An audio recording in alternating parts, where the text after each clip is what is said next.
Welcome, dear viewers, to the Kaleidoscope of Facts, number 14, Impact of Advertising and the Power of Attention on ALLATRA TV. We are live and broadcasting to more than 20 languages simultaneously on all major social media platforms, reaching everyone with the crucial information we are about to discuss with you today.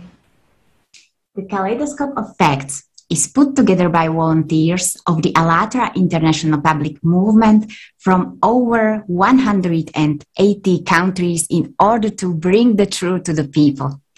This broadcast is based on the program with participation of Igor Mikhailovich Danilo, Beware Advertising of the Future, books by Anastasia Novik, and our combined efforts of international research.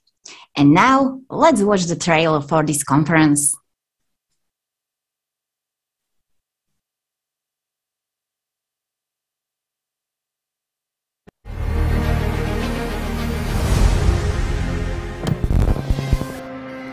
Everything you think or do requires your attention. Your attention is a treasure. Ever wondered why? Billions are invested to catch your attention.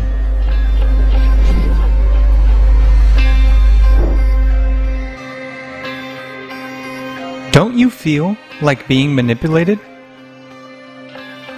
Me? Never. But what if we are all being manipulated? Do you want to know what is behind all of this? September 13th, Kaleidoscope of Facts, Impact of Advertising and the Power of Attention.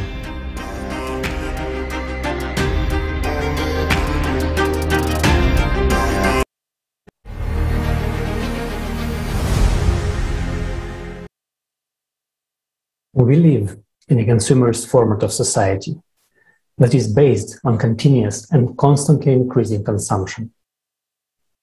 And how do you make people buy things, buy more often, and never stop wanting for more? Advertising. First question, why advertising? I mean, advertising has always been around us. Therefore, it must be something good and useful to have so many ads all over our lives. But can advertising be bad or harmful? Well, advertising itself doesn't necessarily have to be bad. Advertising might even be helpful sometimes.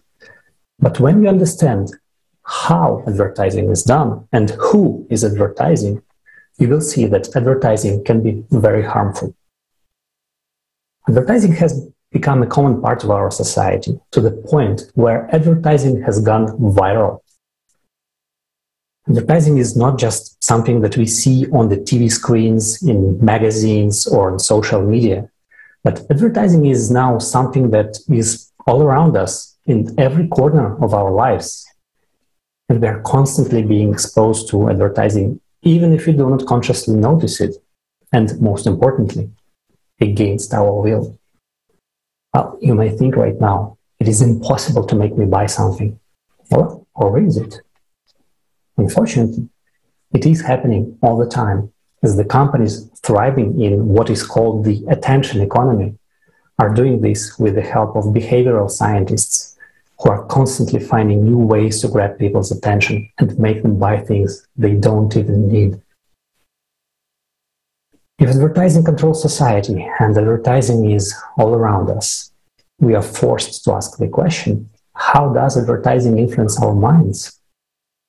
In his book, The Culture of Narcissism, Christopher Lasch points out that advertising undermines people's self-confidence and encourages people to live beyond their means and constantly showing them images of a materialistically successful life. Now, in reality, advertising doesn't even encourage people to buy things they really need, but only products which are advertised. And this is exactly what leads to overconsumption. Wait, but isn't this the model and the ultimate goal of the consumer society? Well, it is already a disaster that we allow these things to happen. But there is more. The same deceptive tactics are being used to manipulate people's opinions, advertising for certain political candidates, spreading propaganda, and creating a position among the people to instigate hatred and even start wars. This all means that advertising nowadays has become very powerful, no longer just a distraction, but also a manipulation tool with the power to control society's thoughts and actions. Unfortunately, advertising today uses very unethical strategies that are causing harm not only to consumers, but also to society as a whole. So, how do you make a person pay attention and turn him into a consumer? Well, you need a tool. And one of these tools is advertising. And ultimately, when talking about advertising and influence, well, everything we are talking about is information, or more specifically, ways of presenting information to change a person's perception. We also have to admit that without our attention, information is just, well, information. And it is only when we pay attention to something that we give life to this information.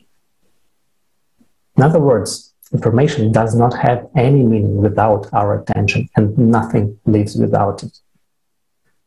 Thought might have crossed your mind that this is no big deal.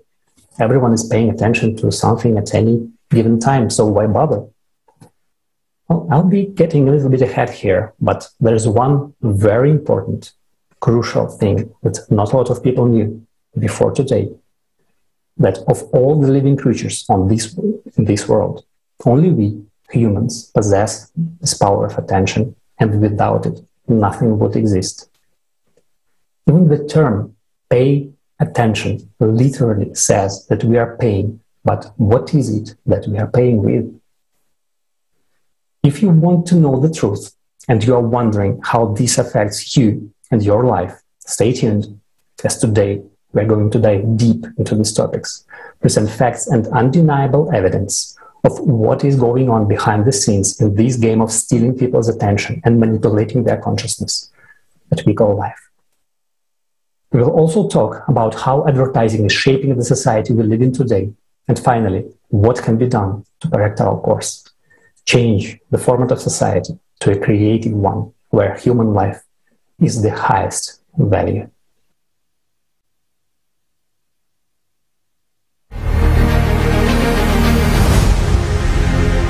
We often run after things until we get to the point where we forget what we are running after. Time passes, we stop, look back, and by thinking we've invented something new, we are heading down a similar illusory path. Welcome to the world of profit, the world of consumer society, fierce competition, economic growth, and profitability.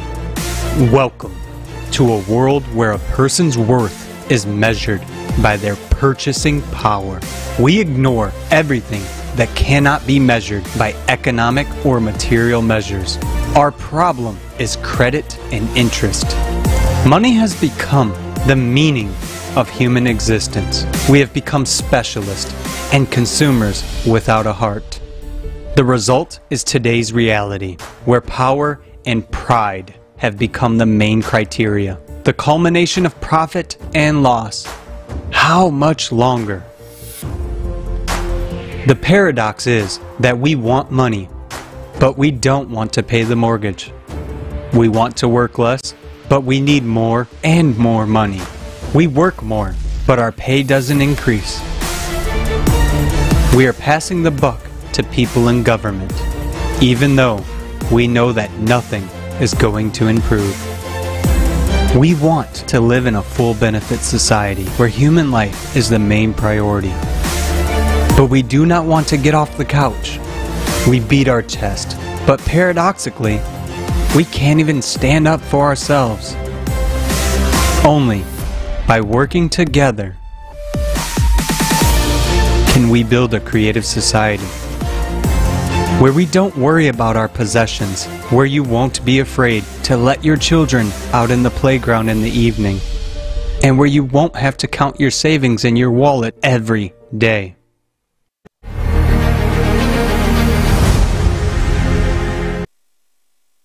So now we have learned about consumer society, and we understand that each of us is a part of that. You might think that consumer society and advertising were born not so long ago. But what if we told you that it all started 6,000 years ago? Let us figure out how we got here. Let's dive deep into the history of humankind and find out how this tool has been manipulating us for centuries. And now, let's hear from the Russian historian Natalia Pavlova. Mrs. Pavlova, the floor is yours. Здравствуйте, уважаемые Greetings, dear friends. Indeed, humanitarian knowledge shows to us that advertisement as a tool of manipulation have existed in ancient societies, and communication, which started to call advertisement, we see it in the consumer type of society of ancient people.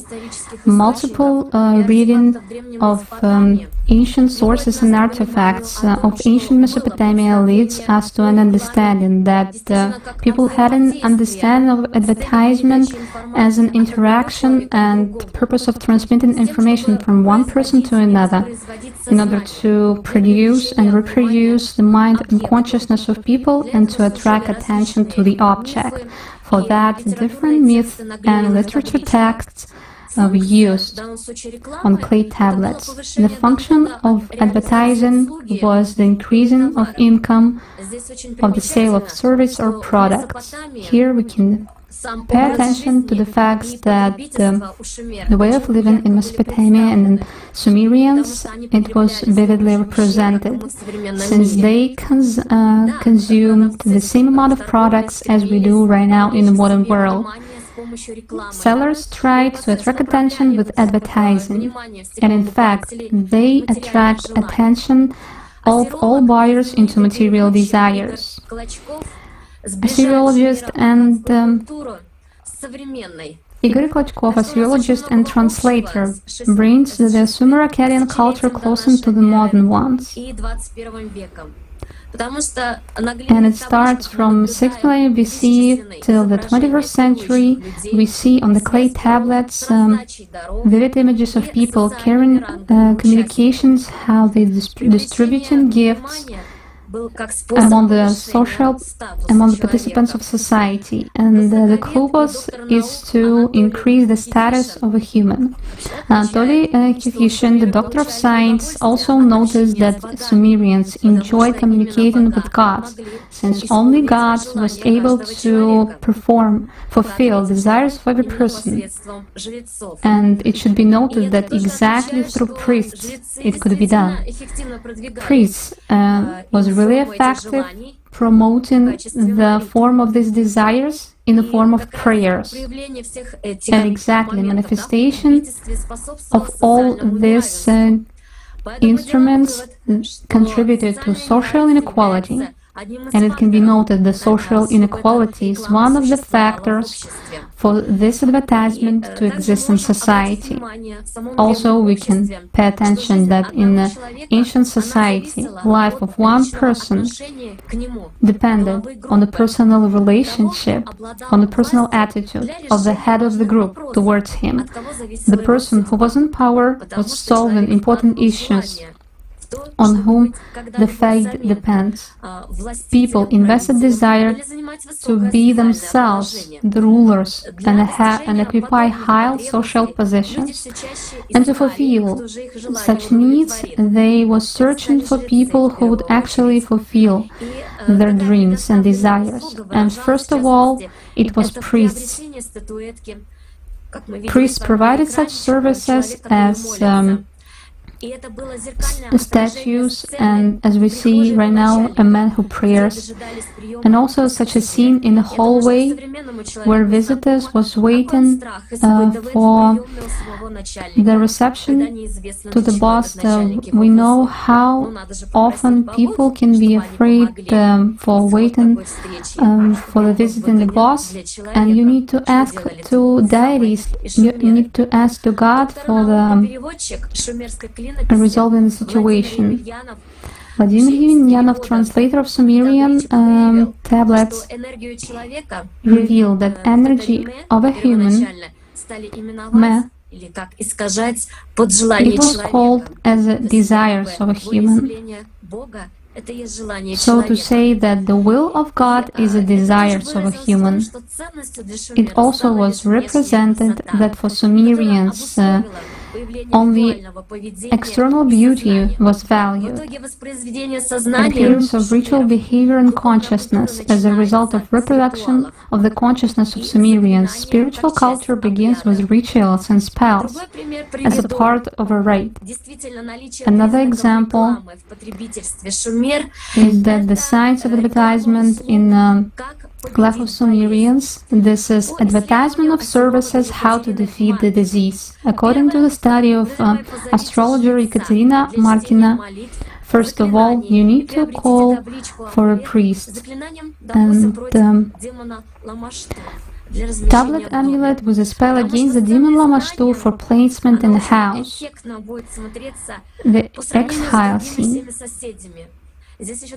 Also, here can be noted such a principle when we order some service to impress people around you. Second, find magic materials, something which implements your desires. Third, bury the image of a dog at the threshold. Fourth,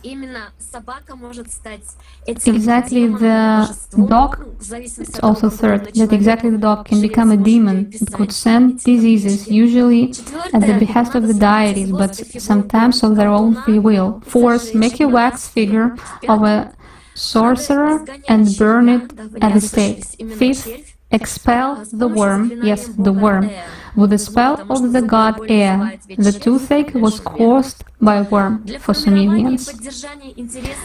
To form and maintain the residents' interest to the object in which they invest attention, the priests, at the request of the rulers, kings, used religion in the social construction of reality for these residents. A study by such sociologist Peter Berger and Thomas Laxman, the religious idea, the idea of the creation of the world within the framework of religion, is a service provided by the priests. The priests used advertising to increase income from the implementation of religion. Orientalist, scientist Andrei Zubov and Olga Stapova, astrologist Ekaterina Markina, the origins of the sacralization of power through the transmission of information, forming and maintaining of influence of the rulers. Also, the Assyrian king called themselves the king of the universe. In Mesopotamia, the king was the chosen one of the gods, big man, low guy. Historian, doctor of science, František Dvornik, adoption book he was writing that Mesopotamian rulers were adopted by gods. The royal power was not considered legitimate without the priest's recognition. In gratitude for this, the kings brought rich gifts to numerous temples of Nippur, built and reconstructed temples in the cities. And they showed by this example the gratitude to all residents for the service of the priests. The brightest example as well can be the fact that in the 3rd 1000 BC, the ruler of Gudea was defied. Sacrifices were made to his statues. Places of commemoration and afterlife fitting of the ruler appeared around them. Orientalist, doctor of scientists Nadezhda Kozareva, together with Vladimir Yemelyanov, they was showing that according to the tablets, Gilgamesh is the first wonderful person in history. This idea was imposed, and they succeeded in this. And the king of Sumer and Akkad, Shulgi, took care of all the prosperity of the country and called himself the life of Sumer. That's why they imposed an idea that Shulgi should be the life of Sumer. Let's talk about that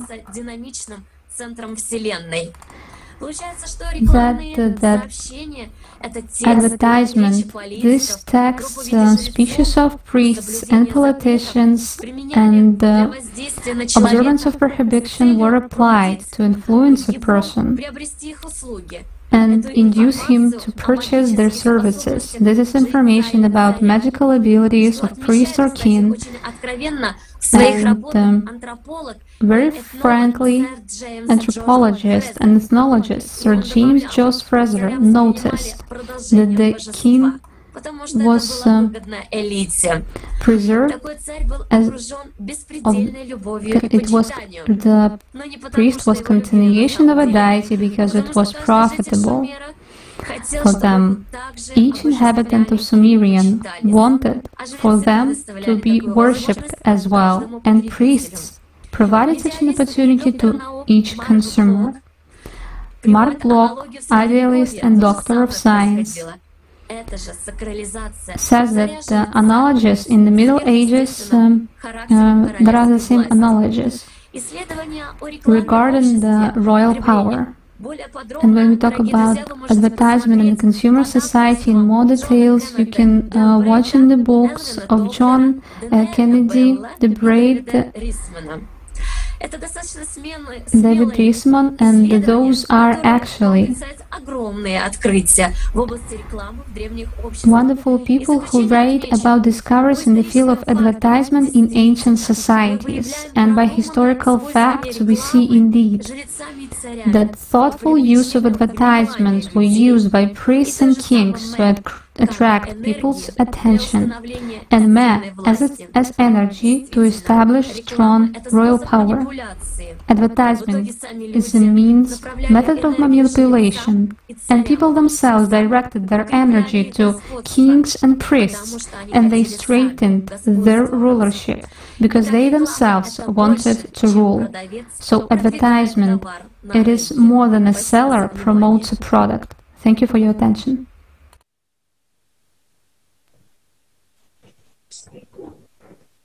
Thank you so much, Natalia Pavlova. This information is very important to understand, and it will help us discuss the topic of advertisement impact further today. It really does make sense that power and manipulation can be seen right now through the same tactics used before. And just a quick reminder for everyone watching us now. We are live. Please put your comments and questions on YouTube and Facebook. Our team of volunteers is monitoring everything now, and we will answer all your questions live. And now let's take a look at the topic through the eyes of sociologists around the world from the past. Let's figure out what they say about consumerist society and consciousness connection. Dear Daria, please, the floor is yours.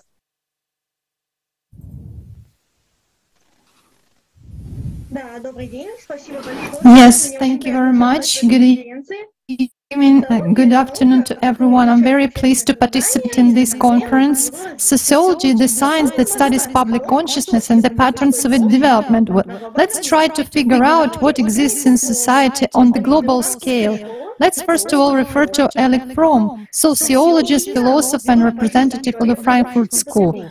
What are the ideas that lead a person in this consumer society? In one of his interviews, Fromm said, if I am what I have, and they would, I think that if you would ask people what their concept of heaven is, and if they were honest, they would say that it's kind of a big department store with new things every week and enough money to buy everything new. Happiness today, I think, is for most people the satisfaction of the eternal suckling. To drink in more this, that, and the other. Another representative of the Frankfurt School was Herbert Marcuse, German and American philosopher, sociologist, and culturologist. He also shared very interesting thoughts about our society in one of his books. Pardon me, I have certain technical issue right now, unfortunately. Let me tell you a little bit, just in brief, what I found. The thing is that Marcuse actually described a one-dimensional, and for him there is nothing but the fact that such a person, such a human, observes what is around. So basically, the basis of his life, of the information flow of such a modern person is mass media, and a person gets all the perception of the world from mass media. Therefore,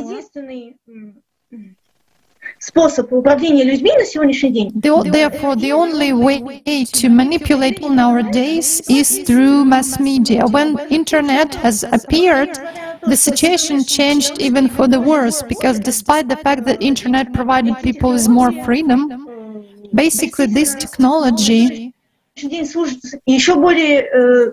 currently serve even as a greater tool for enslavement, as a greater tool for external control.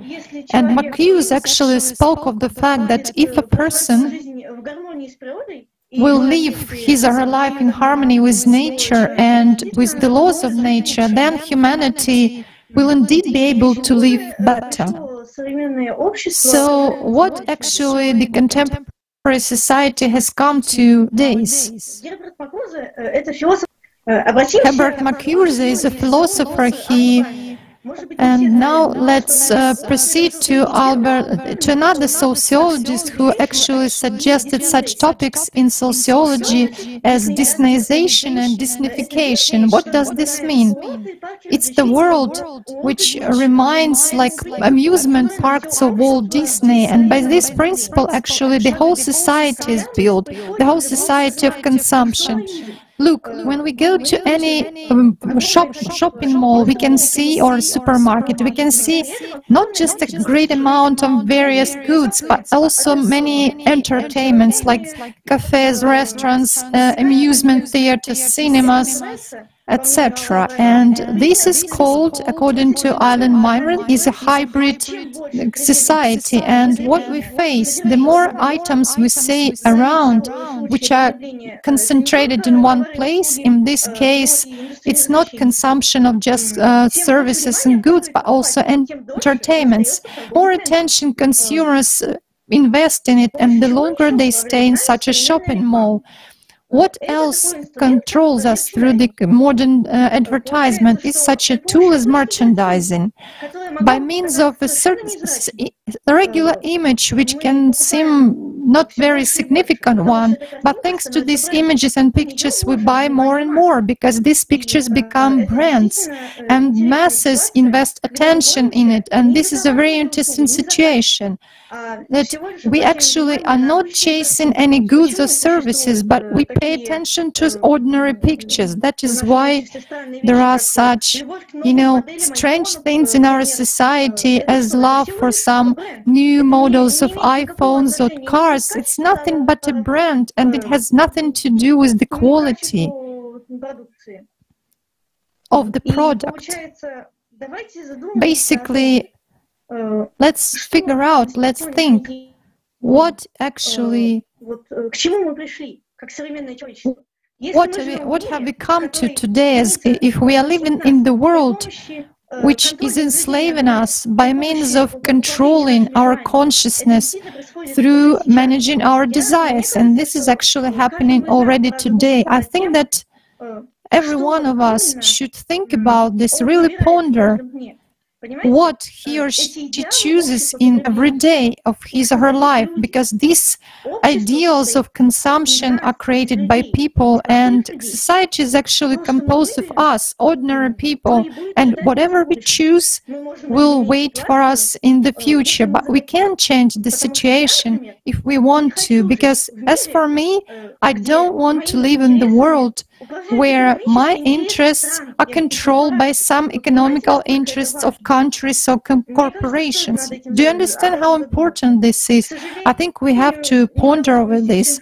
And unfortunately, I couldn't fit all the information into my report, but thanks a lot for your attention, and I give the floor to the next speaker. I'm very pleased to be here with you today. Thank you so much, Daria.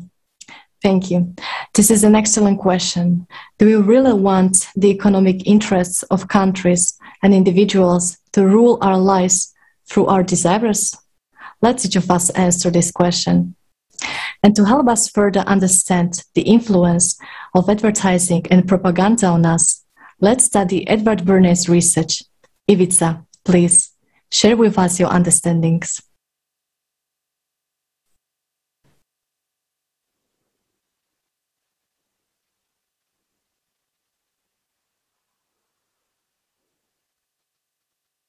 Sad možemo krenuti sa marketingom. Begin with marketing. 1920-ih godina sa Freudom. Od 1920. godina oglašavanje počinje dobivati nove značaje.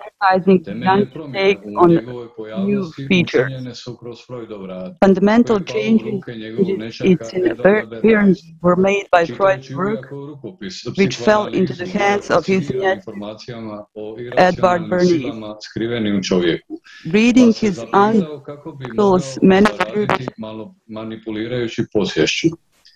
U svojoj knjizi Propaganda Bernays je napisao: Bernays wrote, "We are governed, our minds are molded, our tastes formed, our ideas suggested, largely by men who have never heard of." Well, that succinctly demonstrates the fictitiousness of consumers' freedom of choice. Bernays, influenced on his uncle's work, literally reserved the usual format of supply and demand. For his clients, he initially changed the conditions of the environment, thereby shaping demand, and then came the supply. For example, as he did with piano sales, Bernays negotiated with fashionable architects, and they began to include in their designs music rooms with dedicated space for pianos. And it was up to the consumer to decide, by looking at design, that he wanted a piano. The fact is that man has a dual nature. There is spiritual and animal nature in him. Depending on which of nature dominates, this is the choice of that person makes. One could say that Bernays taught marketers to aggressively influence precisely the animal nature, to identify or shape latent needs, and in this way to increase corporate play. Since then, advertising has ceased to be informational and has become manipulative. The formula itself has changed. Previously, demand gave rise to supply, but now supply must shape need and ultimately demand. It also created such a field as PR, which began to control public opinion, to influence the public's perception of public figures and manipulate stereotypes. The truth is that with the development of such society, the methods of manipulation of people are only improving. One of the most telling examples of manipulation of public opinion was the order to increase cigarette sales. It turned out to be easier to do by the involving women. And if you want to know how he did it, well, our next speaker, Andrea, will tell us about this campaign. Andrea, the floor is yours. Thank you. Thank you. I'm very happy to be participating. The essence of the most impressive experiment was to teach women to smoke. At the time, there was a taboo on women smoking, and Edward was approached by one of his clients, the manager of a tobacco corporation, saying they were losing half their market, asking him to find a way to break that taboo. After taking to psychoanalysis, Bernays found out what the cigarettes meant to women. It turned out that it was the symbol of male sexual power. He figured out how to challenge the power. And in 1929, at the annual Easter parade in New York, he invited several high society model girls and persuaded them to hide their cigarettes under their underwear. At his sign, they had to take out the cigarettes and smoke at the same time. He also alerted the press that he knew there would be activists at the parade to light something called the Torch of Freedom. So there were plenty of media representatives. And when at his signal the girls lit cigarettes and the slogan "Light the Torch for Freedom" sounded, scores of reporters filmed, and the next day the news broke not only in the New York publications, but throughout America, and then went around the world. Cigarette sales rose instantly. The campaign ordered by the tobacco industry was presented by Bernays as news, which it really was not. Bernays was convinced that news, not advertising, was the best means of conveying the advertising message to an unsuspecting population. This was done by the decision of one man only, and it points out the influence one person has on his own. Some way one person can make a difference in the opposite direction by debunking manipulation, spreading the truth and real information. This way, each one of us can help create a world in which knowledge and truth is accessible to everyone.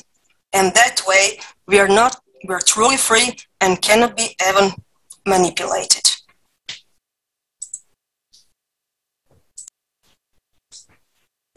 Thank you so much, Andrea, for bringing this up and giving us an understanding of what power each of us has and the importance of the decisions we make every day.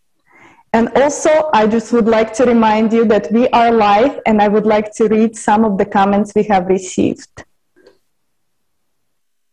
So one of the comments, it says, it was very interesting that advertisement is coming from Sumerian civilization to us. The other comment is saying, guys, thank you very much for the truth, and thank you for all your efforts. There's coming understanding to all of us, and people have real opportunity to come out of the materialistic ways of living we have. And another one I will read is from Alexei, and he says, this is a very interesting conference. I did not think that the advertisement has been around for such a long time as a disease.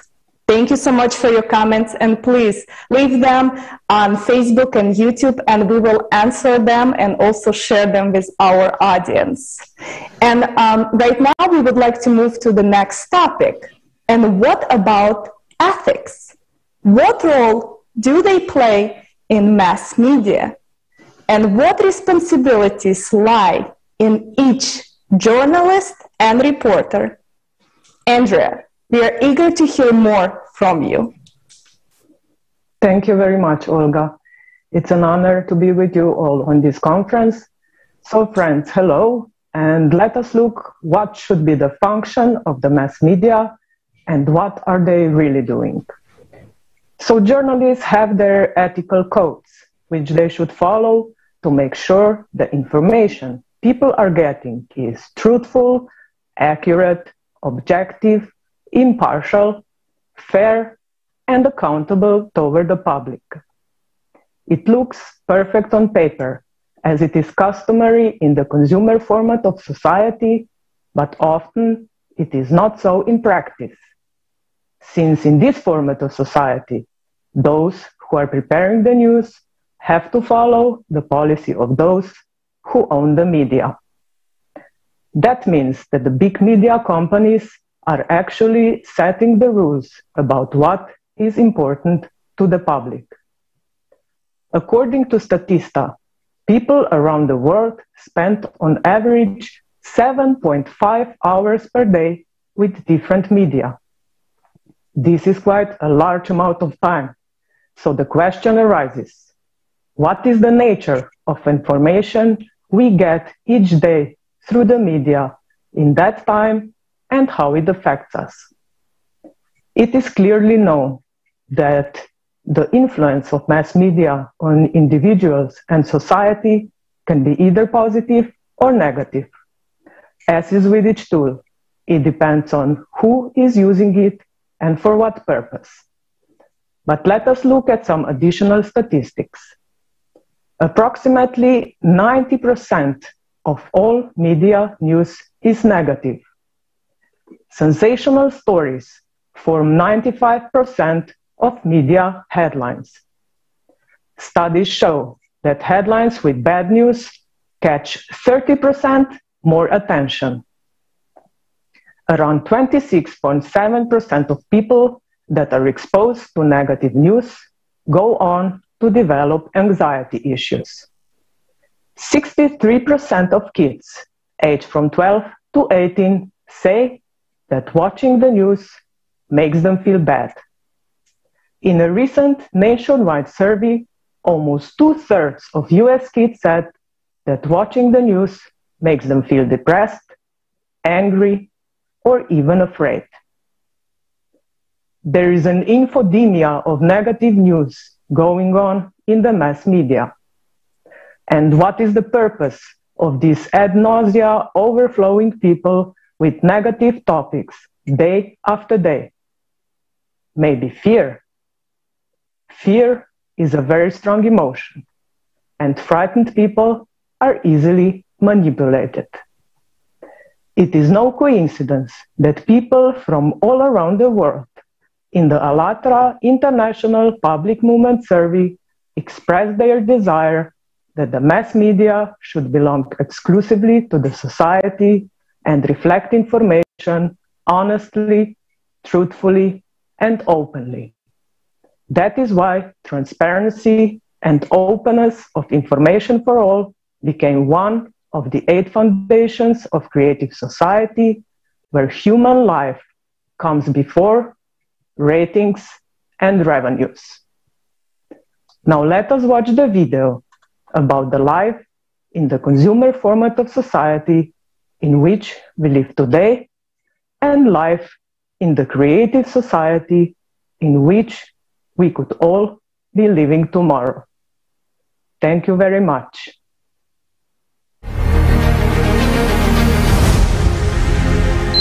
How much time do you spend for life, and how much on survival? You work from 8 to 12 hours a day to earn money. You need that money to live. You must work for a living.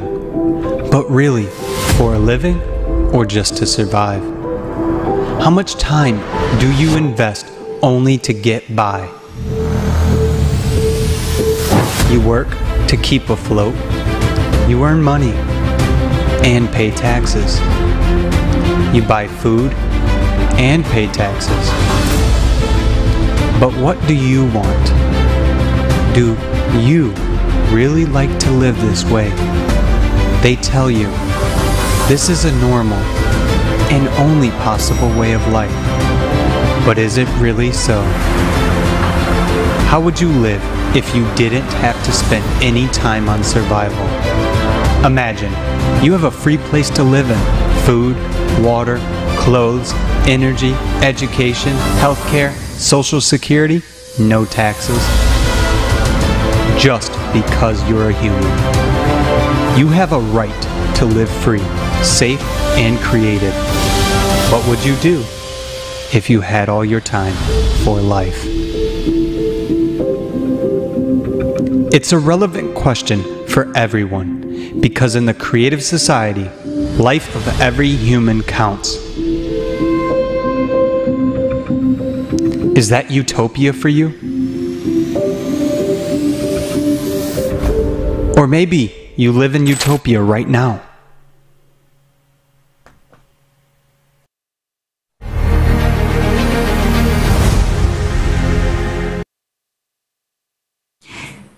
Have you ever considered why we call utopia an ideal world when we live in utopia right now? Paying taxes is eating us alive, and we can all feel it in our adulthood. We are being wrapped, and we agree to it. Isn't it time to build a society that is not based on stealing away from you and me, but giving us an opportunity to live? We just want to remind you that we are live and broadcasting in 20+ languages simultaneously. Please write your comments and questions on Facebook and YouTube, and we will answer them as we go. Let's come back to advertising and its techniques and learn about the 4 stages of advertisement triggers. Daniela will share with us more about AIDA. Daniela, the floor is yours.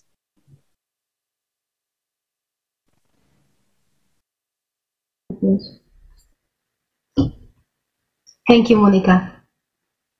So, hello, dear friends. I would like to tell you about marketing model called AIDA, which describes 4 stages through which a customer goes through from the moment of seeing an advert for the first time to purchasing a product.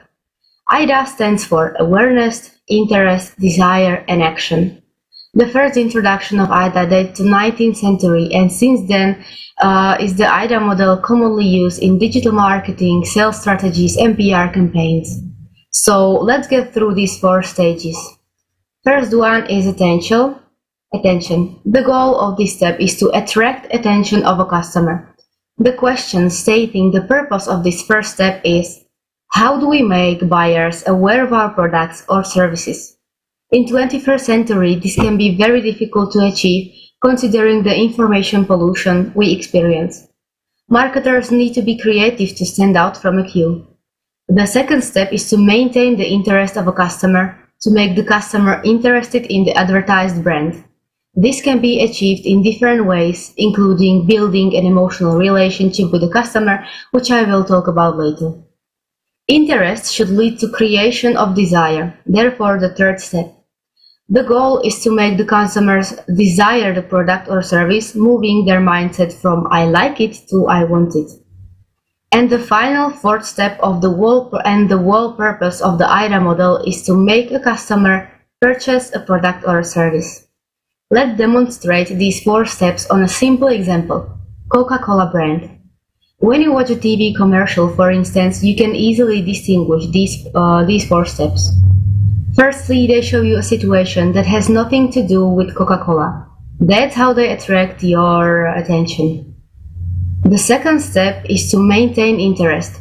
They develop a story, generally beautiful and familiar story, that makes you not to skip the advertisement. To create the desire, in this story they associate desired values like friendship, happiness, and adventure with Coca-Cola. Those are values and situations everybody desires, no matter their culture or country. Finally, they show people what they can do to satisfy these desires. Drink Coca-Cola. That was a brief information about the AIDA model. Now I would like to move on to emotional branding or advertising focused on emotions instead of the ratio. We can distinguish 4 major strategies of emotional branding according to a research paper from Young-Kyung Kim and Pauline Sullivan. Those strategies are sensory branding, storytelling, cause branding, and empowerment. Let's begin with sensory branding. Sensory marketing engages and triggers consumer senses like sight, sound, feel, taste, and smell. According to a research article from Martin Lindstorm from 2006, brands that appeal to multiple senses will be more successful than brands that focus only on 1 or 2. This is being used in various branches like fashion, food industry, cars, cosmetics, even in real estate. Imagine going to work and bypassing the pastry when suddenly you feel beautiful smell of freshly baked croissants. Without your knowing, your body has already started biochemical reactions as a response to that smell. Another strategy is storytelling, when brands create the story behind the product so people can easily bond with the product.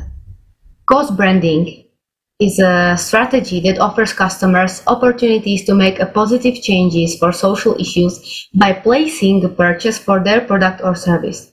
Customers therefore gain satisfaction for helping these social issues experience moral emotions which play a central role because they are linked to their desire to serve a higher cause. Last but not least, empowerment as a marketing strategy. Marketers have benefited from consumers' insecurities and anxieties by convincing them to buy their products or services that can supposedly resolve their worries. When a brand uses empowerment as a marketing strategy, it helps consumers to boost their self-esteem. Many brands successfully used empowerment as a marketing strategy, for example Dove. Dove, as we know, is a personal care brand that sells beauty products for both men and women. According to Dove Global Beauty and Confidence report from 2016, 69% of women are not satisfied with the way they look.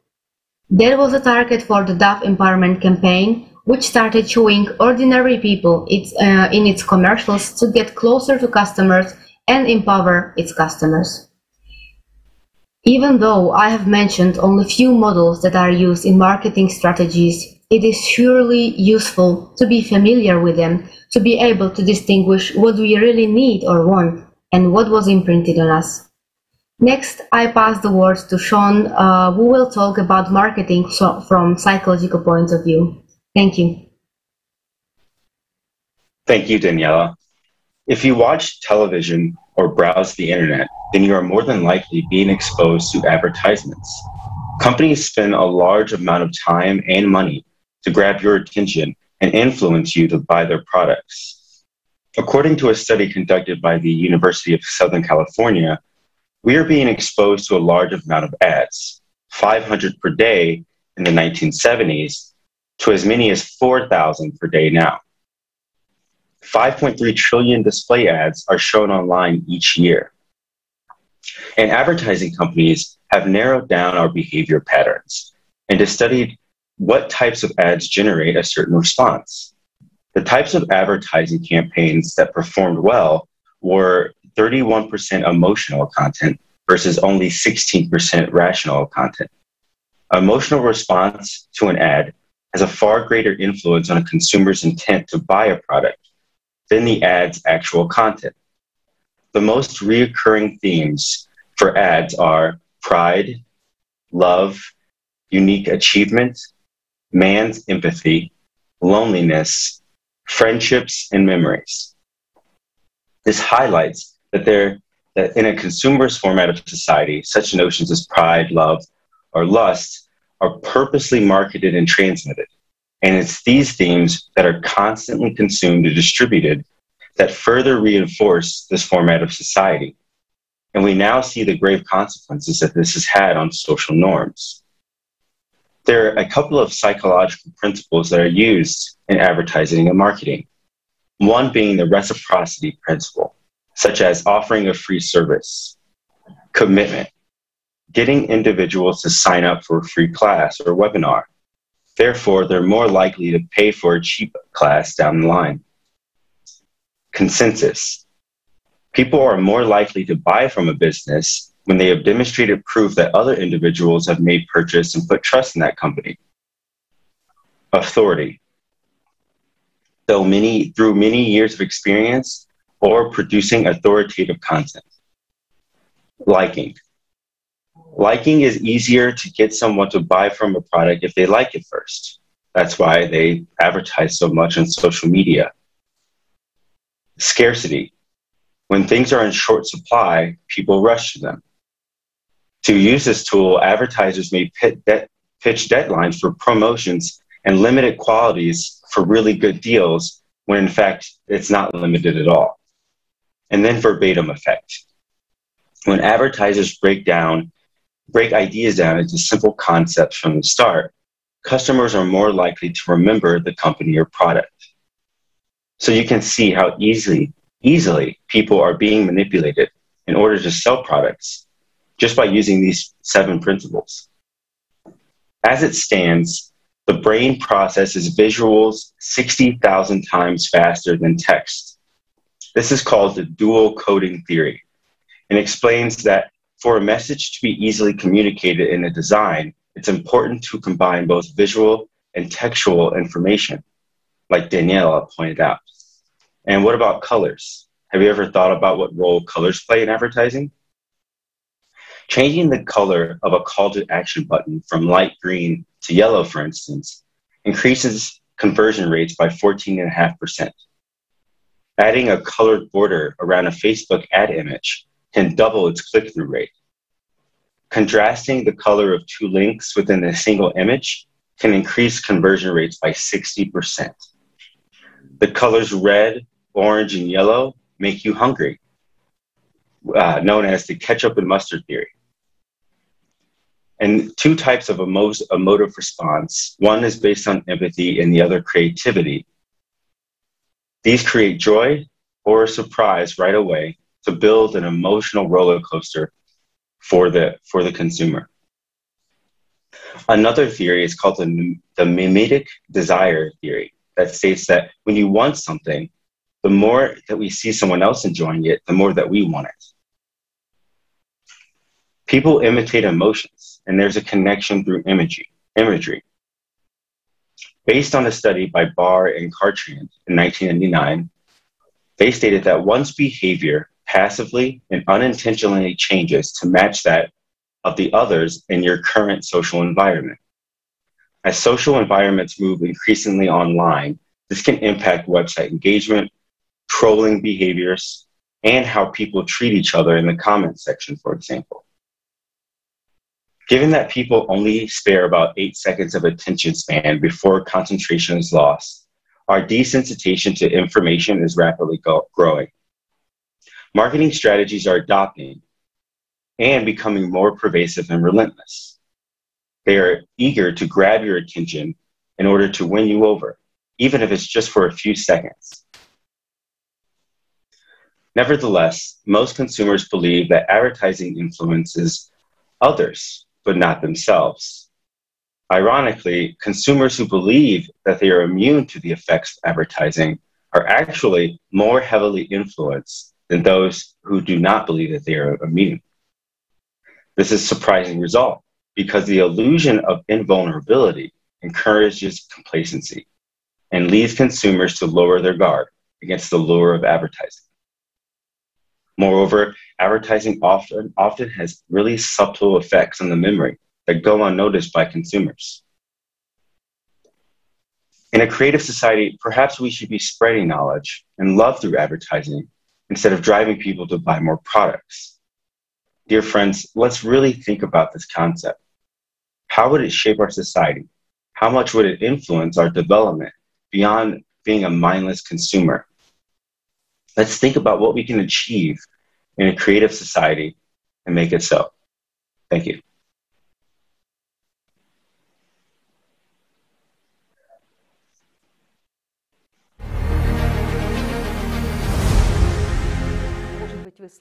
Maybe you heard of the phenomenon of consumerism, overconsumption of today. And people very often buy more products than they need. Look at women who often say, I have nothing to wear, and in fact they have a wardrobe full of clothes. Or they say there is nothing in the fridge, but fridge is full, but they say there is nothing to eat, and so on. And whatever product you take, people have more than they need. They accumulate all this stuff in their houses, and these things already put pressure on the person, on his psyche. And in this way, it kind of leads again to this neurotic state. So you have to be very cautious with advertising, and people need to use their brains and think about how much of what they buy is really needed. But really, today there is the impact on the psyche, the impact on people's emotions and on their lives. It's not a fair game, so to speak, with the consumer. On the one hand, advertising evokes emotions in a person, making him want to show everybody that his status is higher than what it really is. On the other hand, he's not given such a salary which would allow him to correspond to this status.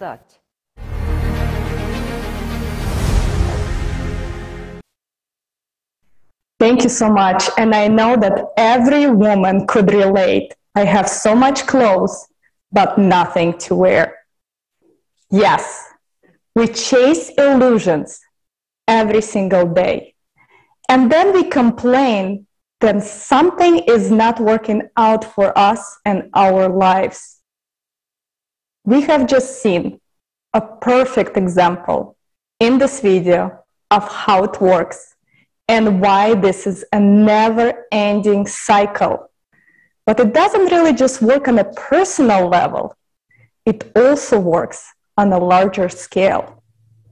Now let's take a look at companies that produce mass products that we see and use every day and that influence our lifestyle. Jonathan, please present this information to us.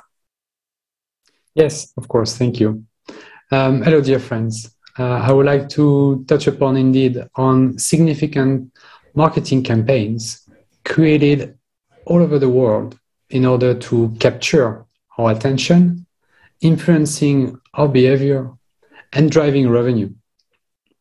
But once again, let's go back to the definition of a consumer society first. It's a society in which people often buy new goods, especially goods that they do not need, and in which a high value is placed on owning many things. This type of society is driven by the willingness consumption of people striving for those values. The people's choices in such a society is an engine for its sustainability and growth. But there is a paradox in this definition. The fact that people often buy what they don't need, nonetheless, doing it willingly. How come a model relies and is actually working on such a concept? It's because the main goal of advertising aims to stimulate the purchase by manipulating the attention of people, associating the product with the values that every person aspires to. Nobody is forcing anybody to buy goods at the end, but we, the people, the consumers, are sustaining this society by paying with the two most important things in the world, our time and attention. So here's some example to illustrate this situation. First, with Coca-Cola. In 2017, Coca-Cola earned $41 billion in revenue, while 10% of it was spent in advertising. It means that they really understood the importance of investing a lot of money in order to be seen and heard everywhere. Coca-Cola was, for example, the first Olympic sponsor in 1928. It was the first soft drink to be consumed in space, to the point now that after OK, Coca-Cola is the second most known phrase in the world. Coca-Cola is not selling you a beverage, as we saw, but an idea of happiness, friendship, being special that the brand has been building over 130 years. With more than 1.9 billion bottles sold every day, it's as 1 out of 4 people on Earth are buying from Coca-Cola every single day.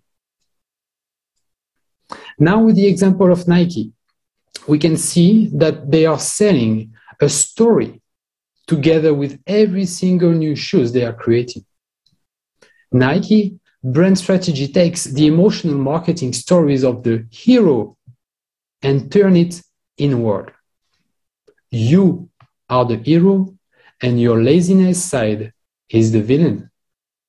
Thus, they are using the emotional branding techniques of heroism to inspire incredible customer loyalty all over the world. the hero starts from humble beginnings, challenges a foe greater than he, and against all odds prevail. To embed this fantasy, heavy sponsoring budgets are allocated to match the brand with sports heroes.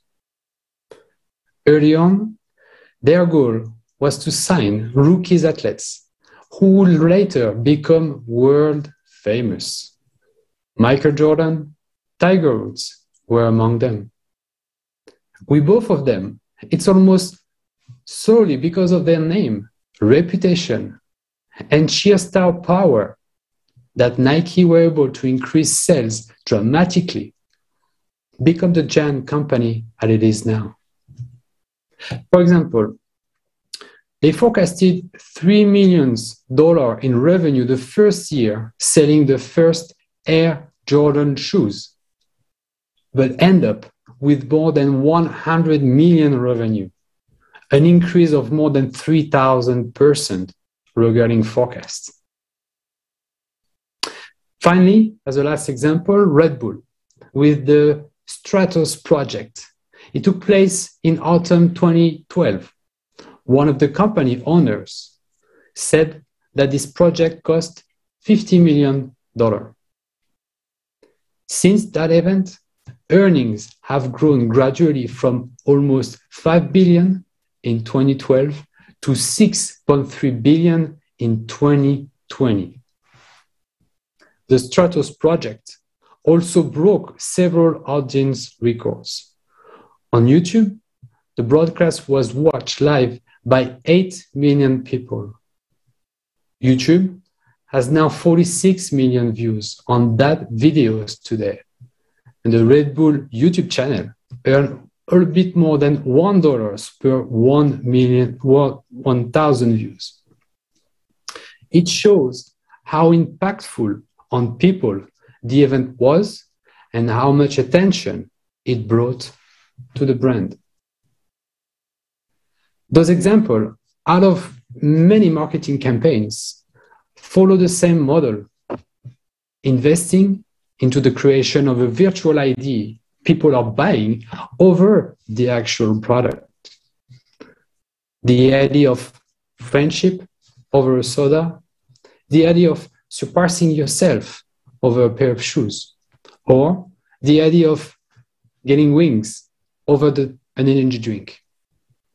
However, after this Stratos jump, we all understand that Red Bull doesn't give wings, because otherwise Baumgarten will have not crashed towards the Earth at 1,342 kilometers per hour, but will have enjoyed a little bit longer the view from up there. I hope you clearly see now that after capturing your attention, it's our emotion which makes us buy what we don't need. Thank you. And now let's watch a video with Mario Jury regarding how psychology and sociology are used as marketing tools. Thank you.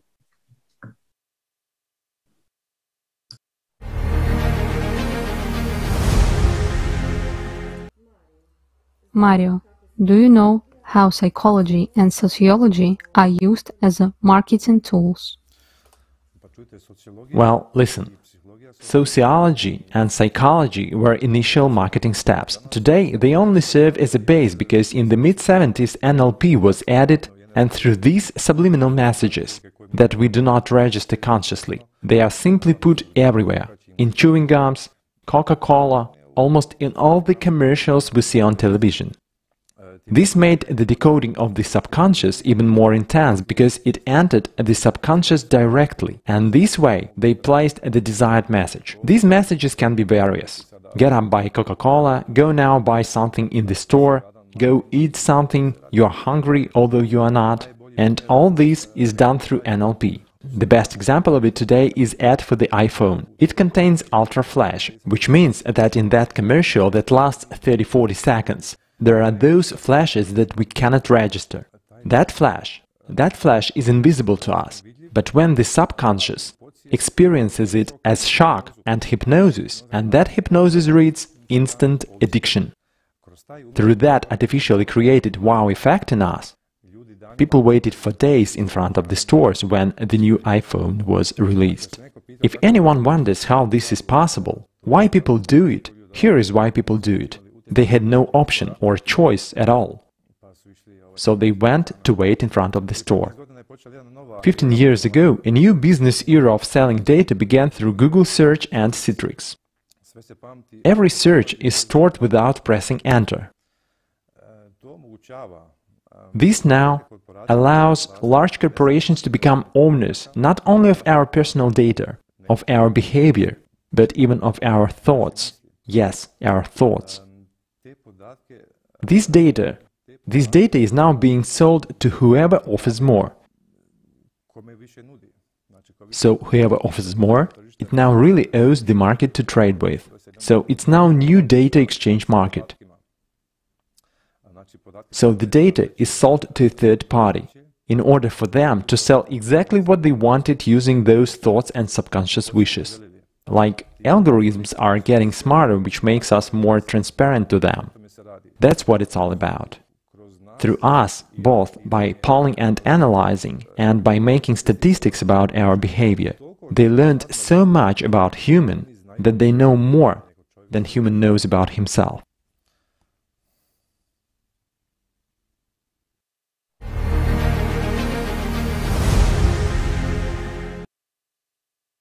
As you can see, we are getting high every day on the purchases that we make. But the excitement doesn't last long. It's like a drug that you have to take daily. With new and flashy things to buy and consume, we are forgetting what the meaning of life is and why our attention is being stolen from us right under our noses. Regina will share with us real-life examples of what she has observed in her daily life and the impact it has on younger generations.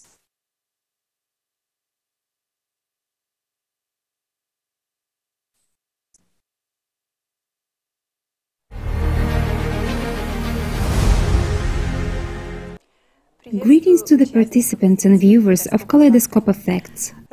Let me tell you about an experience I had a few years ago. I was walking down the street, passing by McDonald's, and a picture of coffee popped into my head. And literally, in a fraction of a second, the taste of this coffee appeared in my mouth.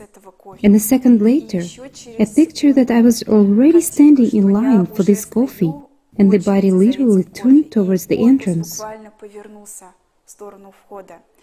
And in fact, it was such a shock to me that this kind of advertising already exists, that it is so easy to manipulate a person's consciousness like this. A person walks and thinks that he wants it, but this was imposed on him, and any product, any goods can be imposed in such a way. And thank God that at that time I already had the experience of tracking my thoughts and working on myself. And I saw that this thought wasn't mine, that it was imposed on me from the outside. I will also tell you the experience of my client. She told how once she went to McDonald's with her 1.5-year-old daughter. The second time passing by McDonald's, in the car, the child leaned against the window and began to point at McDonald's and scream, showing with all her appearance that she wanted to go there. The child cannot speak. And this moment also shocked me, because this type of advertising affects not only a mature person, but also a child who does not even know how to speak. That is, cannot verbally express his desires.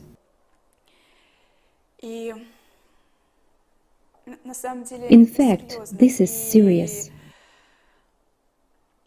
And it is so important for each person to learn to control their thoughts, their desires, and see this impact from the outside.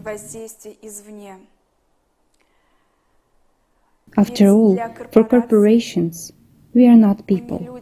We are just walking wallets.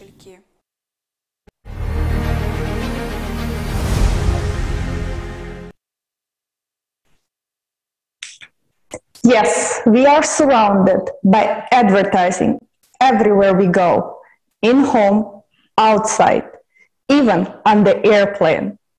And I am sure when Elon Musk will land on Mars, he will put a huge billboard with his face on it. So it seems everywhere where humans go, there is advertising to follow.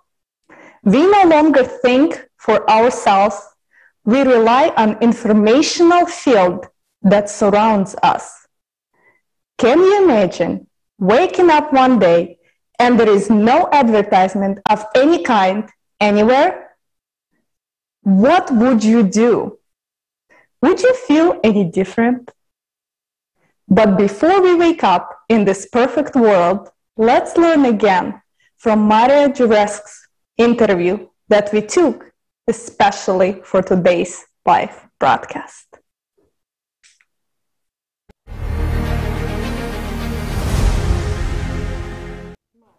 Mario, do you know any techniques of subtle influence at the mass level or the level of the targeted population?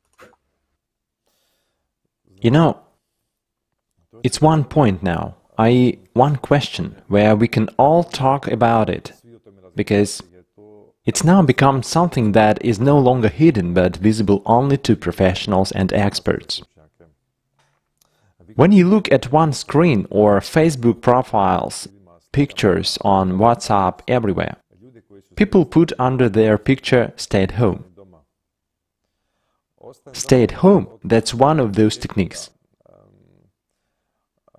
Then those numbers in the media about infected.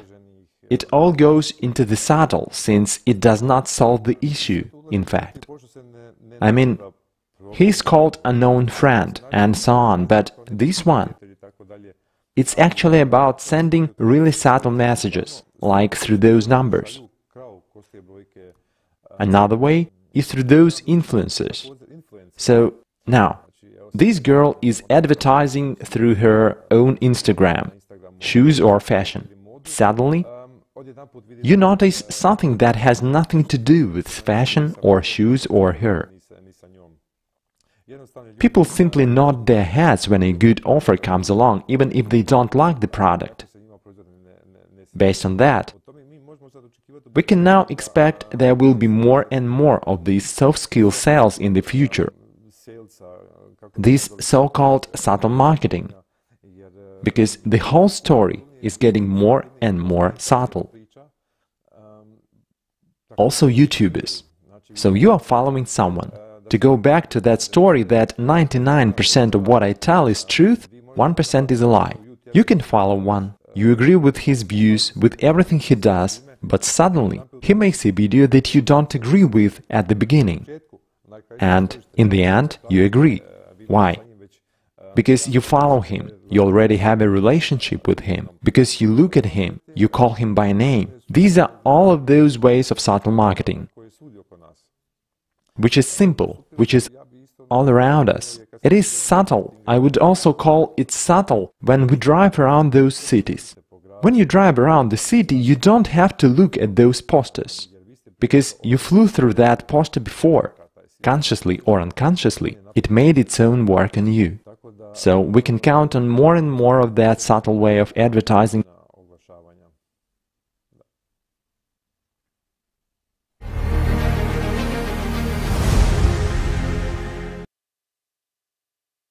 Mario Juric, for your honesty. The only way we can get to the truth is through transparency and openness of information for everyone.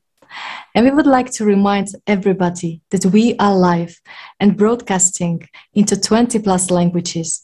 A Kaleidoscope of Facts is a project of the ALLATRA International Public Movement run by volunteers from over 180 countries around the globe. We would like to thank every single person today who is presenting tonight, who helped us to do research and prepare, who's behind the camera, all of the technical support, designers, and thousands of others who have made this possible today. ALLATRA is one big human family, and anyone can join us. Please email us at info@allatra.tv. Today we are millions. Tomorrow we are billions. Also, please comment and write your questions as we go on YouTube and Facebook. Now we'll discuss a very interesting topic about social statuses we all hold and how we project them to ourselves through the informational field that surrounds us. I would like to introduce Ukrainian professor Irina Moisevna Banova. She is a professor of the Department of Design of the Khmelnytsky National University, honored worker of education of Ukraine, chairman of the Khmelnytsky Regional Organization of the Union of Designers of Ukraine, academician of the Ukrainian Technological Academy, and chairman of its Khmelnytsky department. She will share her knowledge with us. Mrs. Banova, the floor is yours.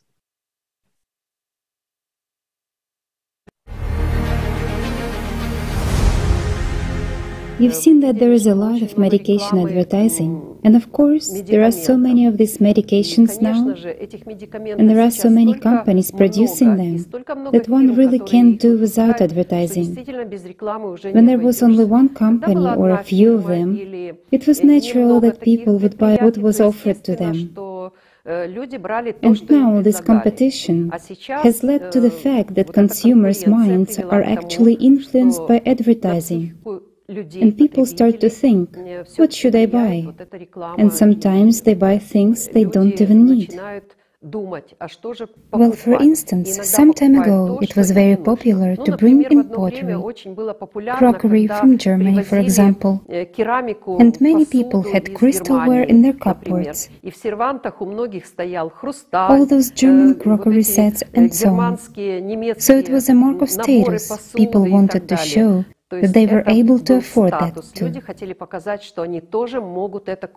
When I read something on the internet, ads always pop up. And it seems as if someone is monitoring your life on your phone. Whenever you say a word that you need something, and right away you get a hail of ads sent to your Viber on Facebook, I mean to your social network accounts, or just to your phone. And this advertisement starts to work. Well, really, if you need this product, you start looking at it, and then at some point after you bought it, you think, did I really need it?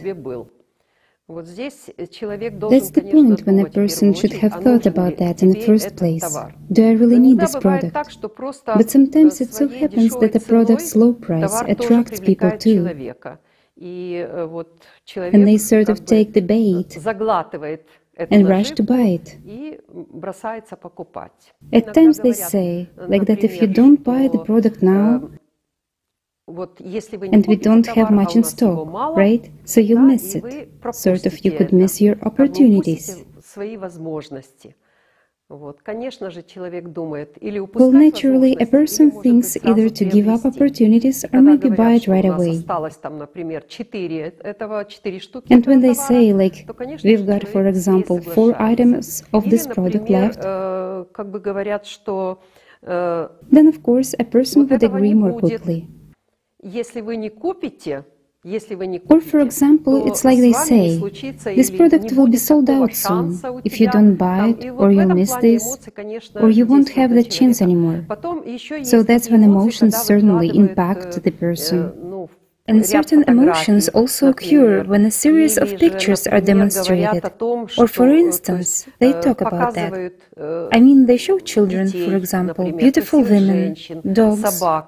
So those who love children, and most of people usually love children, immediately begin to react to this advertising.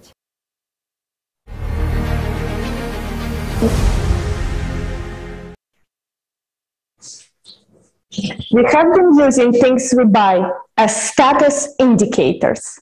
It used to be a teapot that you can plug into an outlet that made us high class. But now it is a rocket that you can send off to the space. What is next? Will this chase ever end? Also, what is interesting, we see manipulation through an advertisement that has been projected on us. But then we knowingly or unknowingly use the same manipulation techniques on our children, loved ones, and friends. Are we responsible for this type of relationships we are building with each other?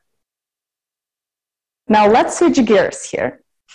What about consumption of products that are poisoning our bodies? Have you ever thought about why people use products by default that kill us slowly without questioning our choice? Or why do people consume something knowingly it is bad for them? Or why do we as a society glorify products that are leading us to death? Let's examine this topic a little bit closer.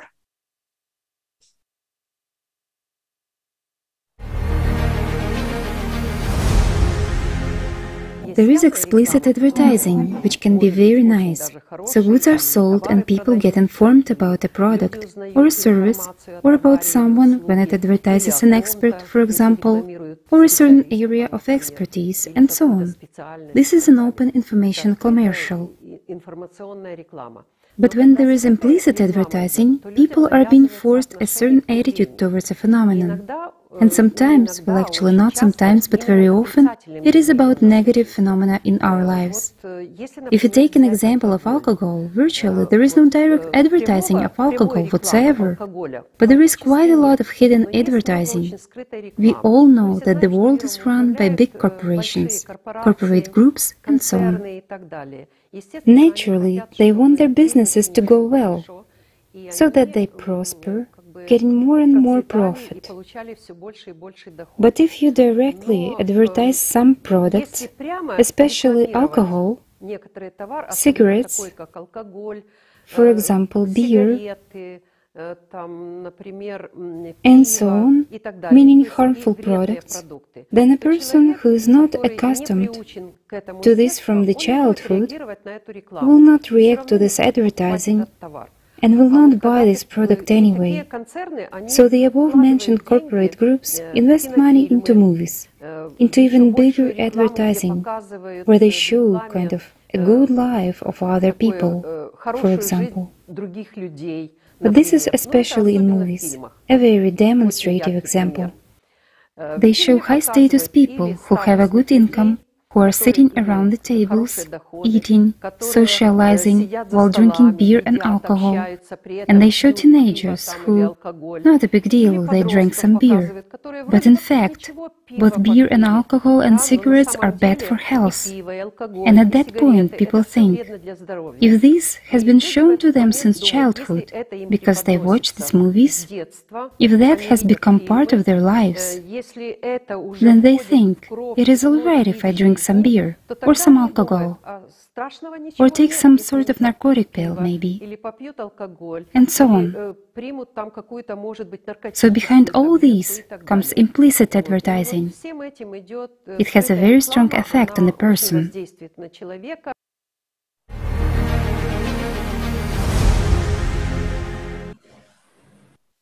Let's dive a little bit deeper and look at specific example of where subliminal advertising is being used and how it is integrated into our everyday life. Natalia, the floor is yours.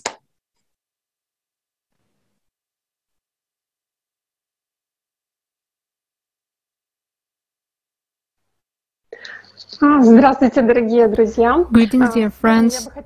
Today I would like to talk about following topics. This is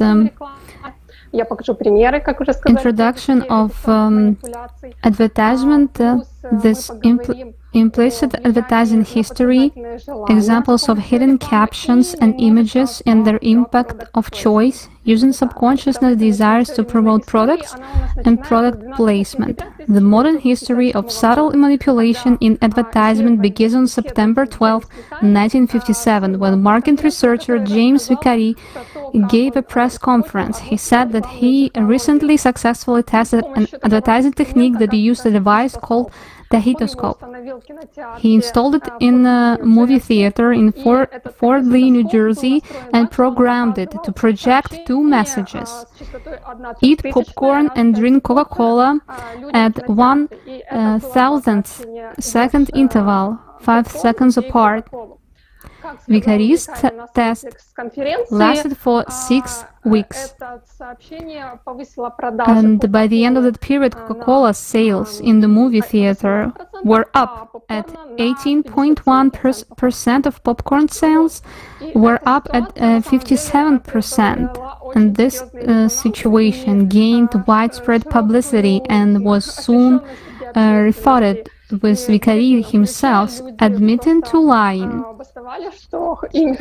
Although companies found it inconvenient to use Vicary's Kaleidoscope in their advertising materials, they tried in various ways to insert subtle manipulative meaning by influencing the subconscious. The Vicary himself, within a time, he also admitted himself that he was lying. And actually, many companies tried to implement such subtle manipulation in their advertising messages. And right now, I would like to show a few examples how it usually looks like. Such messages, unless you actually point it out, it can be even unnoticed for consciousness. We see first image, KFC advertisement attracted negative attention. In 2008, when it aired the Dollar Snacker commercial showing a green dollar bill in a salad. People didn't really like it because they felt that they want to be influenced. So furthermore, it is Burger King launched campaign to promote its new 7-inch burger. It depicted a surprised woman with her mouth open looking at the product. The caption says, "It will amaze you."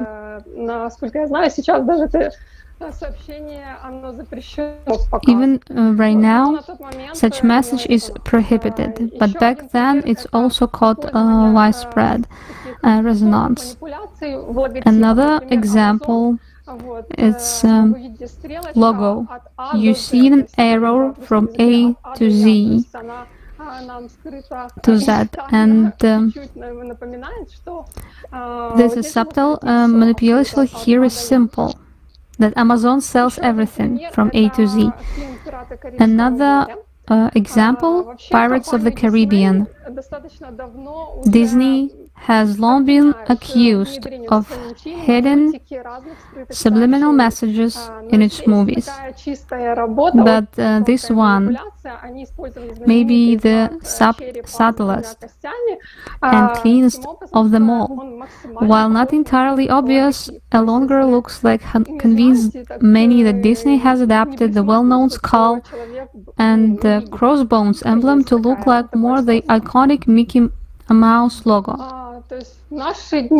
These days, as consumers, we are often the target of subliminal messages, and subliminal messages tactics tend to work best when we don't notice them. When our subconscious mind is constantly on autopilot, they penetrate our conscious, rational mind and reach the core of our belief system. Another method of subconscious influence has to do with physicist and consumer motivation research. Here, marketing specialists have made extensive use of Freudian theories that there is a conscious and unconscious mind in human being. And most often, people make decisions based on their unconscious instinct. And marketologists try to influence this unconscious instincts. On this basis, to this day, marketing specialists are conducting a lot of research to find out how to influence the consumer to cause his desire to buy a product which he may not need and sometimes even harmful to health. One of the fathers of this trend in advertising was Ernest Dichter, who used motivational research to advertise ivory soap. He created an advertisement which didn't show the product properties but associated with sexual desires. As Dichter's wife, Hedy, said many years later, so he saw the soap was more than a soap, and the tub was more than a tub. Another interesting fact, what I would like to mention, some marketing analytics points out that although Vicari's subliminal advertisement and motivational research appeared almost at the same time, however, Vicari's technology was criticized, banned by the government, and condemned by the public, but advertising based on motivational research did not face the same level of political and public influence. So the public attention was diverted. And while subliminal advertisement was legally banned, motivational research and the creation of clips that influence the subconscious have been continuing to this day, and it's considered normal.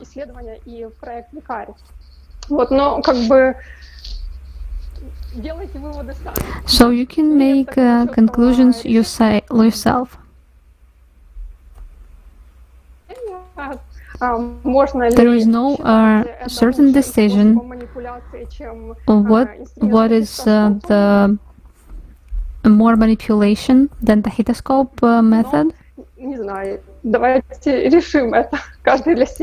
Everyone can decide it for themselves. So, furthermore, we can talk about product placement. It's a covered advertising technique in which branded products or logos are placed in movies, TV series, TV shows, music videos, blogs, computer games, books, and other media.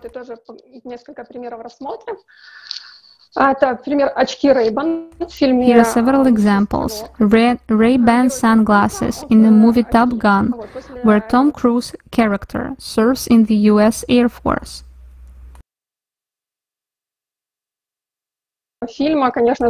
After this movie, the brand's sales skyrocket, and a huge number of young people rushed to the US Army in order to be as cool as Tom.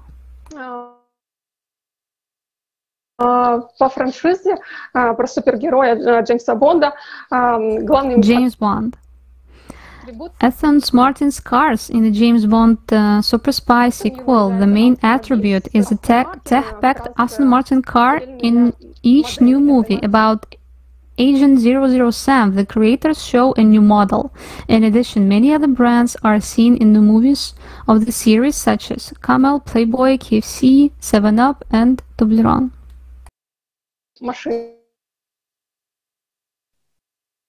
I'm sorry, it seems we're having some... Про Джеймса Бонда там очень много product placement, КФС, также пользовались...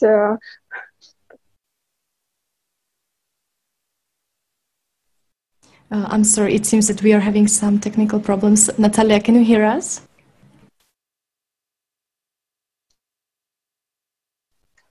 Да, я слышу вас. Oh, perfect. Okay, it's working. Thank you so much. You can continue.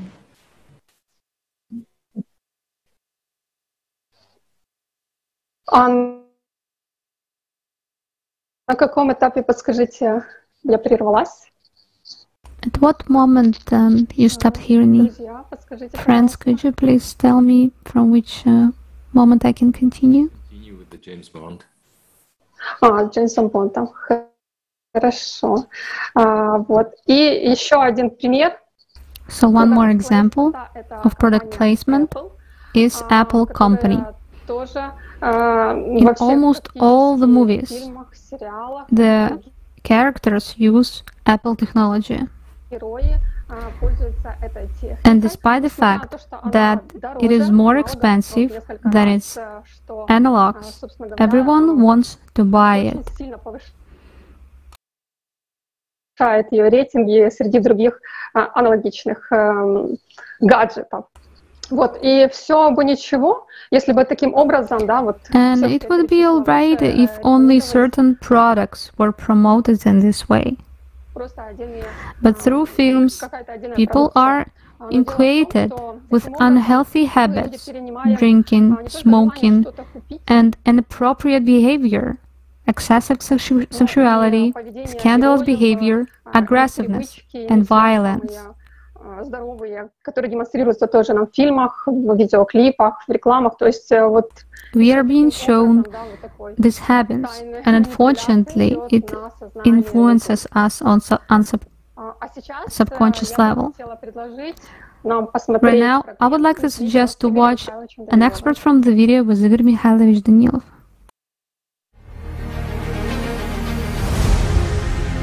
And let's say, in every 10th cartoon, I say it approximately, there are implantations. There are indeed working implantations. That is, someone is doing it intentionally. These are not empty people. These are people who, not in words, but in deed, are familiar with metaphysics, who know how to control this. It's the same as some rock musicians who make implantations, when, such that... Well, yes. What is it? It is a transnational phenomenon. Absolutely. We've touched upon Japanese anime, that is, animation. But as for music, it's international. Well, yes. And idols are created, pop culture. That's what I'm saying, too. Not all by far, but there are famous rock musicians who purposefully, intentionally create their compositions, which are aimed specifically at implanting. The implantations in this case are precisely the programs that unfold in a person and cause various phenomena, meaning it is a direct, targeted manipulation.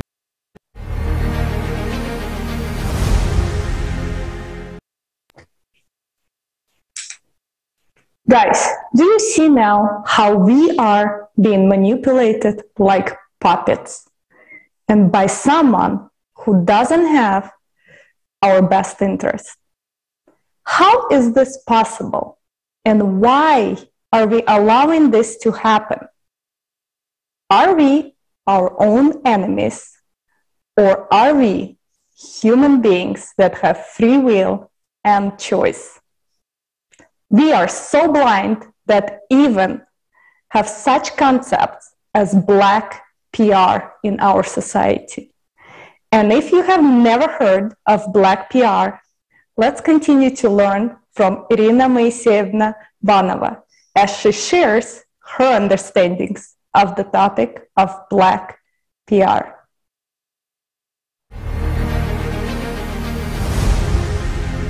Well, PR is public relations and establishing communications of a certain corporation or a certain production company, so it could be public relations of an enterprise or a private person.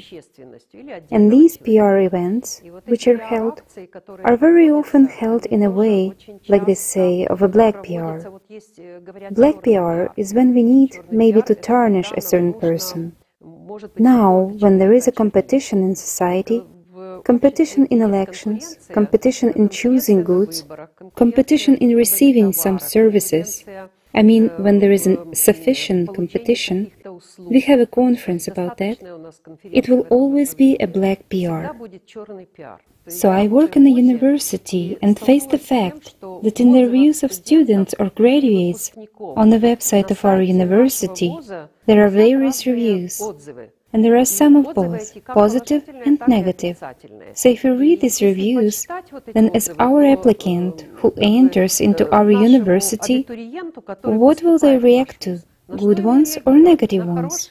And so I was faced with the fact that negative feedbacks among these reviews actually come from our competitors, as it turns out. After all, now any person can write a review, regardless whether they work at the university or they don't, study there, or maybe he or she just got to know about the university, and so on. So such reviews start to appear. That's what a black PR is. Relations. But PR agents should study the market, analyze public attitudes towards this issue, and then do certain PR campaigns. Many young people do not buy home TVs, or if they had a TV, they throw it away. That's because it is impossible to watch everything that's on television. Anyway, PR actions that are held against each other, this is actually very unpleasant reacting to them. So it's better not to watch them.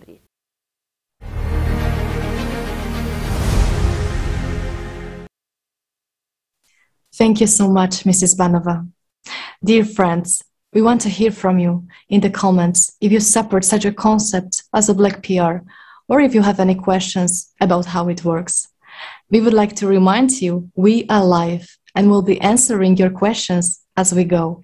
Now, let's watch the video segment from the program Beware Advertising of the Future from ALLATRA TV.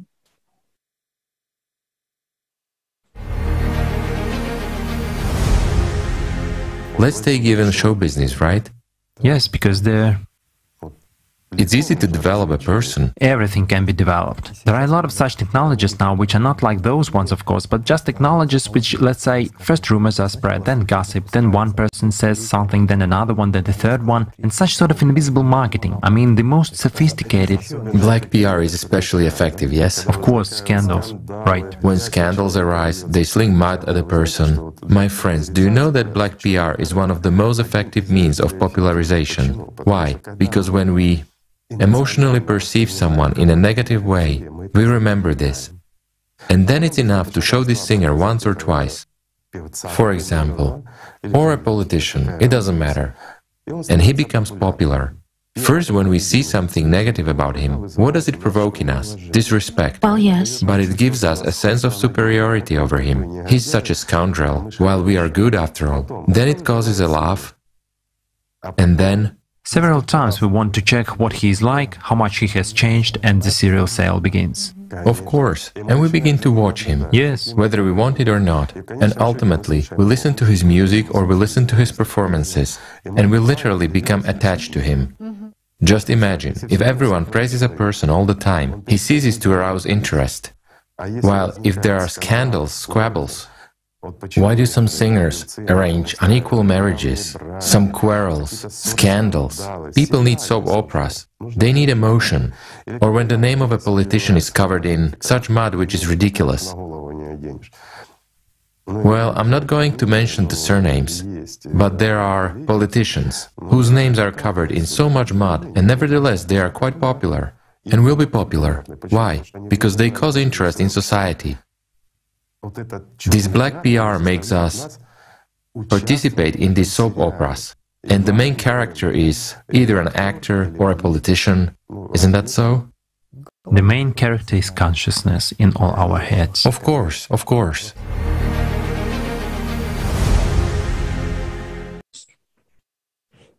Yes, this is right. The main enemy is our consciousness and uncontrollable thoughts. It is obvious that we are being controlled and manipulated by advertisements, mass media, PR, and all the marketing efforts that surround us. We are losing our own identity and personality to peer pressure, manipulation, and control of the masses. And right now, let's check on your comments from social media networks. And again, we are live, so please leave your comments on Facebook and YouTube. We are checking on them and we will read them out loud. So one comment comes from Dimitri, and he says, when you drive in the big city, it feels that every single corner is all about advertisement. You can't even look anywhere. Tatiana writes, it is very strange that such huge amount of advertisement that we have right now is considered the norm, and it is everywhere. And then another one is from Anna, and she shares with us, I would love to live in the world without advertisement. How can we do it? Stay tuned, we will answer that question. It's actually very easy. And right now, let's come back and talk more about important topic. Tanya, the floor is yours.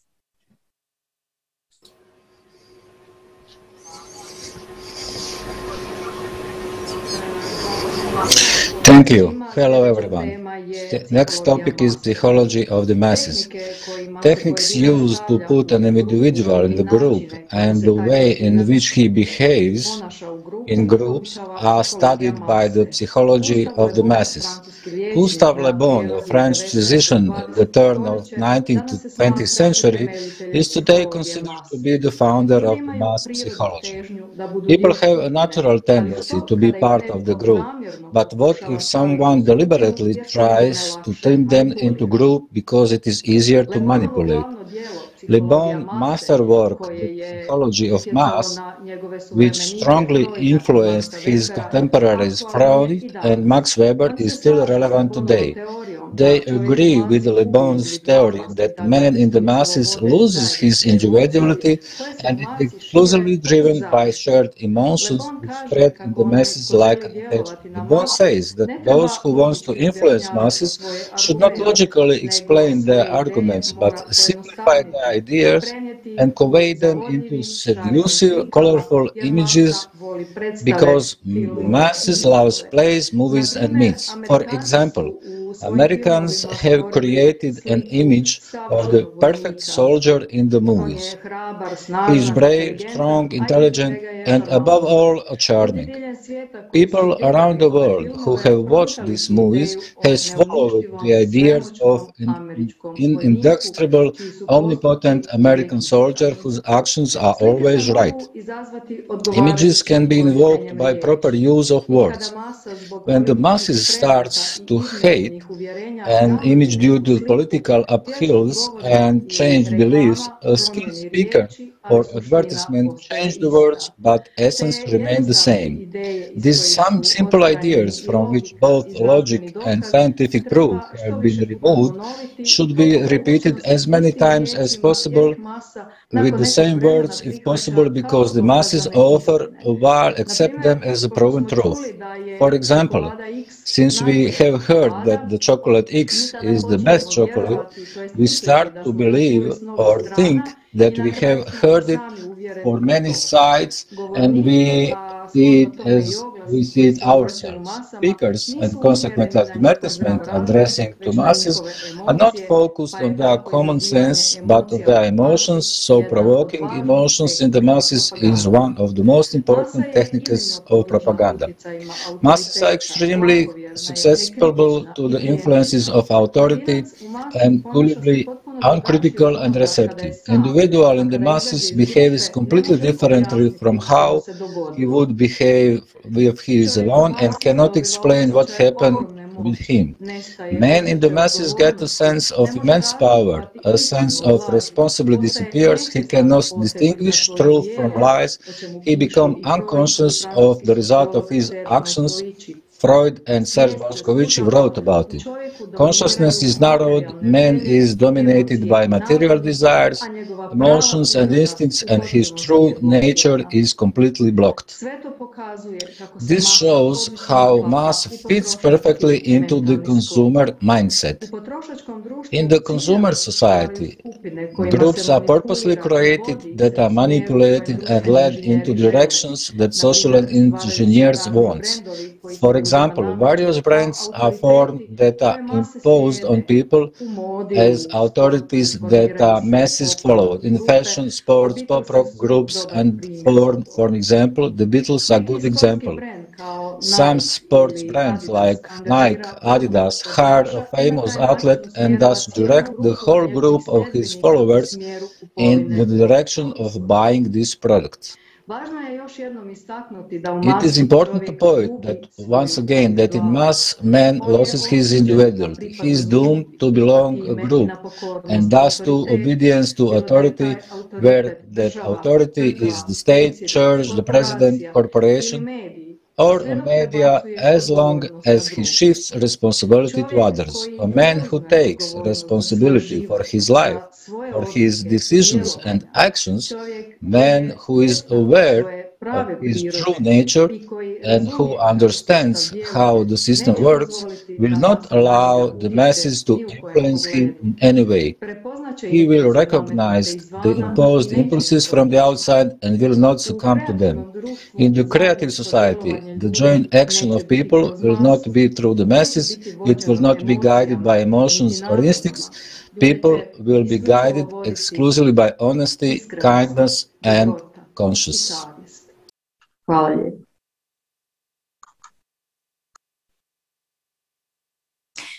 Wow, thank you, Tanya. Can you imagine living in a world where honesty, openness, and the best human values are celebrated? Wouldn't you want to be a part of creative society so you can become a human with a capital H? Where the main value is human life and freedom? Where's the individuality of each person valuable? While you think about that, let's discuss the topic of media influence on our children and why no one is protected against the advertisement. Jason, please, share your findings with us. Hello, everyone. It's good to see you all here. Thank you for the wonderful and serious topics and pointing out why we absolutely need the creative society. So in the early 40s, advertising was coupled with a chocolate bar on Saturdays, puppet shows for children. Ever since that point, it led to expected results for those with knowledge, but those without it, it may seem that it was nothing. The people that started doing this already had the knowledge of signs, symbols, and their effect on the human subconscious, particularly upon a child's subconscious. This influence of advertising allows a child to leverage its ability at home and influence its parents based upon those ads or advertisements. And again, that mechanism is via behavior, persuasion, and the subconscious. There are hotly debated effects and questions regarding advertising at this time. For example, questions that need answered. At what age is it appropriate to advertise to a child? Meaning, will a child know it's being advertised to, or will it know it's being persuaded? And this determines whether or not we know children perceive the information around them appropriately. But why does this, even not knowing the answer to this question, stop us from regulating advertisement, given what we've been told today by everyone here? I'm going to point out and reveal a few points of data of a study done by Stoneman and Brody. They studied the advertising effects on children, particularly the purchase request of children. And they also sought to find out the things we're trying to find out today. But the conclusion of their study was that marketing and advertising leaves children vulnerable and gives them the ability to influence their parents. It's a bit strange, isn't it? But that's what things are like in the consumer society. That is exactly how things are. The information we receive, we then use it against each other, or we use it for our desires. It is no different for a child. Let's dive a little bit more. Okay? Currently today, these are the negative effects of advertising on children. Some of them have been highlighted by our speakers today and our host. It influences their buying decisions, provokes tobacco and alcohol consumption, causes eating disorders, America, the country I reside in, has a leading amount of obese children. Think about that as we talked about McDonald's today. Develops materialistic feelings. I'm going to elaborate on that. Materialistic feelings is where we treat each other as a transaction. We don't have any stake in being kind to each other. It is just simply a transaction. Beguiles children to do dangerous stunts and perform that which they had seen on television. This one, everyone knows this one, influences them to resort to impulsive buying without any critical thinking of whether or not they actually need the object that they're seeking. Influences them to like high-end and expensive things. Today, one of our speakers spoke about Jordans. In the United States, every child wants a pair of Jordans. Provokes violence and aggressive thoughts. This one is quite important because this is how children interact with each other if they don't know any different. If they've never been shown kindness, whether it's from advertising or their home environment, this is their reaction because of that perceived information, is to treat each other in a threatening manner in order to ascertain something they felt they needed. But there's hope. The American Pediatric Association does recommend a few following guidelines for parents and anyone who is responsible or in a responsible position for children. But I will tell you, that responsible person is every single one of us in society.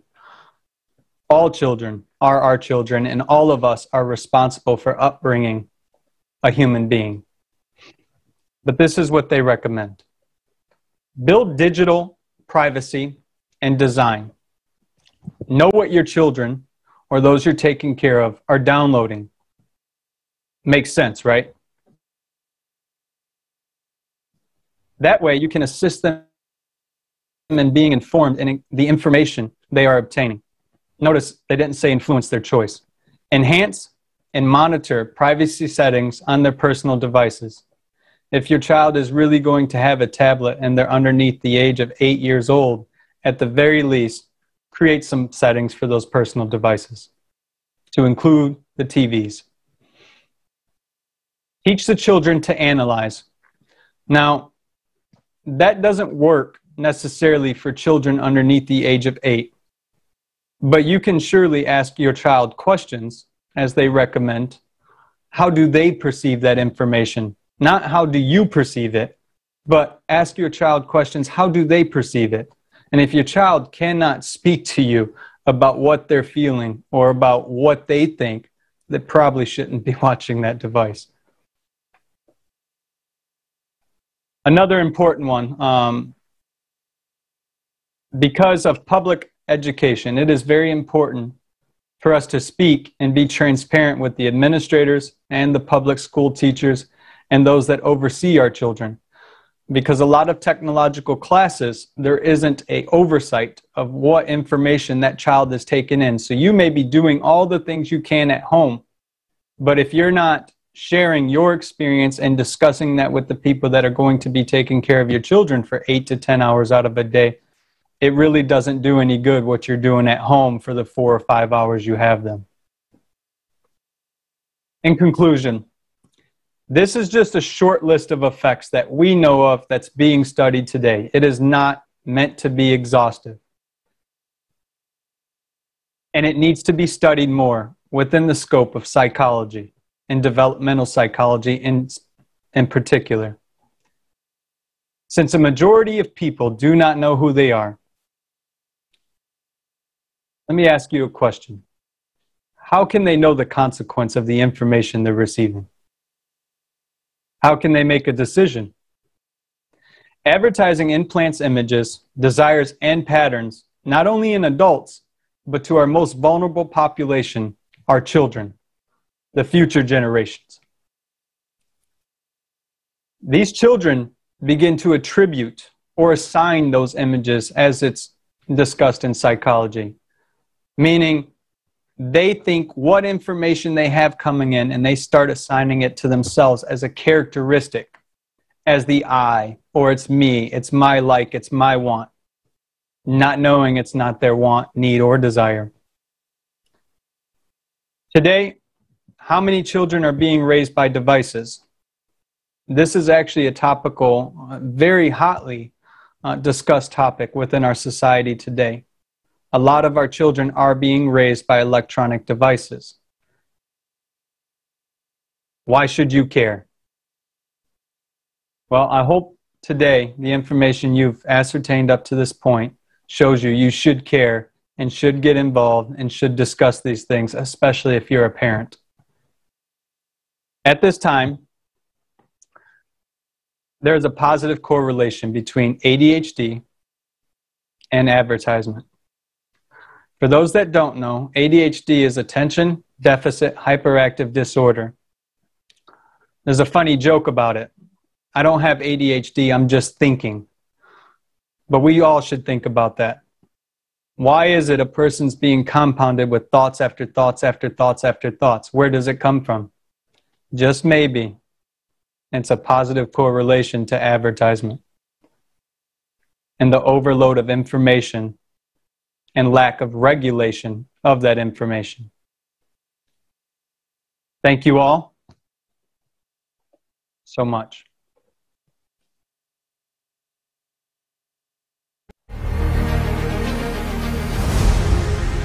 It really makes life easier when you have order in your life. And when I constantly accumulate things, it's very hard to maintain order, so it's probably due to what we get from the media, often subliminally, and that this is presented to us as something that's going to make us happy. You can see it very clearly in the advertisements that are especially on television, but nowadays also on YouTube and on various websites. And then people feel that if I don't have those things, I'm unsuccessful, I'm unhappy. And if I have those things, I'll be happy. And then when they get those things, they find out that it's not that what made them permanently happy. It was instantaneous. And the real happiness, the real joy of life is somewhere else entirely.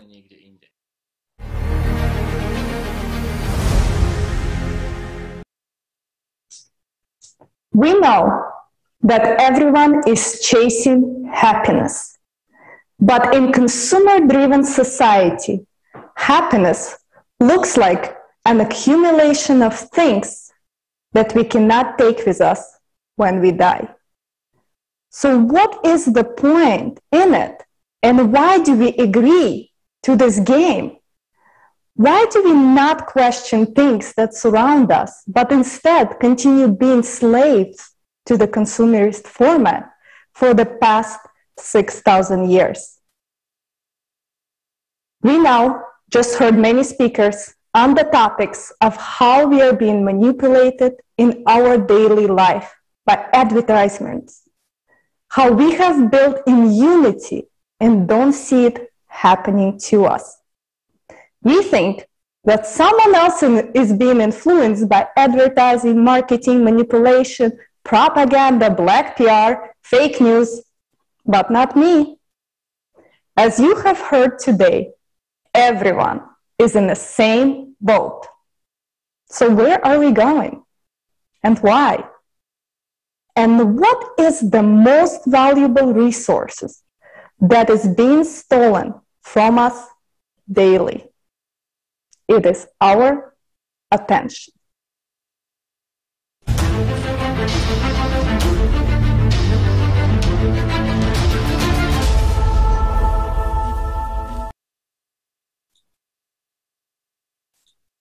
Dear friends, you're watching the Kaleidoscope of Facts number 14, Impact of Advertising and the Power of Attention.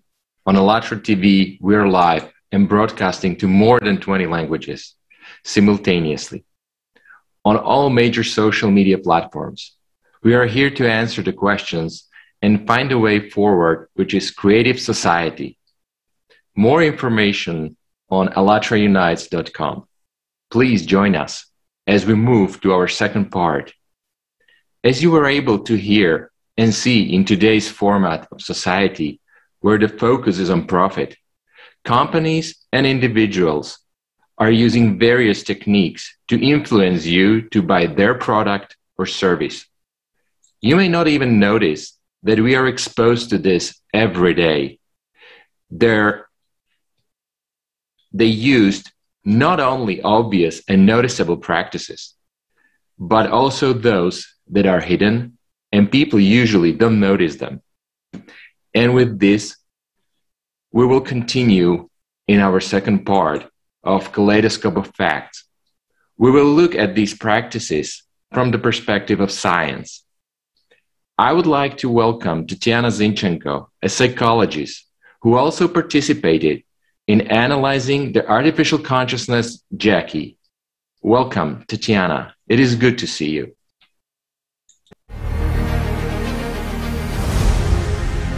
Greetings, dear friends. Today I'm glad to investigate together with you such an important and relevant topic as advertising and attention. I will tell in detail what neurobiological mechanisms advertising technologies use to influence people's choices and behavior. Unfortunately, we live in a consumer society where the basis of the economy is stimulation of people to constantly buy more and more goods or services. The main tool for this purpose is advertising. A person who lives in such a society in the language of marketing is called a consumer or a user. Advertising is aimed at attracting and keeping persons' attention on certain information. It's a stimulus which is to lead to a purchase. Every year, advertising is becoming more and more aggressive and manipulative. Modern advertising strategies affect subconscious mechanisms, bypassing rational thinking and critical analysis. There is even a new scientific trend called neuromarketing. Neuromarketing is the practical application of neuropsychology in marketing by studying the physiological and neurobiological reactions of a human to various advertising incentives. For this purpose, special equipment and methods are used: MRI, computer EEG, MET,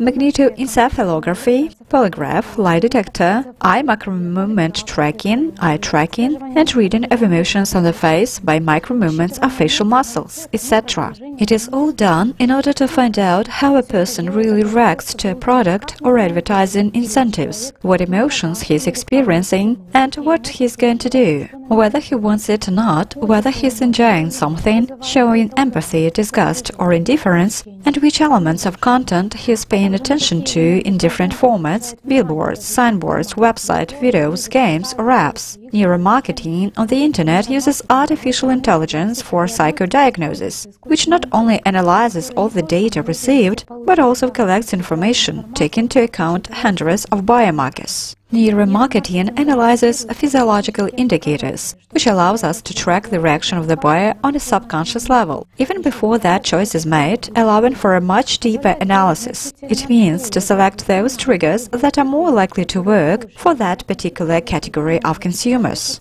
In conventional surveys, people may give socially desirable answers, maintaining the image of a good person.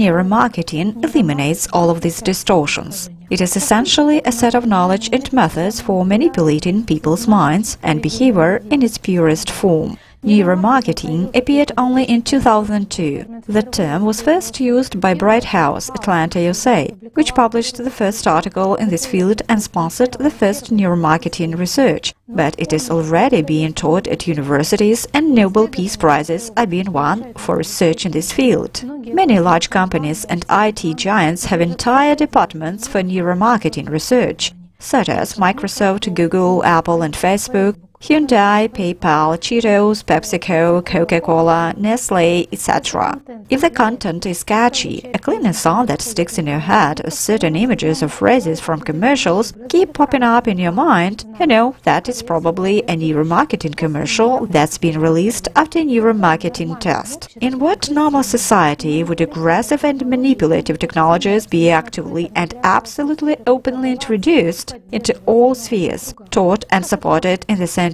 community? How does it work? Advertising always targets the instinctive programs of the human primary consciousness. What is meant by the term subconscious? This is the need for safety, survival, reproduction, and the desire for alpha importance, or the desire to be the dominant individual in the circle of his own kind. Advertising activates these programs using the mechanisms of unconscious imitation based on a system of mirror neurons. In 1992 in Parma, under the leadership of Giacomo Rizzolatti, some studies were conducted on the brain of macaques in order to analyze how the motor function of the body is carried out. When monkeys performed any movement, activity was observed F5 zone, the premotor zone of the cerebral cortex. The neurons in this part of the brain became active not only while performing any action, but also when the macaques observed how other monkeys were about to perform or performed any action. It was as if observation and action were the same thing.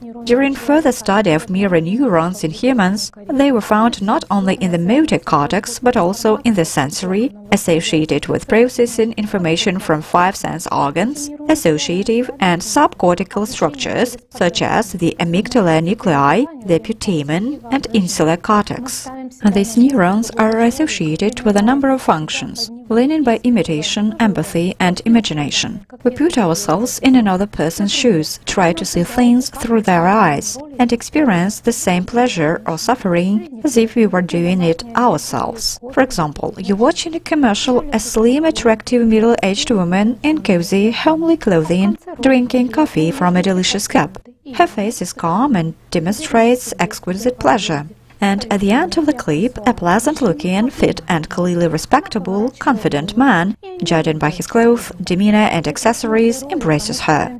She turns her head and they smile at each other. When we watch the commercial, we put ourselves in this woman's shoes, and despite the fact that we already, for example, are not as young, well-groomed, have gained extra pounds, do not live in such an exquisite house, but at this moment we feel the same pleasure as the woman in the commercial, and will go buy that kind of cup of coffee machine, depending on what was advertised. Because in our minds, this is the way to alpha status and security. You will be just as loved, appreciated, graceful, surrounded by the care of an equally strong, respectable man, the alpha male, if you drink this kind of coffee. Absurd, but precisely such thoughts and associations arise in our mind due to the mechanisms of unconscious imitation. What is more, before we put ourselves in this woman's shoes, our consciousness had already gone through processes of evaluation and comparison of ourselves to her for alpha importance. It is precisely because she looks cooler that we so easily succumbed to the power of this program of primary consciousness. Alpha importance is sold, and not a product, service or illusion of security, and of course the possibility to experience pleasure. Conventionally, having something or using a service, I will be more significant, respectable, respected, better, more influential than others. Even if the advertising is any text or there is no person, but only goods, it will work the same way. Causing the same associations, only the movie will be watched not on screen, but in your imagination. And the same unconscious imitation program will be activated based on the work of mirror neurons. The results of various neurobiological studies show us that in the brain we will observe the same processes regardless of whether we observe something in reality or it is only representations, imaginary images in our mind. Thus, neuromarketing exploits a necessary and useful brain mechanism which we need for our development, learning, and understanding each other for its own benefit. When these programs are successfully implemented, for example by purchasing a certain product or service, positive emotions of joy, pleasure, euphoria arise in the consciousness, and in the brain we observe activation of neurons in the rewarding mesocortical limbic system of the brain, and the so-called pleasure area, and correspondingly a burst of certain pleasure neurotransmitters, dopamine and internal opiates, endorphins and enkephalins. If a person has not been able to implement these programs due to a lack of some resources, a partner's or parents' consent to purchase something or money in time, etc., he will experience negative emotions, activation of neurons in the punishment system of the brain, limbic system, cingulate gyrus, amygdala, and release of neurotransmitters of suffering, frustration or stress. Acetylcholine, noradrenaline, cortisol. But both positive and negative emotions will eventually lead to a person to a purchase, in the first case to gain pleasure, in the second to reduce suffering. In recent years, many experts have noted an increase of number of patients with a new form of addiction, especially during the pandemic, as people were buying a lot online due to the use of manipulative information technologies in advertising. The reason is spontaneous online shopping. People, as if in a trance or under hypnosis, engaged in a completely different activity on the internet shortly before, make purchases when they come across an advertisement in a state of strong emotional excitement. To do this, they take out loans and borrow money, often microcredits at huge interest rates. And when they cool down and realize what they have done, they are completely bewildered and do not remember how much money they had borrowed. Then it's all happening again. This new information addiction is very similar to what happens with gambling. Naturally, it leads to family conflicts, divorces, people losing their jobs, etc. To protect yourself from the aggressive effects of advertising, it is very important to maintain an observer attitude toward those thoughts, emotions and desires that arise, critical analysis, and most importantly, to carefully monitor and not allow the unconscious imitation program to unfold on the basis of alpha importance. It is easy if a person, or better all of society, begin to live with other values themselves, to strive, give, develop, learn and to improve themselves and the world around them. In the creative society, manipulative technologies will be banned at the state level, and advertising will only be used to inform people. Спасибо большое за внимание. Передаю слово следующему спикеру.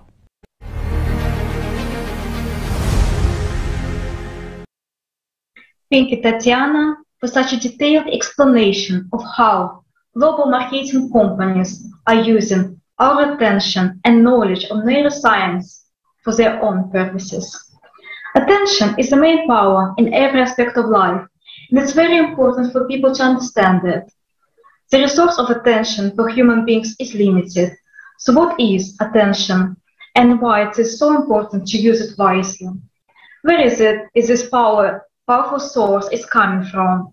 Who and why distract us from the main goal of our life? Our next speakers, Eva Lещенко and Alena Gritsenko, will tell us more about the power of attention and its main value for each person. Ева, the floor is yours. Здравствуйте, дорогие друзья! Рада сегодня быть с вами. Как говорил предыдущий спикер, Татьяна Зинченко, кандидат психологических наук. Hello, our friends. I'm happy to be here. As Tatiana Zinchenko was saying, if content catches you up, if some music constantly plays around in your head and some phrases from advertisement, then you should know for sure that this video was published out after neuromarketing advertisement. In order to begin in our head exactly this program. A person always has a choice to move along a straight road to his goal or turn off being distracted by illusions and go another way. And always, when we pay the most valuable resource by our attention. So, how does it activate information? Let's start by looking at what its official sources say about. Attention in the concentration and force of mental activity on a particular object and decision it made between voluntarily and voluntarily attention when the choice of object of attention is made consciously, deliberately. The characteristics of attention, stability, volume, the number of objects can be perceived and recorded by a person in a relatively short moment of time. Distribution, the ability to hold in the field of consciousness the objects of different activities. It was explained in the modern explanation dictionary. In Dali's explanation dictionary, it is stated to take in heed in the sense of to listen attentively, to listen, and to absorb by the ear.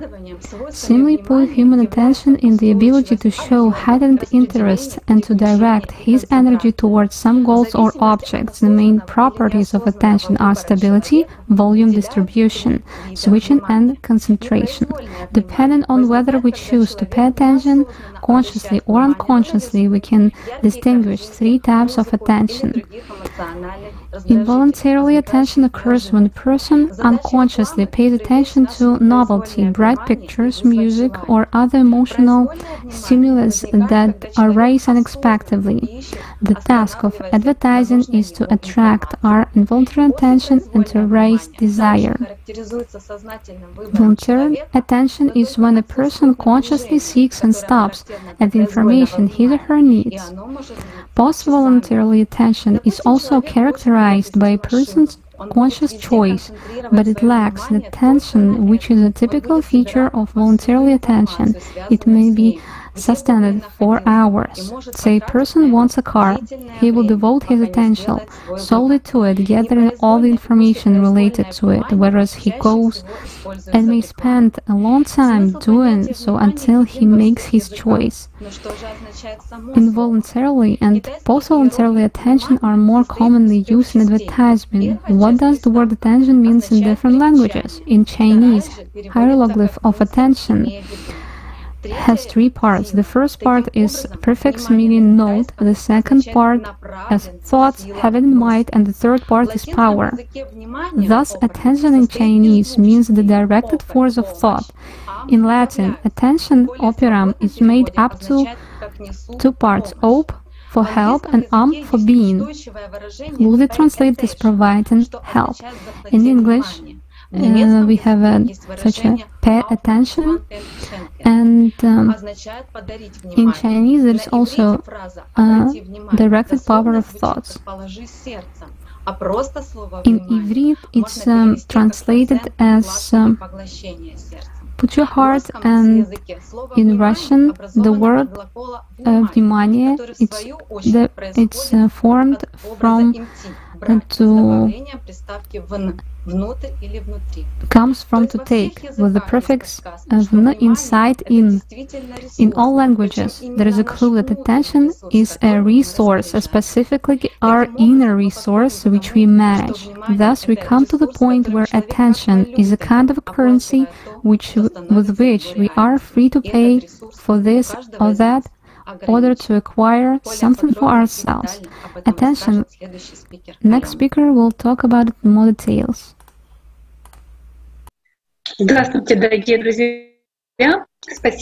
Hello, dear friends. Thank you, Anna. And we continue.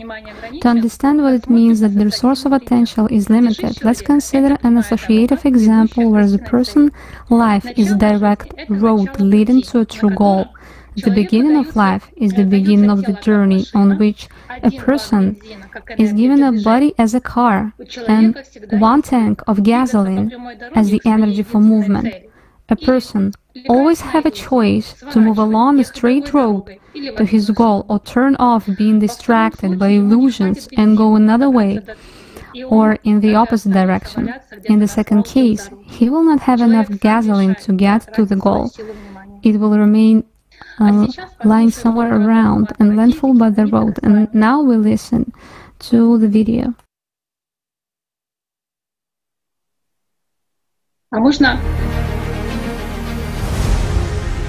In quantum physics, we have these waves of possibility. So the question is, how do the waves of possibility become actual events in our experience? And observers seem to be included because we, human beings, are the only ones we know that actually have experiences. So this question was very difficult to answer because no material interactions can do it. This was what von Neumann was showing from quantum mathematics. No material interaction can convert waves of possibility into events of experience of the observer. So how is the observer observing a quantum object?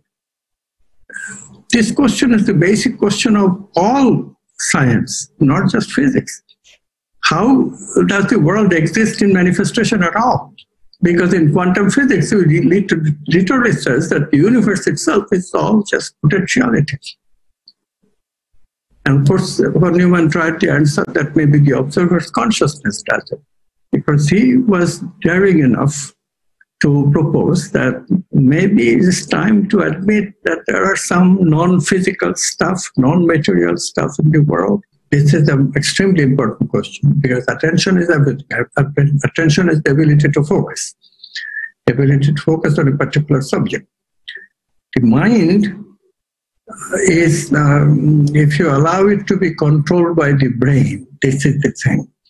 What we don't realize is that if the brain scientists were right, then of course we would be the brain, and we would behave like the brain. And the fact is that the brain, once conditioned into the me-centeredness and, of course, negative emotions and pleasure circuits that the brain already has, and additionally this information addiction, that's another very vile habit that brain picks up today, which it didn't have yesterday. But that's the way it is. So then if we live like the brain, then what happens? The brain is constantly bombarded with stimuli. And the brain will be attracted to this stimulus or that stimulus, depending on the conditioning of the brain. That response of the brain from one instant to another may not at all have anything to do with meaning of my life, purpose of my life at all. It would be basically random thoughts sort of guiding me. And many people live that way. They're called drifters. They cannot keep attention. They drift from one to another to another. Kids, hyperactive, cannot pay attention, right? People who pay attention, why are they paying attention? They are paying attention because they attach meaning to it. They break into the brain's habit. Hey, that's not meaningful. I don't want to do that. I want to do this. This is meaningful to me. So that's how we do it. Without the meaningful mind and without consciousness, the ability of being the real boss, that I can overrule the brain's habit of randomness. You know, quantum ultimately is also random because probability calculation works there. So we have a bunch of responses. We are able to choose usually, but if we allow the brain to take over, then it's random. It becomes random. That's a normal way of operation for the brain. It is with our consciousness, with our mind, with our meaningfulness that we want to give, with the purpose that we want to bring, that we change, to overrule the brain and change our direction to focusing to a particular problem of meaning that I want to focus on. Okay? And we are nearly forgetting that in the present culture, especially, you know, social media. It really dumbs down people. They don't have the ability of paying attention anymore. If we leave meaning and purpose, what happens? This is the question that you have to ask. And the answer is really beautiful. How we create heaven? We create heaven by creating a soul for ourselves. Soul is what is going to take us to heaven. So soul creation is what? Soul creation is the creation of meaning and purposeful thing, memory of meaning and purpose that we serve. Purpose is to embody these archetypes: love, beauty, justice, truth, abundance, power in a good way, power to empower others, wholeness. These are the things that we cultivate and embody as much software as we can make. This is soul software. But the problem really is that, okay, do we stay forever at the survival level? Do we ever go into soul making en masse? Because, you know, you were asking before about this collective memory. Unless we return to that connectedness, and this time in spite of the mind,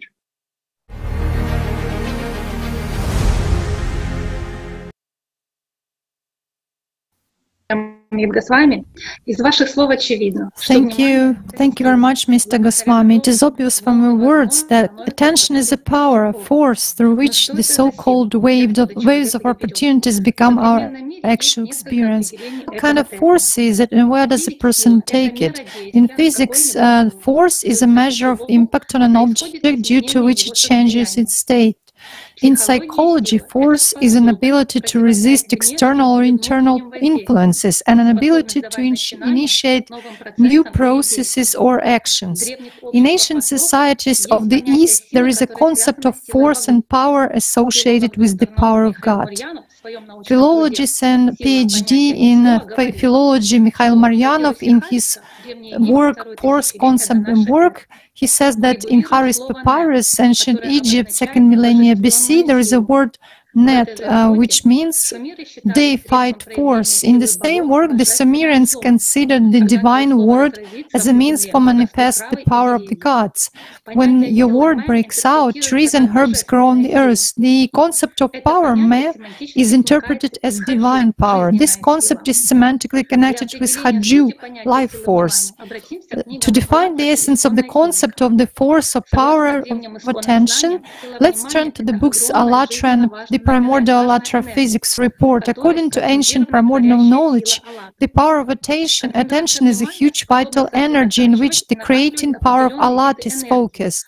The concentration of attention is able to focus and accumulate certain types of energies, the search of which generates the act of action, the creation of something, emotions, thoughts, actions, events, invisible and invisible words. And it forms a fate of a person during the life of after the death of his or her physical body. So we can see that the power of attention is the concentrated power of ALLAT. But what is this power of ALLAT, and where does a human get it? We found answer in the books by Anastasia Nova. The power of ALLAT is the power that comes from the world of God. It's the primary force which begets the primordial initial action. In the mythology, this power is called the mother of all things, the creating divine feminine principle, the mother bird, the will of God, the power of God's thought. According to ancient spiritual knowledge, it is the power of Allah that arranges everything in the visible and invisible worlds, makes everything move, be in motion, transform, according to a certain plan. It is after the concentration of this power that the entire system of the animal mind is chasing. Why do they chase for it? We'll find in the video the value of attention.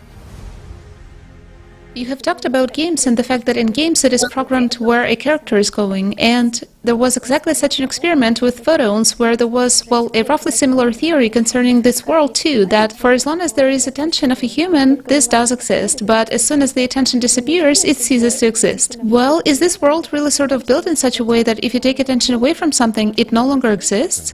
Of course. And what for? After all, what takes place here? I'll say even more.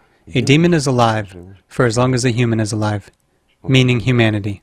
The system exists for as long as soul-filled beings exist. Once there are no soul-filled beings anymore, there will be no system. It is pointless. What is it needed for? That is, it lives solely due to our attention, and that's all? It has no other resource? Absolutely.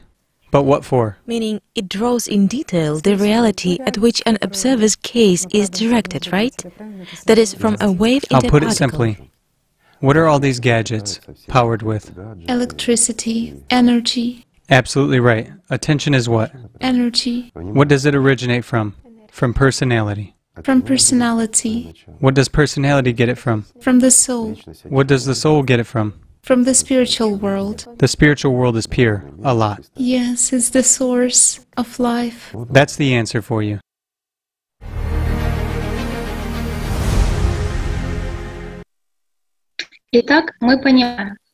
So we understand that the power of attention is the most valuable resource for a human. Directed power of attention can make changes in the surrounding world. Thanks to this force, this power, the entire material world exists, including advertising. There is no attention, there will not be advertising. Thanks a lot. I give the floor to the next speaker.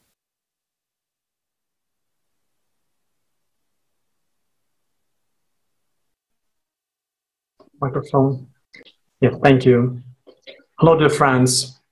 Alona, Yeva, thank you, ladies, so much. Surprisingly, most of us barely know anything about attention, though it is the primary tool which we use every moment of our lives. We use it literally in everything we do, irrespective of whether we do this just in our head or in the real world.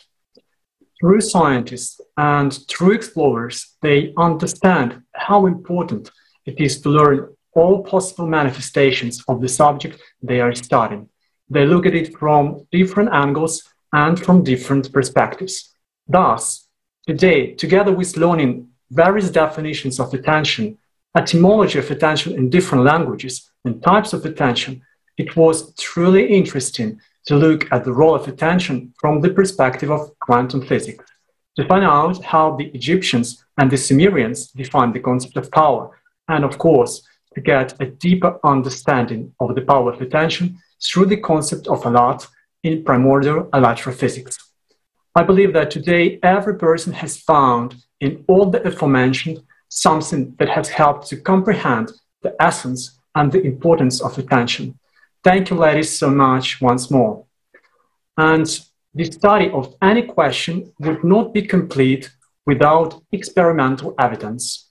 There have been many experiments around the world at various times by scientists and by enthusiasts that in one way or another have involved the power of attention. And our next speaker will tell about the links of such unexpected things as water, its photograph, and Facebook, as meditators and crime rate in Washington, as random number generators, and the funeral of Princess Diana. Quite intriguing, I would say. We are all ears, Ksenia. Thank you. Dear all, my name is Ksenia. As previous speakers highlighted, attention is the key in our life, as it's a power, a vital force, a creative force. Scientists all around the world stating that by uniting together towards a common goal, we have a significant effect. With improvement of telecommunication technologies and the emergence of the social distancing phenomenon, the remote experiment was conducted by Sergei Kernbach in 2020 and was published in the Journal of Emerging Trends in Science, Association of Unconventional Science. About 300 active and 10,000 passive participants participated in a remote experiment of 30 minutes duration. Those sessions were synchronized via Facebook, and during which participants were asked to concentrate attention on the photo with the water, as well as send love to all participants and wish them a stronger health and immune system.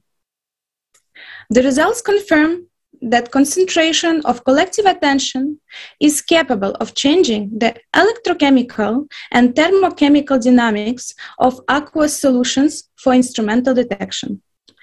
Mass media and social media play a leading role as an instrument for unification of people. Another experiment was conducted in 1993 by quantum physicist John Hagelin in Washington, D.C. Due to 2,500 meditators, the crime rate dropped by 25%, which means that a relatively small group of few thousands were able to influence a much larger group of 1.5 million citizens. Conclusion. By uniting and putting attention into positive emotion, people create a specific information field, which is in line with the idea of creative society. If we all unite, we use the power of synchronization. We can achieve a great outcome for all of us. I would also like to draw your attention to the project called Global Consciousness, which was conducted by Roger Nelson, PhD, Director of Global Consciousness Project, which looked at whether there was interaction between people over long distances. A random number generator continuously generated random numbers which were recorded on a hard drive over a period of 12 years and from the locations of around 70 locations all around the world. As a result, experiment provided evidence that effects of synchronized collective attention, defined as mass consciousness, were recorded on the world-spanning network of physical devices.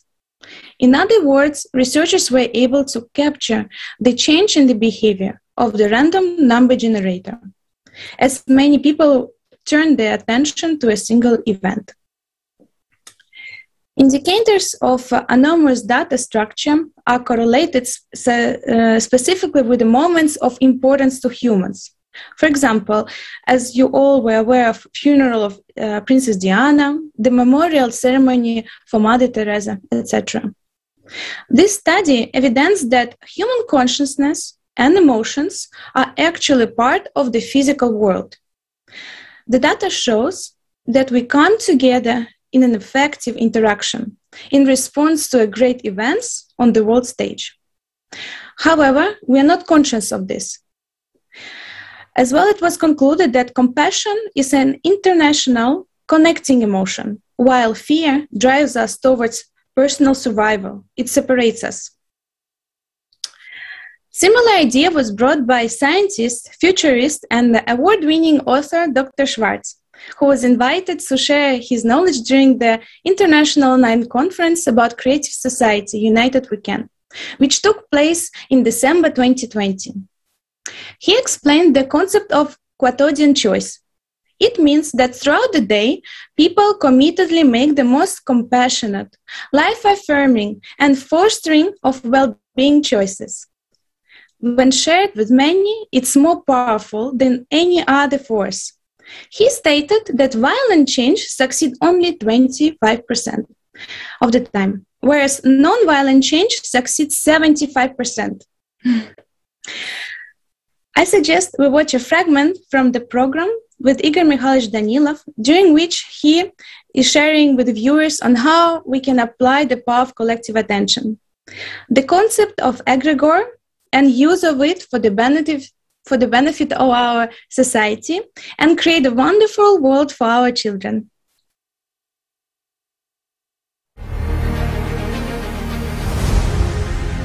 Because what will any violence mean? A consumerist format. We cannot build the creative society through violence, while in order for us to do something, we should consolidate all of our human resources. You see, there is such a notion as an egregore. In this case, an egregore is understood as our overall potential, the overall human potential, which we can invest together in order to resuscitate our planet, repair our house, and for all of us to survive. That's the way it is. We are talking precisely about the egregore. There is no other way to do that. And again, when 10 years ago we were literally 7 billion, we wouldn't have managed to do that. Now we can do it. Why? Because there are 8 billion of us.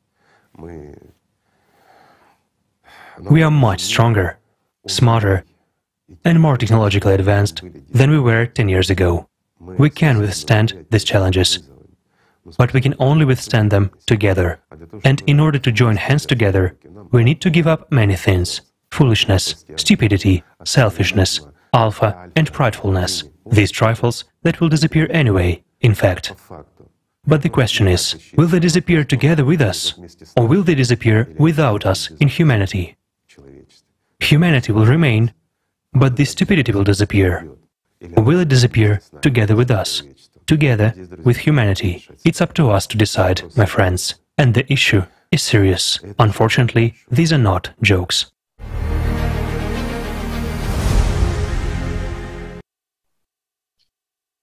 I would like to share one more experiment, Global Coherence Initiative, led by Roland McRae, PhD, Director of Research at the Institute of Hard Math, and Annette Dulé, PhD, Geologist, Marine Geochemist, and Researcher. They stated that if all living systems are indeed intercorrelated and communicate with each other via biological, electromagnetic, and non-local fields, it stands to no reason that humans can work together in a co-creative relationship to consciously increase the coherence in the global field environment. which in turn distributes this information to all living systems within this field. Every individual contributes to the global field environment, and each person's attitudes, intentions, and emotional experiences count. A person can have an impact on a lot of things when correctly investing its own power. If the person knows that he or she has it, and it knows how to use it. Let's watch a fragment of the program about synchronization and the power of the collective attention.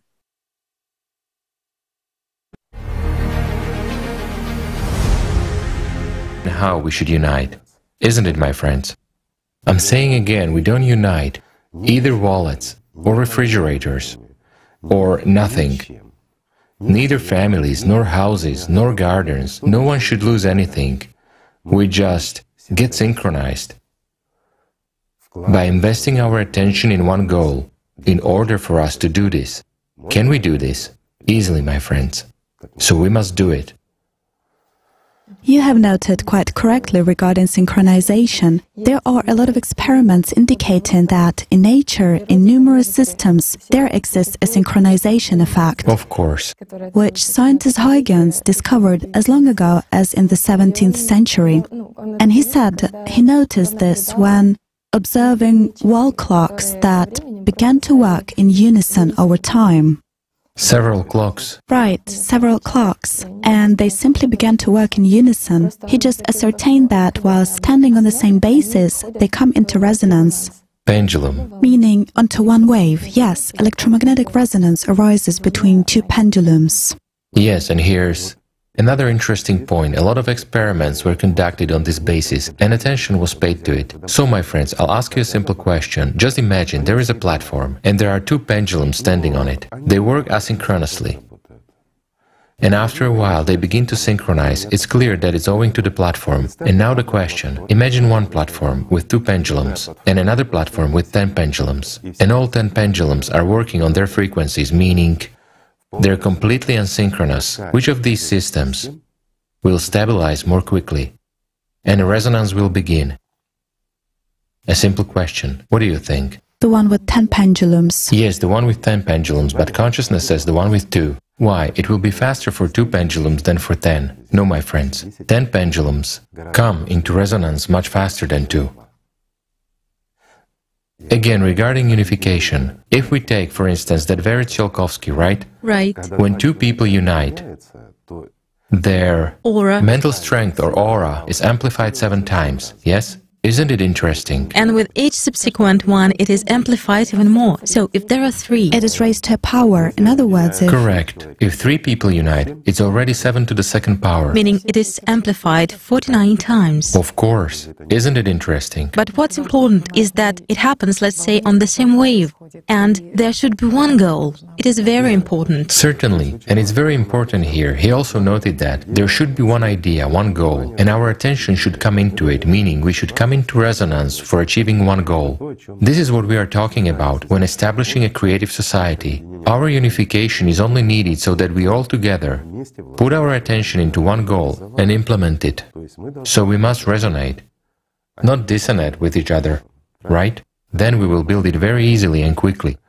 Everything depends, my friends, again, on our aspirations and on the power we invest. And human power, the true power, is in our attention. If we invest it there, but again, we invest it due to our desire to make the world a better place for ourselves. We do not contradict even those very patterns of consumerism. We want to create a beautiful, safe world for our children. This is a true legacy that we can leave for them. Isn't it so? We give them not only tomorrow, but also day after tomorrow. Isn't it worth it for us to spend a little time and attention on this? It is worth it, my friends. Life is worth it.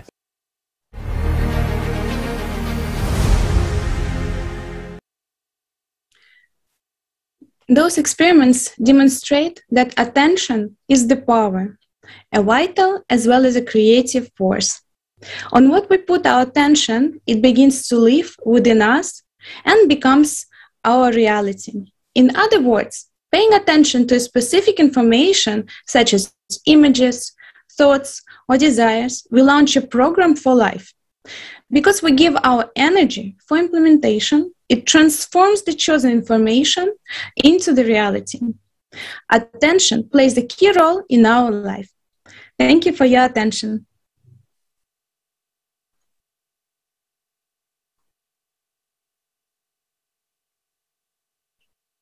Thank you so much, Ksenia, for sharing with us your research. It is clear the information gets activated by our attention. It's truly important for people to realize what amazing power we keep within ourselves and our responsibility for the choices we make. Dear viewers, let's look at the process from the neuroscience perspective in advertising. Marek Jakubas will tell us more about the core of advertising. Marek, the floor is yours. Thank you very much, Alla. So, friends, let me just remind you that in our conference today, we explore the impact of advertising and the power of our attention. So, what is advertising at its core? In fact, it is the ordered information. And where do we put our attention to? Again, we put our attention into information so that we can better understand how it works. Let's deep dive into the micro world and see how the information itself works. Today, we are used to perceiving the material world as the primary one, but attention to what is at its core. So to begin with, let me give you a simple example from our life showing that creation of matter begins with information. How are houses built? First, we're building a house. Then we form the idea of what kind of house we want. We make plans, and finally we build a house. So this case proves that the information precedes realization in matter. If we look at it from a different perspective, from perspective of physics, so first we set basically our needs. That is the information defining acceptable possibilities, such as how many rooms a house should have, or how big it should have, its color, etc. And when we invest money, in other words, our attention, the company starts to build a house according to the plan, or in other words, the master plan. And in such way, the house will turn into reality. That means that first we order information, attention, and obtain a material result. For how it happens, let's watch a short video.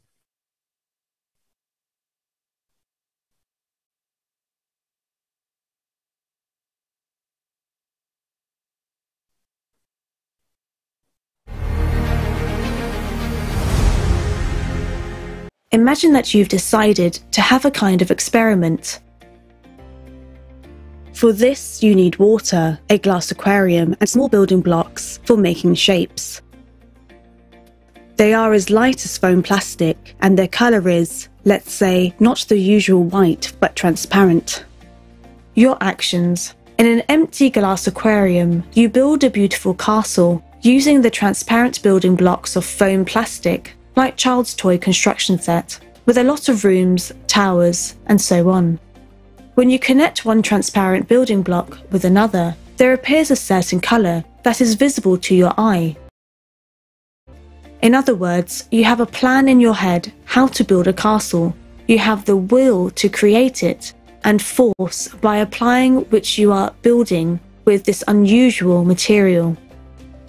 Next, you have built the castle, which became visible thanks to such connections, and now you can admire its beauty, volume, and the complexity of its architecture. Then, continuing the experiment, you fill the aquarium with water. What will happen?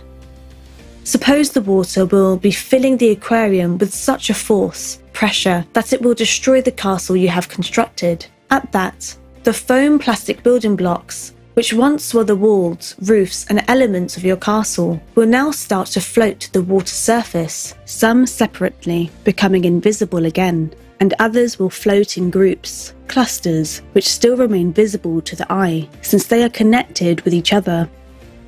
Eventually, your entire structure will break up under the pressure of the water into separate building blocks and become transparent. So as they say, not a single trace of your castle will remain. If you remove all the water from the aquarium, the foam plastic building blocks will sink to the bottom. The blocks themselves, without your plan, will and application of force, will never take shape of an orderly built castle. This will simply be a chaotic handful of transparent foam plastic building blocks, invisible to the eye. You may shake your aquarium for as long as you wish, even for eternity, shuffling them, yet they will never become a castle until you build it again.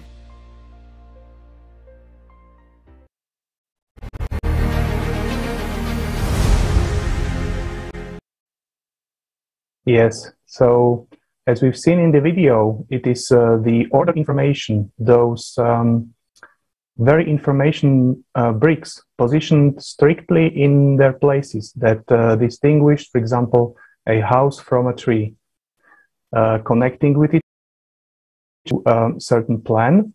These bricks form visible matter and set its properties, such as the volume and form and mass and other characteristics. Actually, there are a number of scientists supporting this hypothesis that there is the information at the base of the matter. For example, the American physicist, theoretist, John Archibald Wheeler in the 90s put forward a concept it from bit, according to which the immaterial unit of bit is proclaimed as the essence, the original basis of all things. Or the British scientist David Bohm, as well as Stanford neurophysiologist Carl Pribram, experimentally proved that the universe is a hologram, where everything is interconnected and information is its fundament. That is, everything consists of information.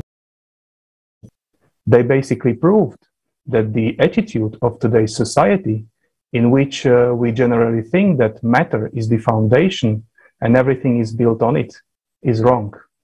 It is exactly the opposite. Information is the foundation, forms the matter. Also interesting is the etymology of the word information. The word itself consists of two parts, the prefix in and the rest forma.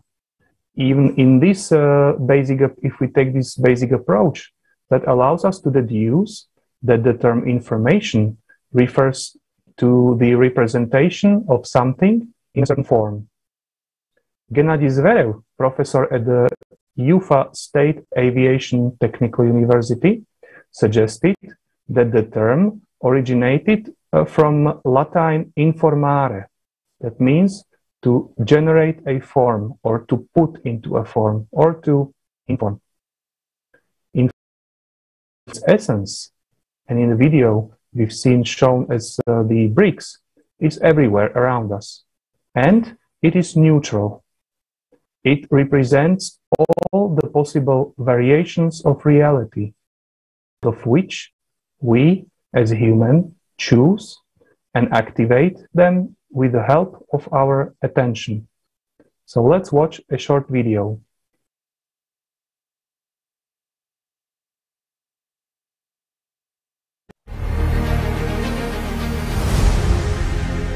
In order to understand this, let's consider another example with a mirror. Suppose that several basic information building blocks form a structure that represents a local point, some object. We put it in the middle of a room, in which a multitude of mirrors is placed under a certain angle in such a way that it is reflected in each of them. So the object is in the middle of the room, and it is reflected in every mirror. Also, we see it, and therefore, it exists in our minds. In short, the information about the object exists simultaneously in several places. If we remove one of the mirrors, we will not observe this object in that place. But when we return the mirror, it will reappear. So, in fact, information about it has not disappeared. It is just that we see the object under certain conditions of manifestations of information, and once conditions have changed, we no longer see it. Objectively, however, this object continues to exist in that place in terms of information. The reflection may have a continuous flow, so it means that this object exists in each point of this room and, incidentally, not only of the room, but also of the space outside the limits of the room, regardless of whether we see it or not.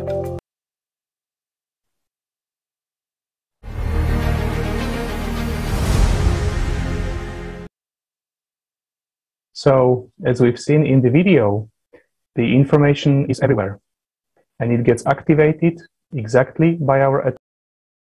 The video was shown with help of a mirror. Now you may ask, how does it, or what does it have to do in common with the advertising? So, advertising is also just an information which starts to impact us only if we endow it with the power of our attention. By endowing information with power of attention, in essence, we give life to the information program contained therein, which transforms our into this or that reality. It may either be a horror with endless issues or a life filled with love and happiness. It only depends on our choice. Thank you very much, and I pass the word back to Robert. Thank you, Marek. Indeed, these facts that all of us are facing every day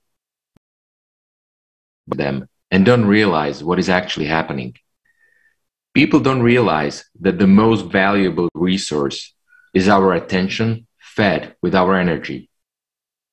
Just a quick reminder for everybody watching us. We are live on ALLATRA International Public Movement platform. Please use the chat option and place your comments and questions. We will try to answer your questions live. If not, we will answer them later by email. And you can also email us on info@allatra.tv. Now, let's watch a short video. The RISE experiment. This experiment proves how powerful our attention is. And every day, when we focus our attention on certain thoughts, they become real. The results of this experiment are astonishing, and I can confirm it as I have done this experiment myself as well. So let's watch the video.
Put aside and take the next jar.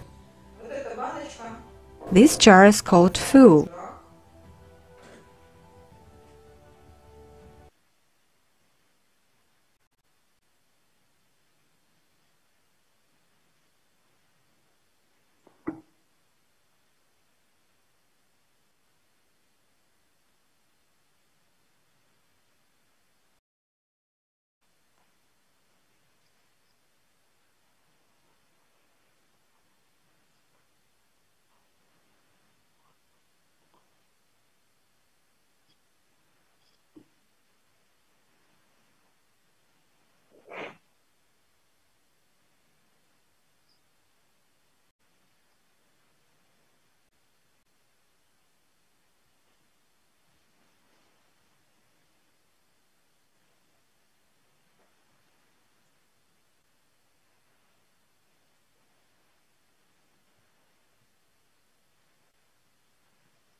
Since all three groups started the experiment at the same time,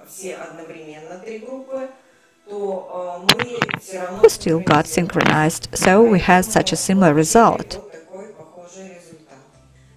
Thanks a lot, dear friends, to those who provided support, who took part in the experiment. I think all of us were very interested to take part in it.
Many thanks to everyone who took part in the experiment.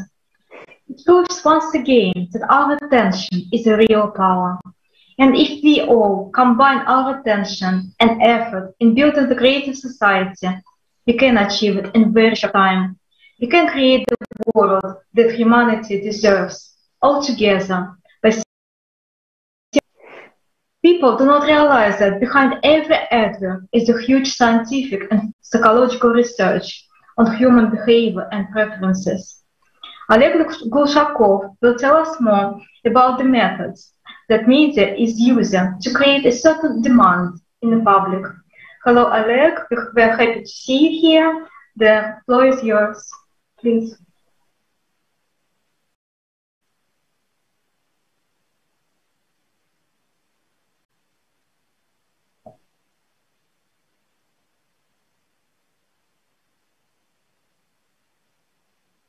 If you're talking, Oleg, we can't hear you, unfortunately.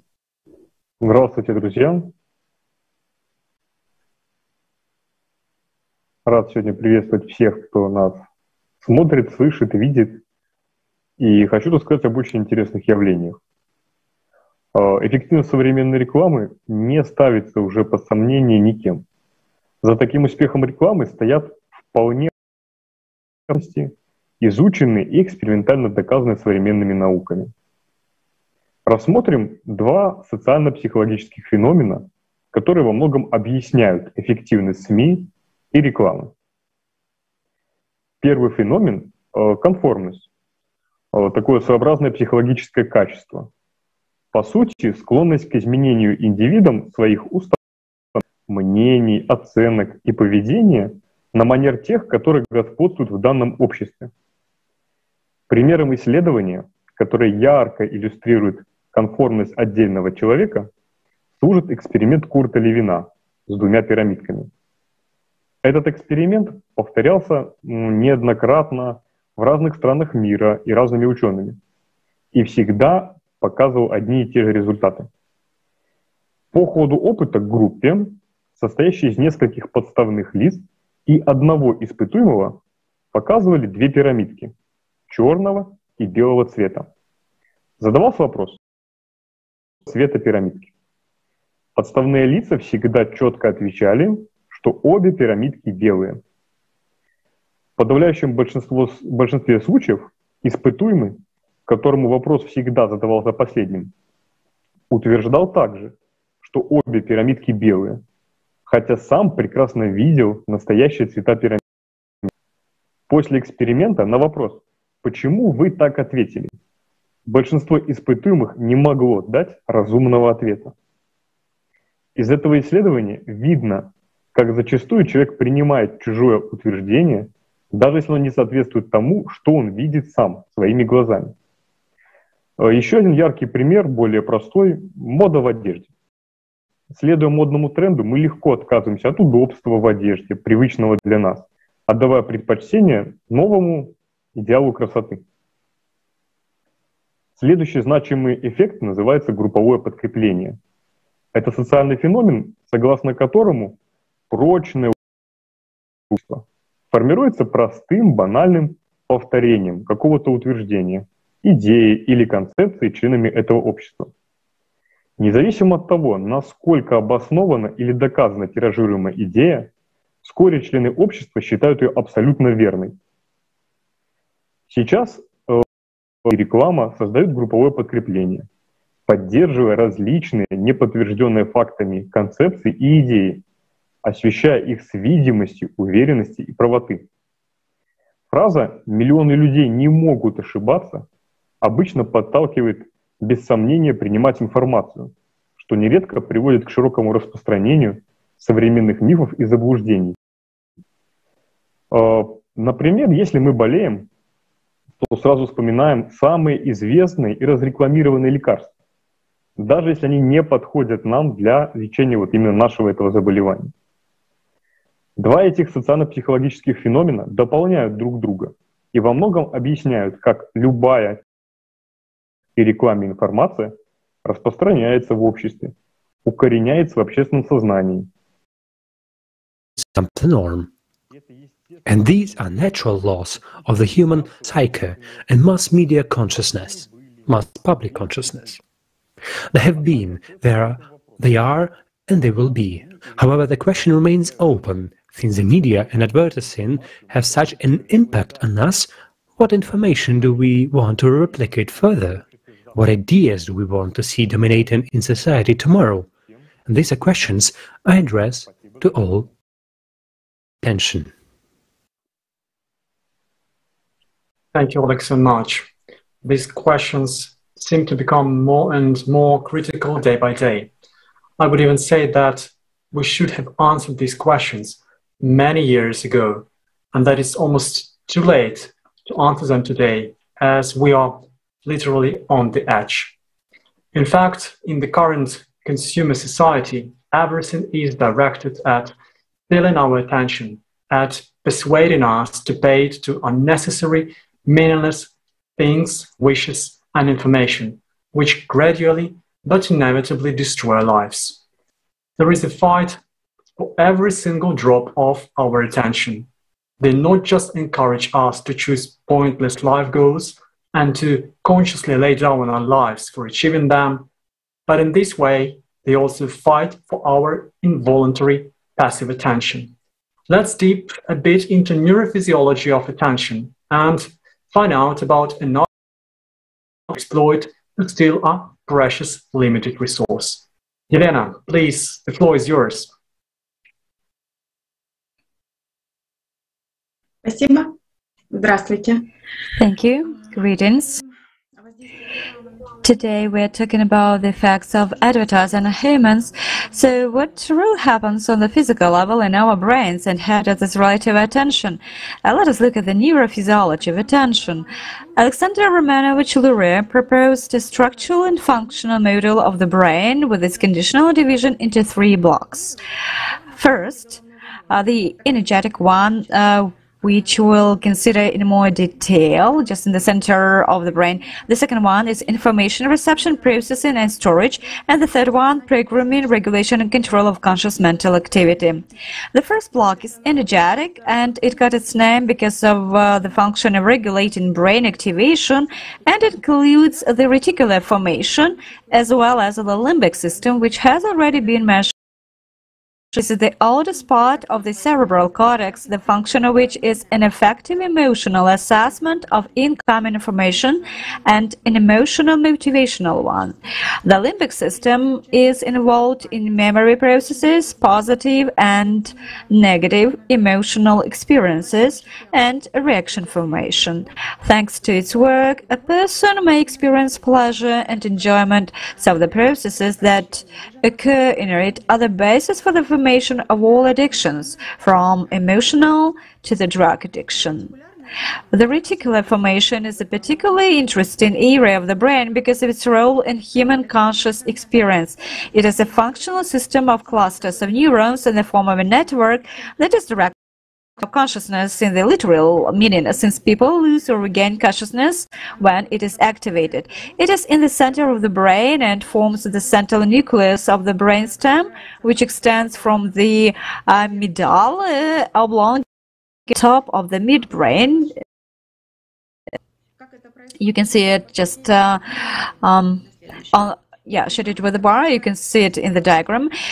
Information comes from all important brain structures, including the analyzers, taste, vision, hearing, etc., via various ascending conduction pathways and then projecting fibers transmitted both downward to the spinal cord and upward to the thalamus and eventually to the cerebral cortex.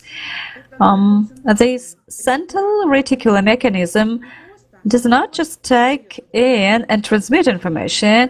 It is like a filter. It ignores some of the information and transmits some other information. It can amplify the signal or weaken it and thus influence the activity of most other parts of the brain. So it is like a control center that, together with the limbic system, directly affects our state and emotions. So kind of brain in the brain. But how are the signals selected? Signals that appear at the same time will the reticular formation transmit. Research by Thatcher and John in 1977 shows that signals from new, unrecognized stimuli take priority and are distributed throughout the brain. That is, even incoming signal prevails over other incoming signals, for example, in intensity or importance to the subject. It becomes a universal global message that is widely sent to other areas of the brain, including the rest of the cortex. Thus, one selected signal is amplified, becomes dominant, and triggers the corresponding emotional background and reactions, which in turn increase attention to that signal. It is exactly this property that is used in advertising, and that is why it usually sounds louder, looks brighter in color, intensity, light, also some kind of unusualness and novelty, such as frames and dynamism of objects, sudden intensification or weakening of separate stimuli, introduction of pause or change of rhythm and tempo movements involuntarily attract attention, so that the reticular formation is just obliged to transfer information further to the limbic system and activate the cerebral cortex. That is, to attract our involuntary attention and trigger an emotion without the person's intention or desire to see or hear anything, without had a predetermined goal in mind. That is to select information for us, instead of us, and make a person go along with the myriad desires that advertising in the consumer society imposes on us. The key is our attention.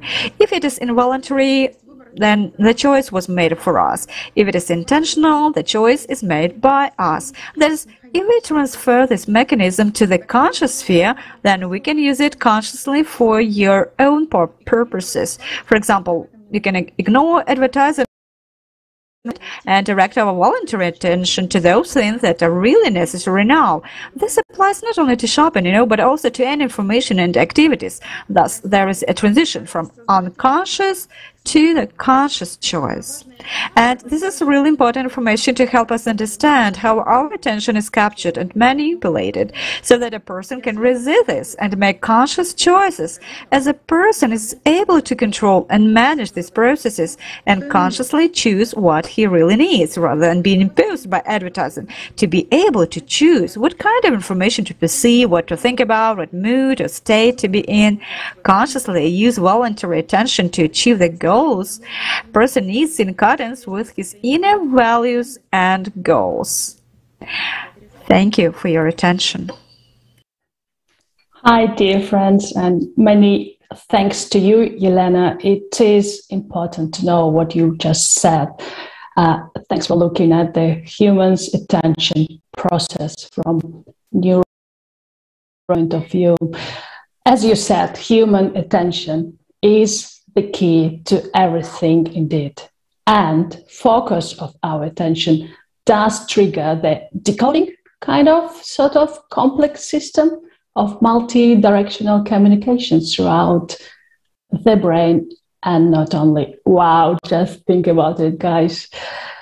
And before we learn what is unique with mirror neurons and who control them, how do they work and remotely influence I would like to remind you that you are watching great multidisciplinary research on the impact of advert and the power of attention. Welcome and enjoy, dear friends. Right, focus now, as we need to know what we pay for with our attention. Stas Nigrusha will tell us about it. Hi, Stas. Hello, dear friends. Speaking of advertising, first of all, I would like to point out that that is a tool. It can be used in different ways. Advertising can be used in a positive way, such as informing society about a new product or service on the market. But unfortunately, in the current consumerist format of society, advertising is used not to inform, but to impose, while often concealing something important. Wherever we look, advertising is everywhere, and there is no hiding from it. So the only way to fall victim to another advertising campaign is to understand how it works. And for this, I suggest going back a little bit to the past, namely to 1952. It was in that year that the Journal of Comparative Neurology published an article titled "The Representation of Tactile Sensibility in the Thalamus of the Monkey." In this article, Vernon Mountcastle, a neuroscientist at Johns Hopkins University, writes that he found cells in the frontal lobes activated when the animal made various movements. At the time, the scientist was unaware of the mirroring ability of the cells he had found. Only almost 40 years later, the Italian neurologist Giacomo Rizzolatti announced the unique ability of the cells to the whole world. What are the uniqueness of the mirror neurons about? Their uniqueness is precisely about the fact that they activate in two cases: when we inform someone an action and when we watch others do the same action. Now let's try to apply this knowledge in practice. In any commercial, we encounter a moment in which the person who possesses the product they are trying to sell us experiences some sublime feeling. Thanks to mirror neurons, we feel the same emotions, and in our consciousness a certain correlation is formed that if I possess this product, I will experience the same emotions. It is this effect that pushes us to buy the advertised product. It would seem that there is no way out, but it isn't so. Mirror neurons, just like advertising, are just a tool. Have you ever noticed that after watching an action movie, you feel like you're a tough guy, and you watch a good man, you want to be like him, a kind and open person. Even today, scientists have come to the conclusions, they quote, if mirror neurons are such powerful neural elements that they are allowed to reenact what other people do, then the evolutionary process that creates such a neural mechanisms might also have created some form of control over it. From this quote we can draw a very important conclusion. Modern scientists understand that someone controls the work of mirror neurons, but who controls them, science does not know yet. However, if we turn to the book ALLATRA, we find there is a concept of personality that does not coincide with the concept of personality used in modern psychology. Personality is who every person perceives lifetime, the one who makes the choice between the spiritual and the animal natures, who analyzes, draws conclusions, and accumulates personal baggage of sensory and emotional dominance. Thus, it becomes clear that it is a personality who controls the work of mirror neurons. It chooses whom to imitate, good man or a character of an action movie. In addition, we should understand that other people copy us and our behavior, and therefore each of us have great responsibility. It depends on each of us whether we will be able to build a creative society and whether we will be that very example that would lead the whole world to become a better place through following our example. Thank you, Stas, very much for your remarkable research and speech as well. And yes, dear friends, our life and our future is in our hands. The knowledge about mirror neurons opens huge possibilities for humanity. The question only is knowledge. The choice is ours. And now, dear friends, I would like to just quick remind you, for everybody who are watching right now, the live broadcast that's simultaneously translated in 20 languages.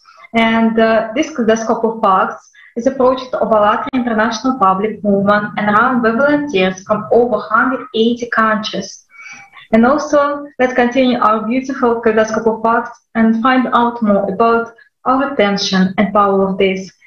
And now Ed Shatohian will tell us more about human psychology and what cognitive dissonance is all about. What does it mean? And how does it impact our lives? Ed, it's over to you now. Thank you, Alla.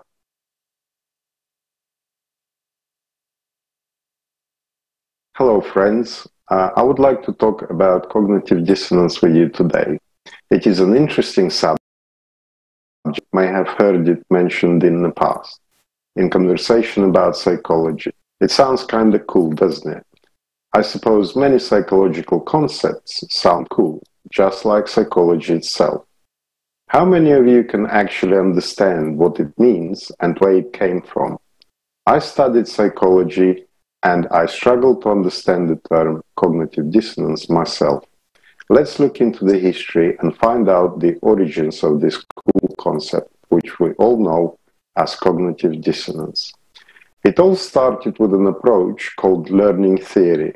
In 1933, Gestalt psychologist Kurt Lewin leaves the Berlin School of Experimental Psychology and immigrates to the USA. Now, let's look at our main man, Leon Festinger. By the end of World War II, social psychology has become an important field of research, spearheaded in the USA by Kurt Lewin, the founder of the research group dynamics at the Massachusetts Institute of Technology in 1945. At the center, on the staff, Lewin had one of his former students, Leon Festinger. Originally attracted by Lewin's work in Gestalt psychology, he later took an interest in social psychology. Festinger observed that people continually seek to bring order to their world, and the key part to that order is consistency. To achieve this, they develop routines and habits, such as establishing regular meal times and choosing favorite seats in their daily commute to work. When these routines are disputed, people feel very uneasy. The same is true, he found, of habitual thought patterns or beliefs. If a very strong opinion is met with contradictory evidence, it creates an uncomfortable internal inconsistency. Pessinger called this cognitive.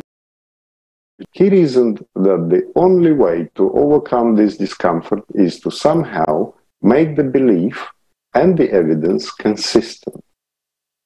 Another psychologist, Elliot Aronson, said, "People who do crazy things are not necessarily crazy." In his book, Social Animal, he puts forward Aronson's first law, mentioned above. The crazy things include acts of violence, cruelty, or deep prejudice, acts so extreme that they seem to reflect a psychological imbalance on the part of the perpetrator. Aronson argued that psychotic people certainly do exist. However, even psychologically healthy people can be driven to such extremes of human behavior that they appear insane. The relation to cognitive dissonance, to illustrate his point, Aronson an incident in Kent University, Ohio, which took place in 1970, in which members of Ohio National Guard shot and killed 4 unarmed students and wounded 9 others. Some of these students were protesting against the American invasion into Cambodia, but others were simply crossing the campus. The reason for the shooting is ambiguous. The fact that it was tragically unnecessary is clear. However, in the aftermath, one Ohio school teacher, as well as Ohio National Guard members, asserted that the students deserved to die, and the rumors spread quickly that the slain girls were pregnant, had syphilis, or were filthy. Aronson argues that these rumors, though false, did not reflect the beliefs of psychotic minds, but rather the attempt of pressured and conflicted minds to find relief. The conflict felt by these people is known as cognitive dissonance, an unpleasant feeling supported with physical manifestations, such as the release of certain hormones, experienced when 2 or more of one's beliefs are inconsistent. In order to reduce this dissonance, people change their attitude, beliefs, and actions, even if this involves justifying or denying cruelty against others. This, Aronson claims, is what happened after the Kent massacre. And now coming back to the topic of our kaleidoscope, think of advertising. If we're made to think that something like products, services, wars, radical beliefs, or even specific politicians are really needed for our happiness, safety, health, and so on, how strong will we defend? One day we find out it is not true. Thank you for your attention. And now I'd like to pass the floor to our next speaker, Nevin Mayac.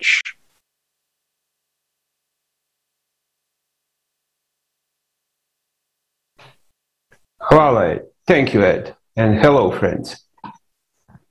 Attention is the most powerful tool at one's disposal. The tool by which man freely creates and experiences the world around him. The question arises as to how one can influence a man to pay attention to something he did not want and also to choose something he will not otherwise choose. In order for a subliminal message to have an impact on a person, it is necessary for it to pass by his or her attention. So the state in which man no longer uses attention on the basis of his free choice and becomes a passive consumer of the products of consumer society is called, as Jason will explain, the state of learned helplessness. In fact, it is man accepts discomfort, does not try to oppose it or run away from it. In this state, man completely and uncritically accepts the offers sent to him by the system, whether in the form of politicians, media, priests, etc. The process used to bring a person to a state of learned helplessness is called cognitive dissonance. We can also call cognitive dissonance a discrepancy in understanding. Cognitive dissonance was studied by social psychologist Leon Festinger in an experiment that sought to get an answer as to whether people will change their beliefs in order to conform to their behavior, all in effort to reduce cognitive dissonance. I'll explain that a little bit. Every man has his own worldview and beliefs. If he is confronted with some beliefs or experiences that contradict his worldview or his attitudes and beliefs, he psychologically enters a state that is uncomfortable for him. Person then uses all available tools to reduce the inconvenience and discomfort. A man who drinks alcohol hears advice that he should stop drinking. At that point, it's an attitude that conflicts with his current behavior and worldview. Then he enters a state of cognitive dissonance. On the physical level, when a person is in a state of cognitive dissonance, there is increased secretion of stress hormones, adrenaline, noradrenaline, cortisol. In order to justify his behavior, man devises arguments and excuses by which he tries to refute these contradictory views. So a man who drinks justifies himself by saying, for example, that one lives only once, it is important to have a good time, or I only drink on weekends, you never see me drunk, etc. He hides his actions from other people, avoids talking about it, avoids all information about it, ignores other people's advice, ignores research that would disrupt his worldview and attitude. As a result of this ignorance, avoidance, and disobedience, hormones of pleasure are secreted, which are dopamine and endorphins. At that moment, the man feels a short-term relief, so he continues to behave as before. In our example, the man continues to drink alcohol. If the intensity and frequency of changes in advice, contradictory views, and scientific facts increase, cognitive dissonance, i.e. inconsistency in understanding, changes from an acute condition to a chronic one. The man then permanently begins to feel discomfort. At the physical level, sensitivity to the hormones of happiness is lost. In this state, man perceives every effort he makes to get out of discomfort as a failure. He stops trying, he stops making any effort to get out of the state of discomfort and enters a state called the state of learned helplessness. At that point, he becomes suggestive of choices and behaviors that he does not decide on. Then the advertising messages of the consumer society become the only valid choice to which one directs one's attention. In some people, cognitive dissonance does not have to be. These people use cognitive dissonance to examine their attitudes and beliefs and have no problem changing them. Many choose to confront the problematic attitudes they had until then and make positive changes in their own lives. In our example, the alcoholic stops drinking. Thank you, guys. Alexei, please continue. No, Nat, thank you, gentlemen, for such a comprehensive explanation. For sure, every person experiences cognitive dissonance in some way or another, and to some extent. But the scariest thing is that nowadays, too many of us constantly live in this state. I would even say that we do not actually live, we exist. We believe we're helpless to change the situation in our family, a city, a country, our world. Otherwise, how can we explain all these horrible things happening right now in the world?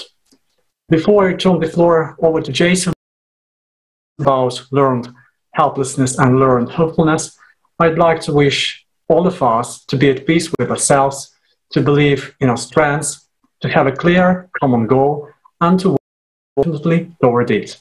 And now, Jason, please. Thank you all so much. It's been a pleasure listening to the topics today and the information presented.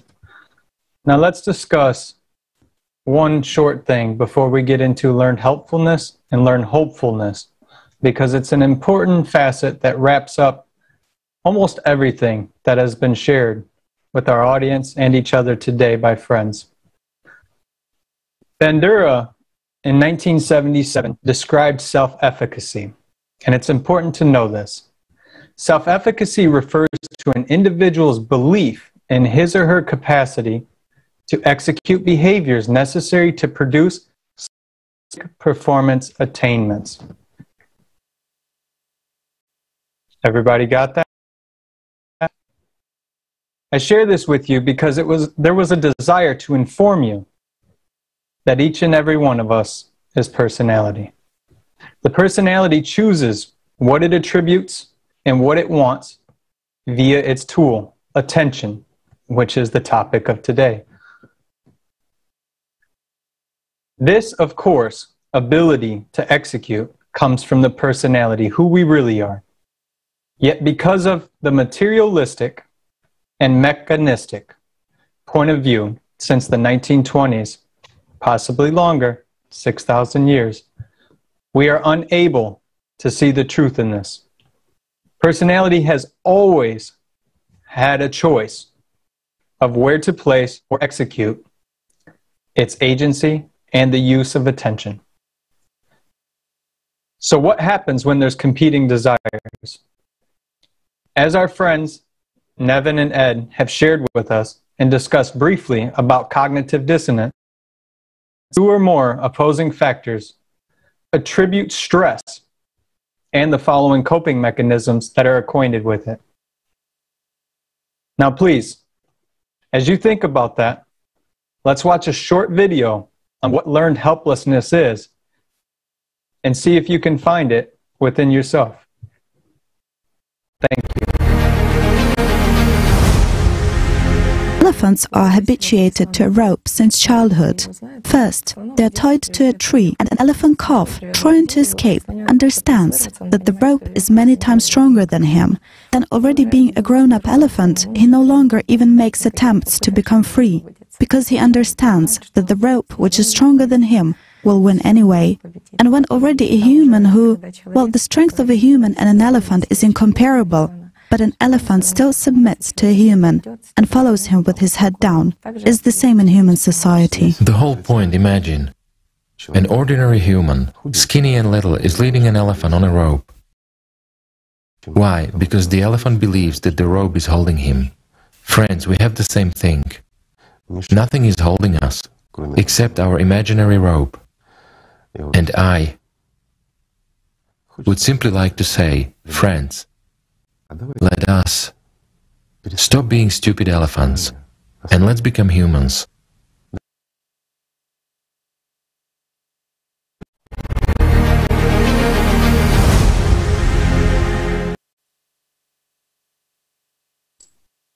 The video was interesting, wasn't it?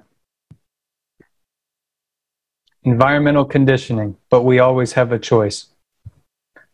Let's explore two easy models presented by Mark Zimmerman in the 90s.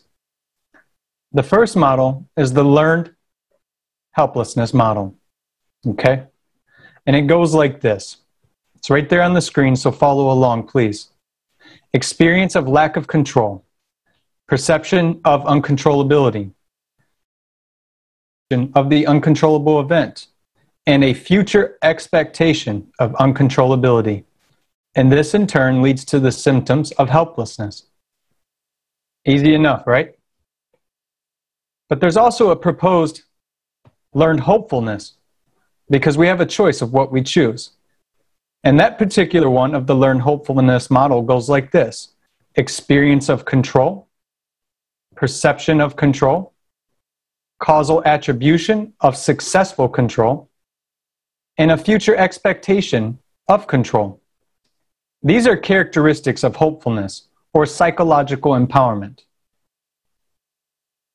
What do these show, and what can you do with this knowledge after listening and after watching and possibly rewatching? They show that we barely understand what it means to execute one's attention, or the control and flow of thoughts, or what we as personality attribute to ourselves, that which is aspects of consciousness. Learned helpfulness in its essence is the tendency to accept aversive stimuli as an acceptable form of coping, but it's not. However, learned hopefulness can be used in the exact same manner. Instead of giving attention to that which doesn't benefit, you give attention to that which does benefit, thus moving forward towards the goal. Thank you, Ed. Thank you, Nevin. And thank you, friends, today for your attention. And may you all make do with what you need to do with this information from our friends today. Thank you again. Thank you, Jason. You're right. People don't even realize what are they capable of by simply focusing their and their thoughts onto something. And many of those who do realize this use this for their material benefits.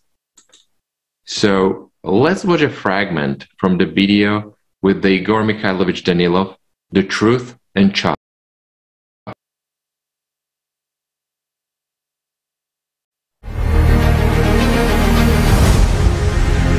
And now, my old friend, a physicist, has become very active. He's a physicist, a researcher, and a very interesting person. He's got an idea of experiments in time. After he heard, especially lately, that other physicists succeeded in bypassing the second law of dynamics, he's restless and doesn't give any rest to me. After we created XP energy and declared about it, he says, well, you've got everything. Come on, he says, that's it. I'm actually afraid to even turn on the phone now. But he's a good guy, we thank him. Not really a guy, he's already a grandpa. This is a true scientist indeed. Actually, it's interesting. I will digress just a little. I don't know whether it will be interesting or not. I met him like 30 years ago, even a little more. I was lucky to be at his lecture. He was a very progressive person. Review on physics. He's a real researcher and experimentalist, you know, like they show in the movies. A man of a vast soul and very thoughtful. And we talked to him just... It happened so that after the lecture, our group met with him and raised a banal question about electrons, about the process of observation. Well, everyone knows this and so on. And so I asked him a simple question. I said, observation of an electron, everybody knows how this particle behaves. We understand perfectly well that the superposition of an electron is not defined. It's in a state of a wave. If we are not observing, it's a wave.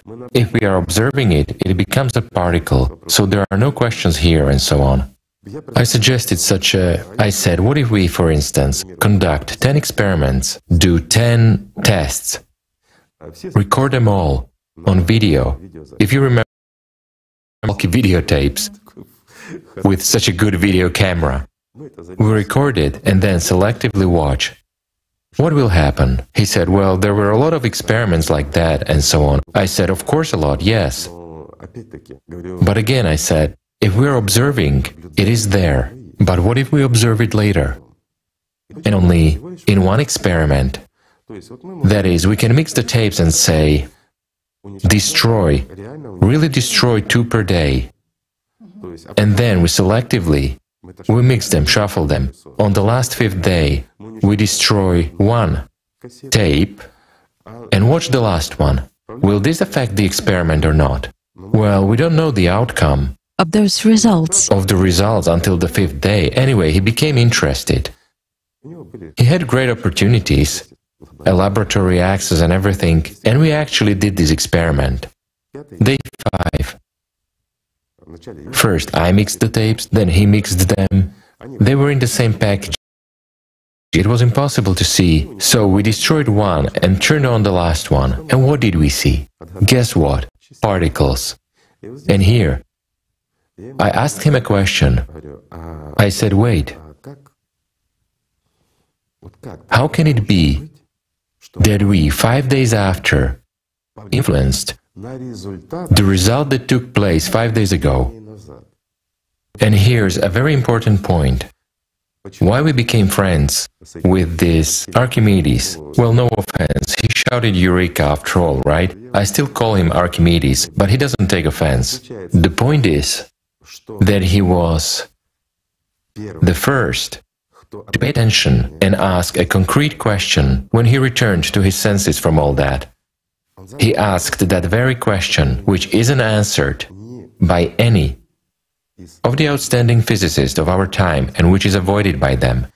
If our attention affects the state of matter, or more precisely, the state of energy that is transformed into matter, then what power do we possess? So he and I actually conducted a lot of very interesting experiments on various topics. But in this area, we made a very interesting observation, as some fellows expressed the idea before us in theory. If, for example, a cat or anything else is observing, will it behave this way? Well, it won't. Only when a human being observes, only then do such changes happen.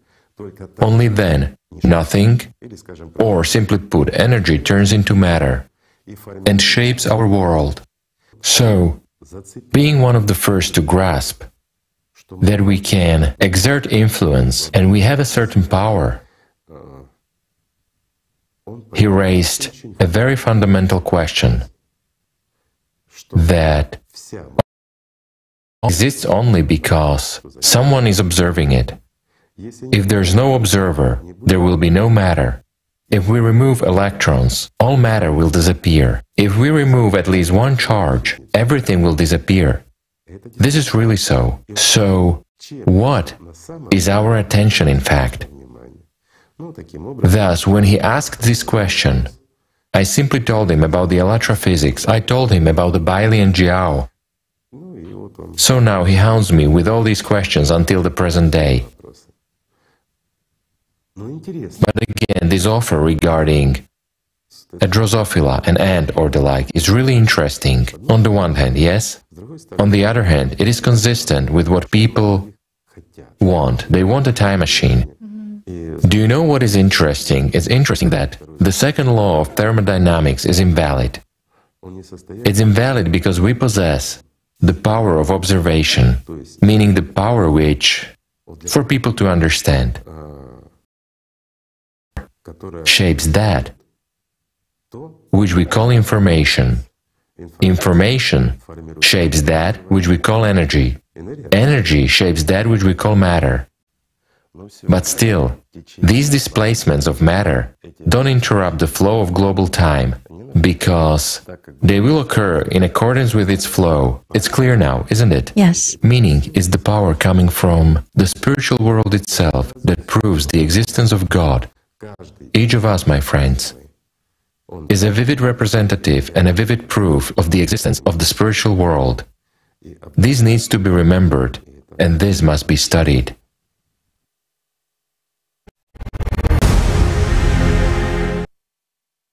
Igor Mikhailovich, thank you. Interesting, isn't it, guys? Do you understand why people fight for someone's attention? We repeat, we are talking about humans' attention here. And I hope you can hear me at least. And this is a real power.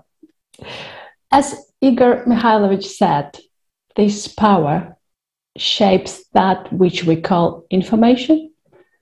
Information shapes energy, and energy shapes matter. I pause here intentionally.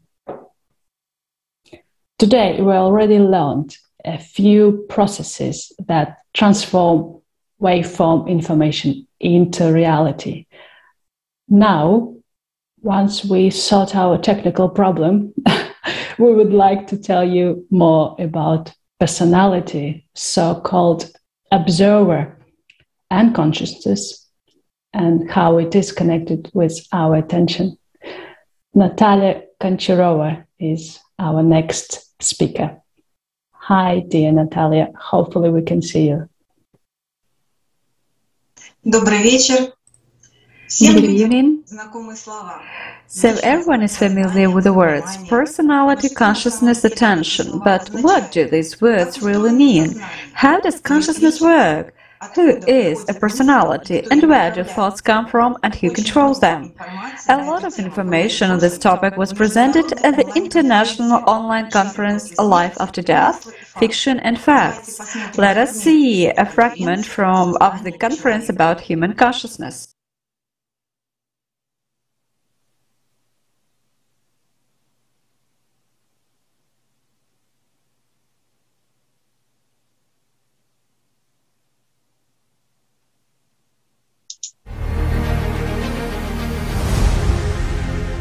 What is the difference between a human being and an animal?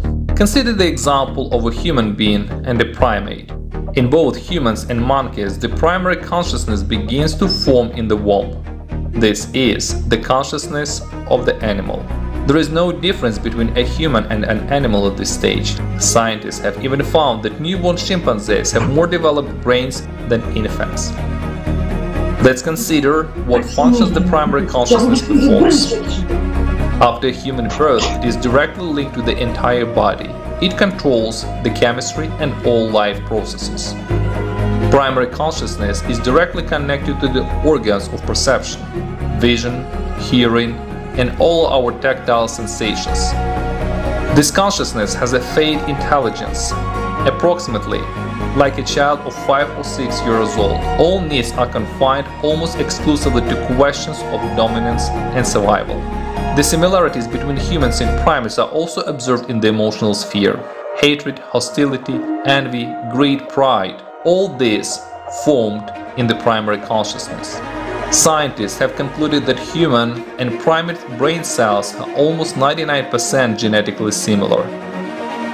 If the human brain is almost identical to that of a monkey, then why is human consciousness so different and superior to that of animals? The answer is hidden in the event that takes place on the 8th day after a human being's birth. The Bible, the Christian Holy Script, says this: "And the Lord God formed man of the dust of the ground, and breathed into his nostrils the breath of life, and man became a living soul." Islam also speaks of this event. Your Lord says to the angels, "I am creating a human being from clay, from molded mud." On the 8th day, the soul enters the body, and as a reflection of its personality appears. This is who a human actually is. It is worth noting that there are many references to the 8th day in different traditions. In Christianity, given names was supposed to be on the 8th day after birth. In Judaism, circumcision is performed precisely on the 8th day. As for the time frame of the naming ceremony in Islam, it is customary to carry it out after the 7 days from the birth of the baby, which is also on the 8th day. And also on the 8th day, as an antipode of personality, a secondary consciousness appears in human being. It is what we call intelligence. We actively develop it from an early age throughout our lives. Thanks to secondary consciousness, we have overtaken primates in our intellectual development. It makes it possible to think logically, analyze, make calculations, imagine, create, and actively interact in a team and communicate with each other. It is the presence of the soul, personality, and secondary consciousness that distinguishes a human from all other living beings. Animals have no freedom of choice. They act according to the instincts of the primary consciousness. But only humans, thanks to the soul and personality, have the freedom to choose. This embodies the main intention of the Creator, the creation of conditions for the choice of personality between the human world and the spiritual world.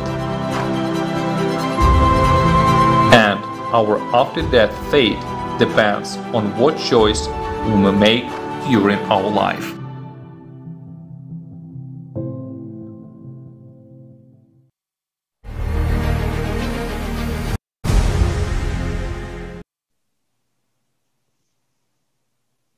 Итак, So, a person has a personality, as well as primary and secondary consciousness. Primary consciousness is directly connected to the whole organism and remains at the level of development of a small child. It gives information to our personality about the three-dimensional world. It is related to the personality and secondary consciousness and mediates between them. Secondary consciousness is our intellect, intelligence, thoughts, images, computation processes. The more we develop our secondary consciousness, the more intelligent we become. Secondary consciousness is connected to the animal mind system and to primary consciousness. It is the secondary consciousness that sends us images. How do you think thoughts come to you?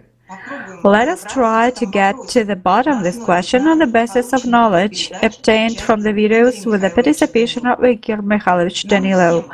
All of us are sent pictures through our brain, which perceives pictures and prints them into images or converts them into voices to send information to the primary consciousness. This information is then fed to the personality, and the neurons of the brain do all these transfers. Moreover, all pictures that appear in our heads are two-dimensional. It is only when the personality pays attention to them that they are perceived by the consciousness as three-dimensional. The chemical reactions that we can observe on encephalographs take place after personality starts to finance a particular thought. The moment an image is conceived, a small bunch of neurons light up, and then when a personality has funded that image, that idea, then a certain area of the brain flashes and reaction immediately follows. If the personality doesn't give a certain amount of energy, then consciousness won't work. It turns out that consciousness manipulates the undeveloped personality in order to get a lot of attention in return. Neurons work on electricity, on that chemistry that is generated by eating something. And what does consciousness feed on? It is already clear that it is a field structure, and it cannot work on the energy on which the brain neurons work. In humans, consciousness is nourished by attention, which is controlled by personality. Attention is the valuable energy equivalent of the same prana.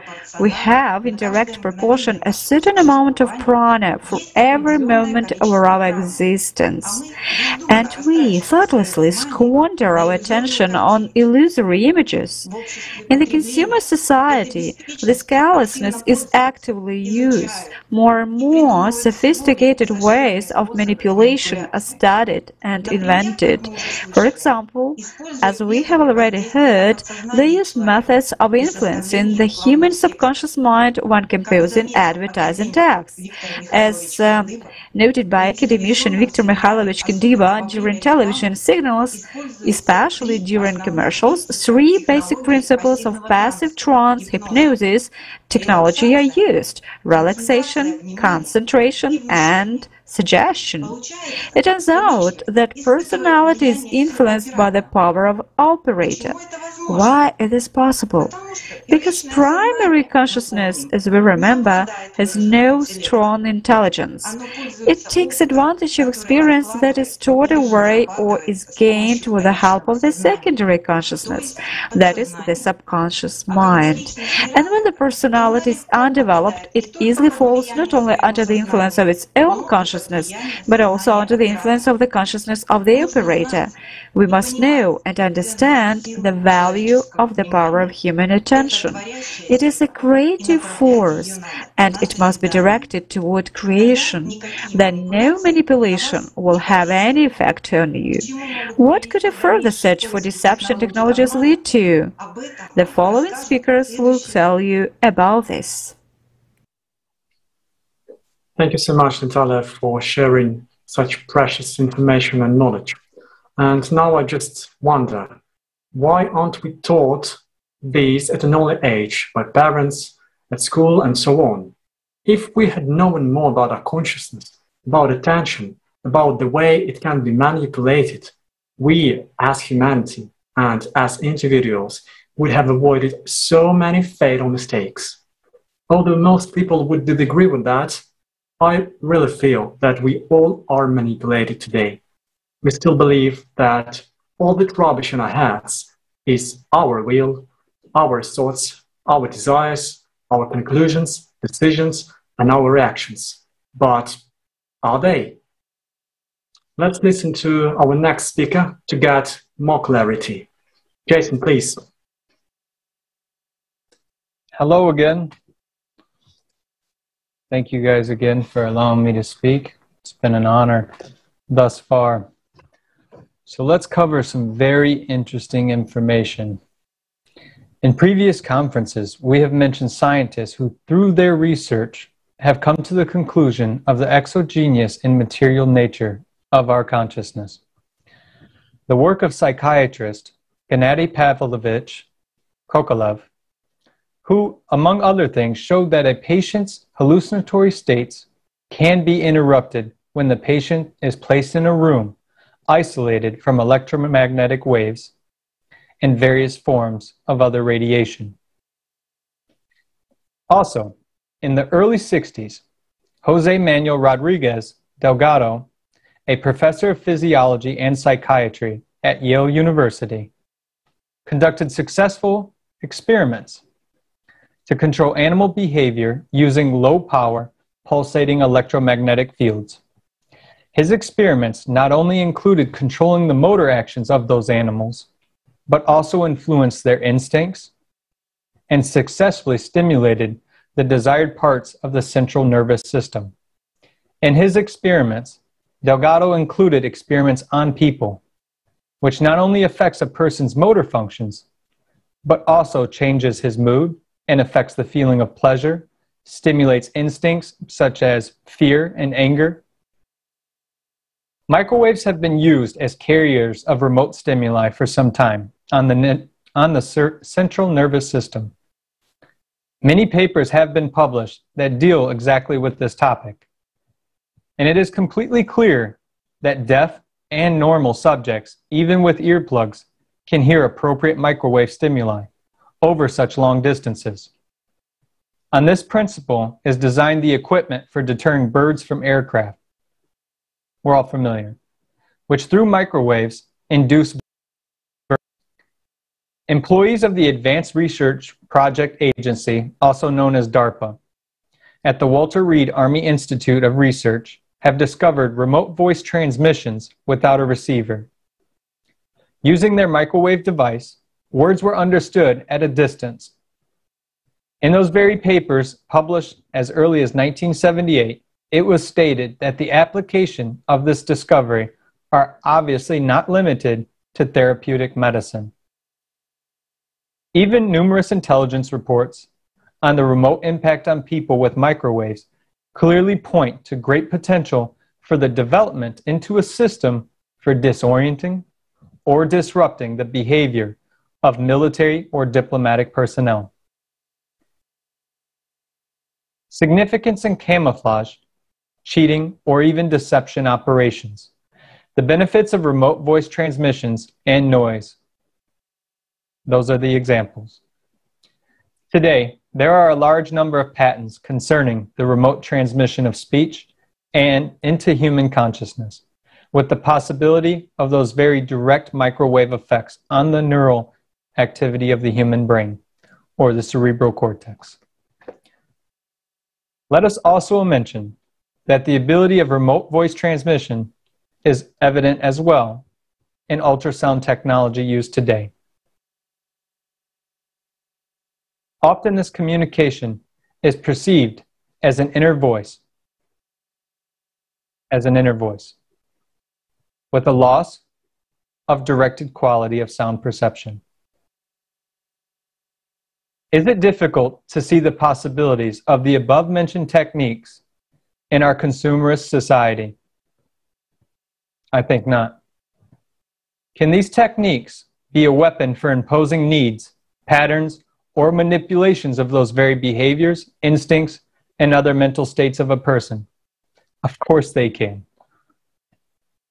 Can a man of modern society who is under the control or influence of the consumer way of life, unaware of current technical possibilities, interpret their influence as a command of God, an angel, a demon, or at the very least, his own desire?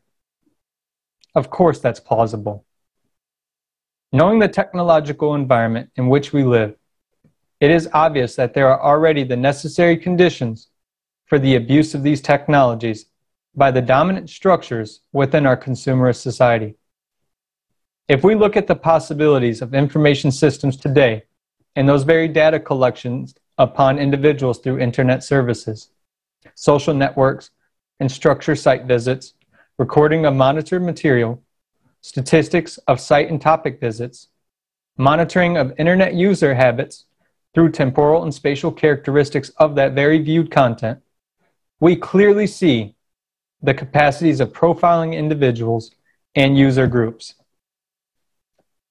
Recognizing the external influence on the consciousness with which we identify is an important step in protecting externally imposed patterns and conflicts that we mistakenly perceive as our own decisions. Obviously, technologies for putting external pictures and voices into our minds existed a long, long time ago. Advertising of the future is available right now in a heartless consumer society. Thank you.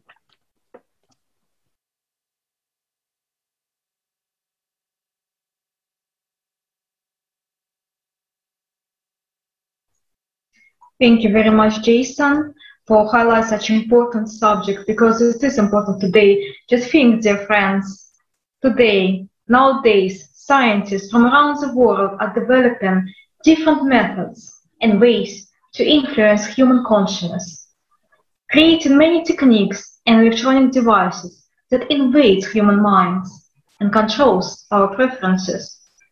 Science and technological resources should belong to the whole world community and not concentrate in the hands of individuals.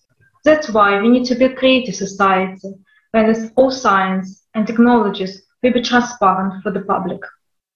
And now, our next speaker, Alena Lisavets, will tell us more about international team of science that conducted a series of experiments of the transmission of the mental images at a distance. Please, Alena, the floor is yours.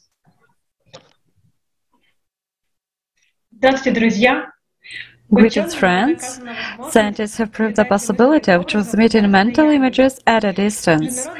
An international team of scientists led by Dr. Vladimir Kazanchev, MD academician, and Dr. Alexander Trofimov, MD, conducted a series of experiments on the transmission of mental images at a distance.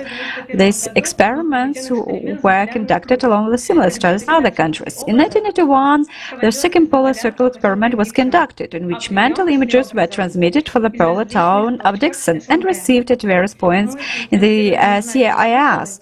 Mentally transmitted signs and symbols were randomly chosen by the computer from a graphical alphabet.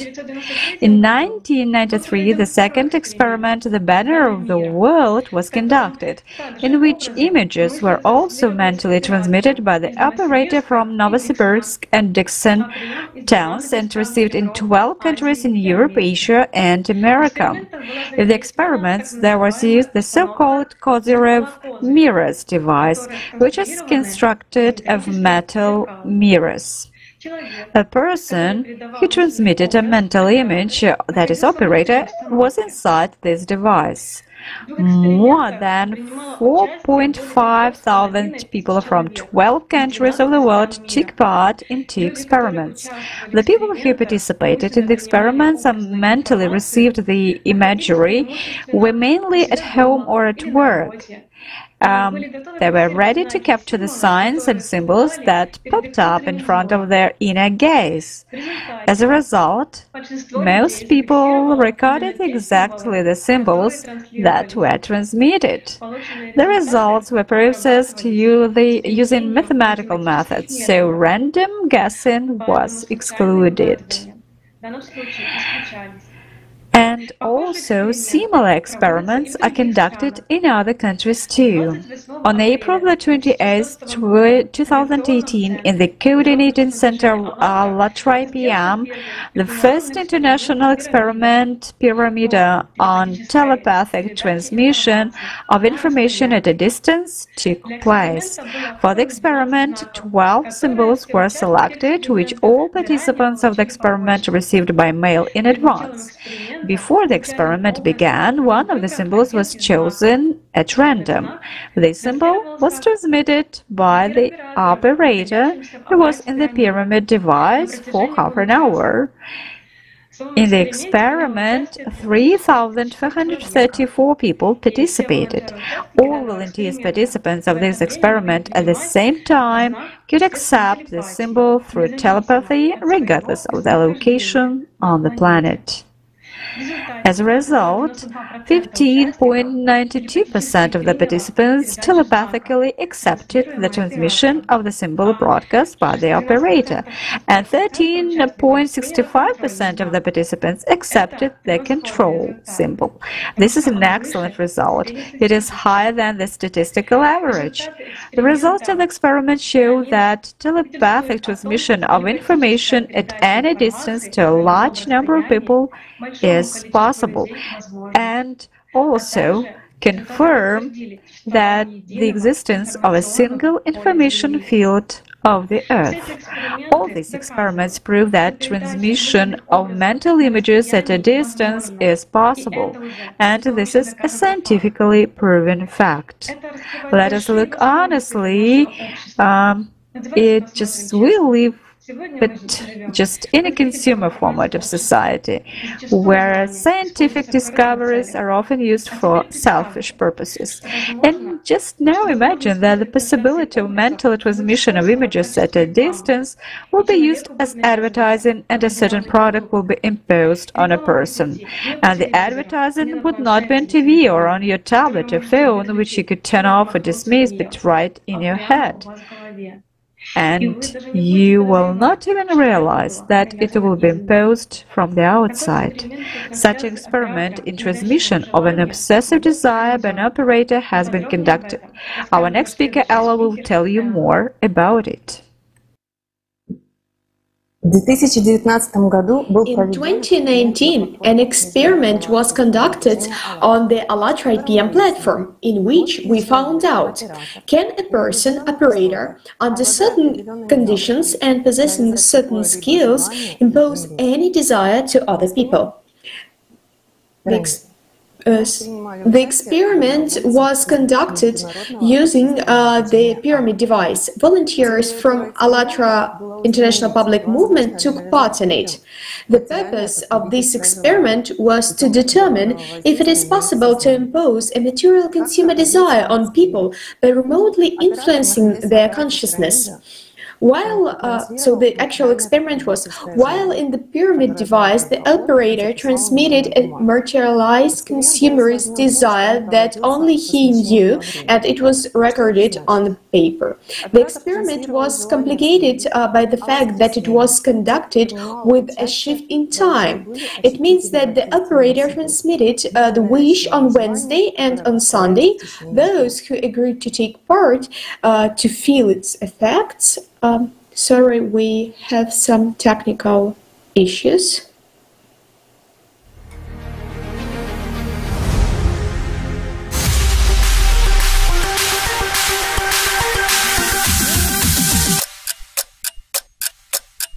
Thus, we will find out whether a person who possesses certain skills under certain conditions can impose some desire on other people. The purpose of this experiment is not just to try to find out if there is a possibility to cause an irresistible desire in a person, but precisely to find out whether humanity might encounter a new kind of obsessive advertising, which a person won't be able to reject.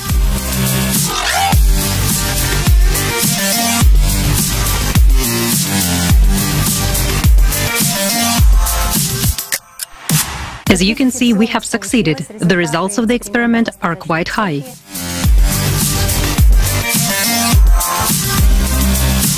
We would like to note that the operator's work was complicated by the fact that the operator worked without imprinting a specific image, but simply conveyed physical sensations. Nevertheless, the results were quite high.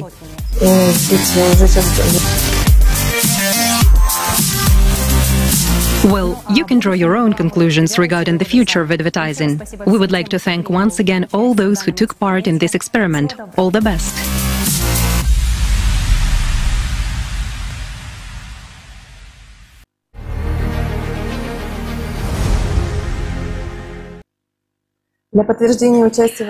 The experiment proved that it is possible to induce the desire on man.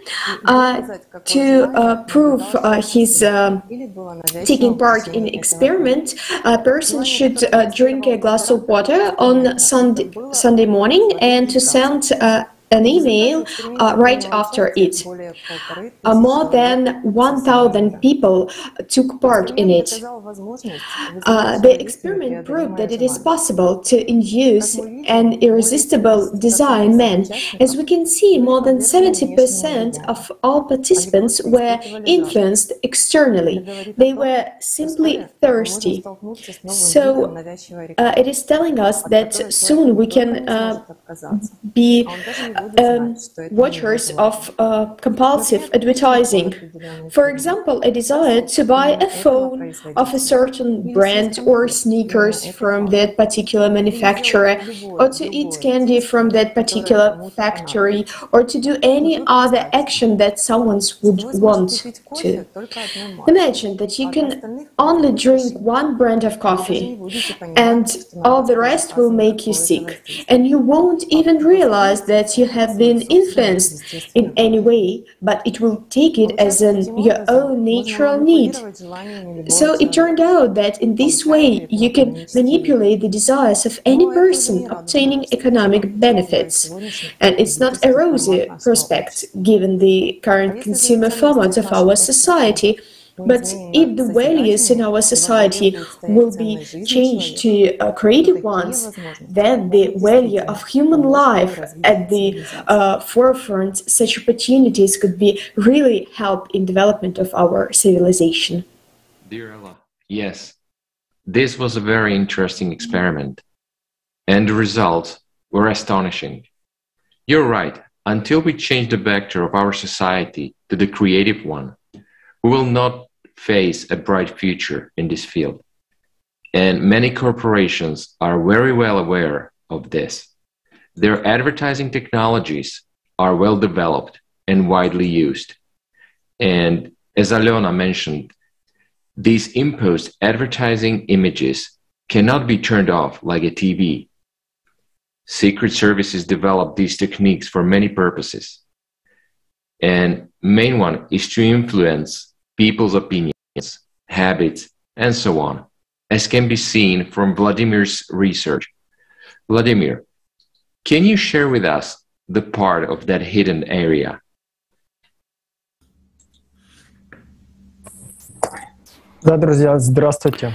Yes, friends, hello. We have already seen today how much influence modern advertising, which is based on knowledge of human neurophysiology, has. Nevertheless, it is possible to refuse such advertising, for example, by turning the device off. However, advertising through an image or desire imposed by the operator, as we've seen, is simply impossible to refuse. The keys to understanding how this advertising on the new principle works and how to protect oneself from it are given by the primordial knowledge from the book ALLATRA by Anastasia Novych. I'll emphasize once again that a person is not only what we see in a mirror. A human has a complex energy structure in the form of a truncated tetrahedral pyramid. Its space is conventionally divided into 4 parts or essences, which surround the human body on all sides. Many people can now recall examples from their lives where they thought of someone they knew and almost immediately received a call from that person. This nonverbal communication is due to the interaction outside of the time and space of our essences. The essences can be compared to TV towers that use their transmitting antennas to broadcast their programs on various channels. Moreover, these programs are quite clever and can draw any illusion just to attract our attention. For example, a child has gone to training and stayed late without informing his parents. Consciousness begins to draw to the parents how something happened to him. And this causes them a growing sense of anxiety. Or we have been hurt by the words of a friend, and now we are scrolling through the conversation in our heads, picking up the answers over and over again. No, that we only see the picture in our head. We hear the evaluation. But as soon as we agreed to this, that is, paid attention to this picture, an emotion appeared, and we were frightened, we believed, we took it personally, the realization process immediately began. What is attention? It is, in fact, a source of a power, like a battery for a watch. Without it, the programs that come to us are inactive. Now let's see, how does all this relate to advertising that uses new physical principles? The operator transmits a picture or image to us, exciting one of the essences. The essence, for example, thirsty. It could be a certain image. For example, a person wants to drink Coca-Cola. If the personality is interested and pays attention to this information, then the further process goes at the expense of the energy of the person himself, not the operator. This is the key moment. Man is free in his choice, but if he cannot distinguish what he is imposed, he perceives this desire as his own and will try to satisfy it at any cost. For example, he will run to the other end of the city for Coca-Cola. Let me remind you that personality is an observer. It is who a person really is. The personality is at the top of the pyramid, separated from the rest of the structure by a field of consciousness.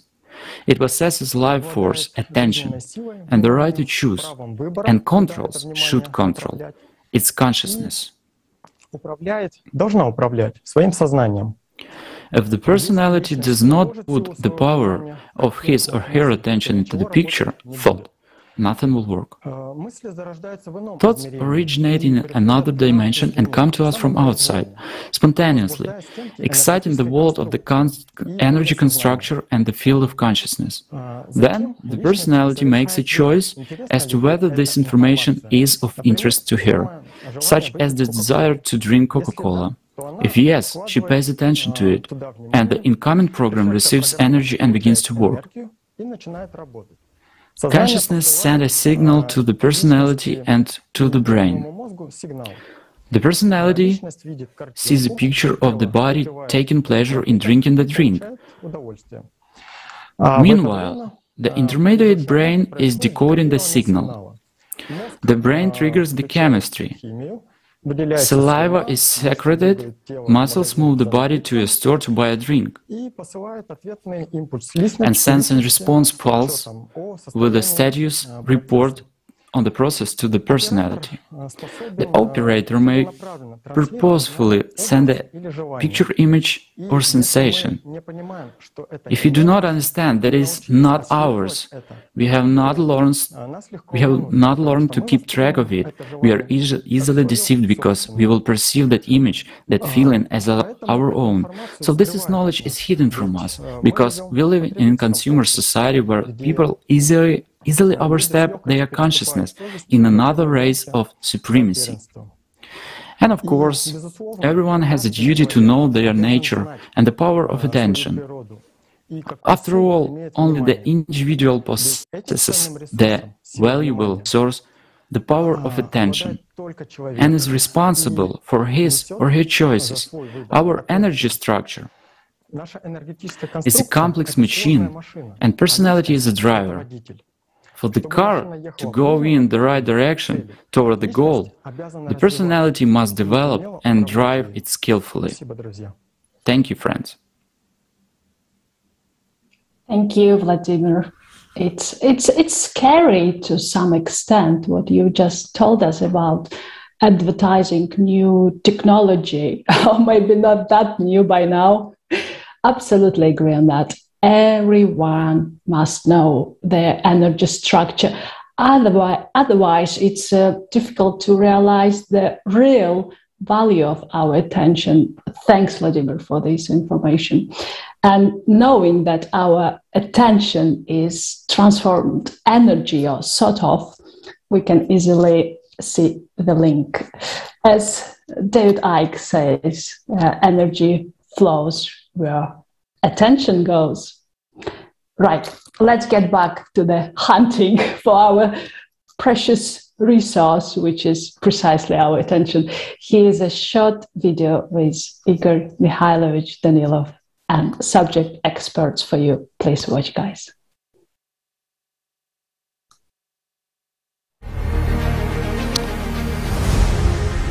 Speaking precisely about the effectiveness of advertising, there is a specific scheme, let's say, of how it works. And interestingly, I would also like to look into this scheme because it's very simple. The first is collecting information about a person. The second is, as they call it, a target of influence. That is, to find a person's weaknesses, what desires he has, what needs he has.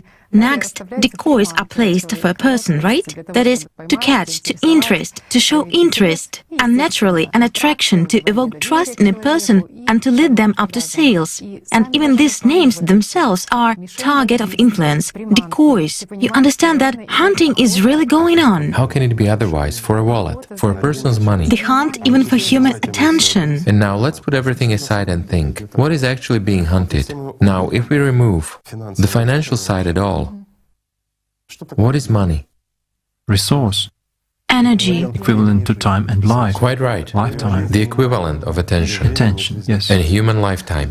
After all, a person gives his money. Well, what is money for him? Again, it's time and attention. It's a hunt for attention in the literal sense of the word. Marketers also understand that strong emotions, crowd emotions, are the best way in, let's say, for manipulation, for imprints. For marketers. And all the advertising works in the sphere of, let's say, hopes, fears, that, well, the idea is simple. I will simplify the idea that they basically start replacing the religion, what religion was doing. That is, they seemingly begin to answer some of the deepest needs of a human, but it's the religion of a materialist.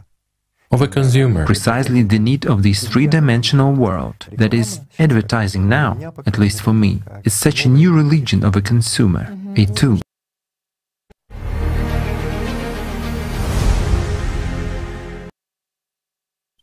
It may seem that advertising is a modern phenomenon, or at least not that ancient.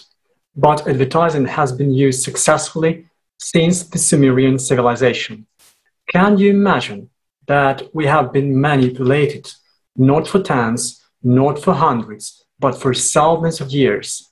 And, by the way, it has been almost 8,000 years already. All this time, advertising has been used to establish the consumer format of society, including strengthening the influence of religious organizations. Religions and advertising appeal to the same human states and instincts. Today, it has gone so far that advertising itself has become a kind of religion, a religion of consumption. And also, in a healthy society, advertising could be a wonderful tool to inform people about the best products and services. So far, it is just a tool to fight for the consumer's money, which is nothing more than the equivalent of person's attention and time. But the most interesting thing is that advertising exists not only in the outer world, but also, shall we say, in our own heads. or more precisely, in our consciousness. Human consciousness is the most skillful advertiser and marketer who 24 hours a day and 365 days a year tirelessly sells illusions to personality. In essence, the scheme of advertising is the scheme of how human consciousness works. In ancient times, people have tried to resist the manipulations of their inner advertiser. Information about what attention is and how not to squander it, and how not to squander it has ironically been preserved in the writings of religious organizations, which have gained their power through advertising in particular. The precious experience of our ancestors can be applied today, and we suggest that we also turn to religious writings in order to be free from the manipulations of modern advertising. We will start with Zoroastrianism. And Natalia, please, the floor is yours.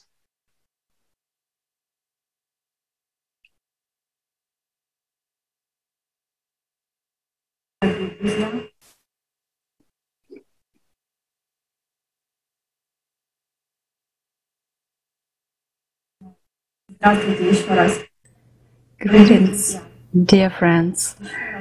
Let me remind you once again that a person is not just a creature who lives his or her life from birth to death. A person has freedom of choice, and everyone's choice depends only on himself. But the choice itself is only a step after which a person directs his or her attention to what he or she chooses. What a person pays and gives attention to in his life, what thoughts, preferences, desires, that is what he receives.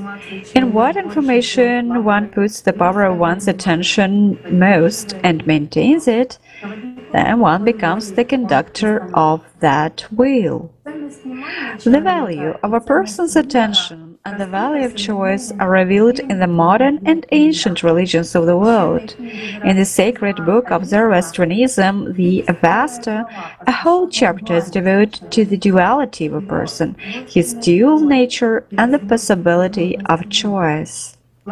The chapter is called The Doctrine of Duality. What does this knowledge tell us? The problem with modern humanity is that many people do not understand themselves, so they carelessly give their attention to the outer world, but not to the inner world. When there is an understanding that one is dual, one has a chance to escape from material captivity. Due to inner work on oneself, a person notices his duality and begins to understand between whom and what to choose. What the consequences of his choice will be, that is, experience of states is gained when a person chooses between the outer, which is empty, and the inner, which fills one with life. And this is a lot, in fact.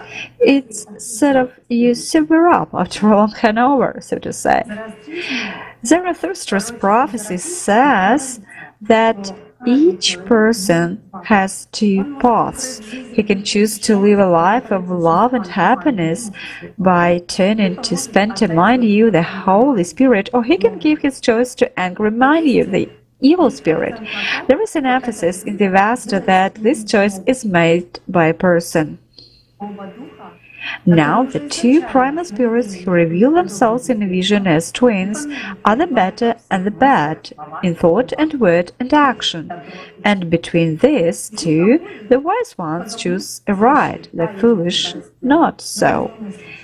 And when these twin spirits came together in the beginning, they created life and not life, and that the last worst existence shall be the followers of the lie, but the best existence to him that follows right.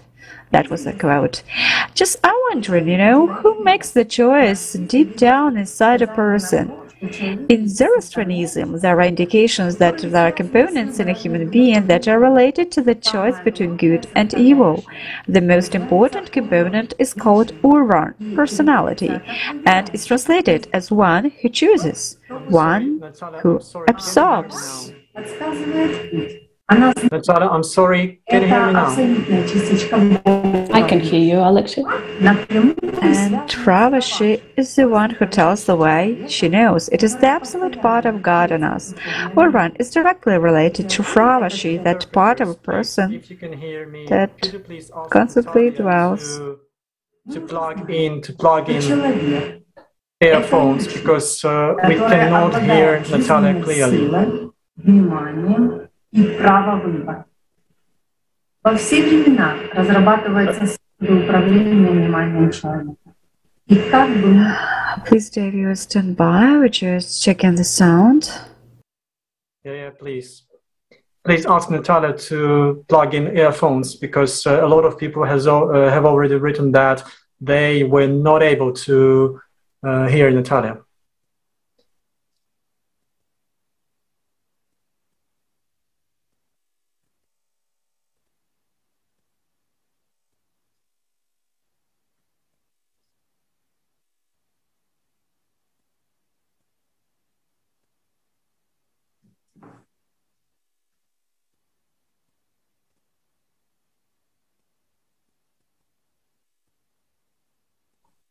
Sorry, guys, for some technical issues.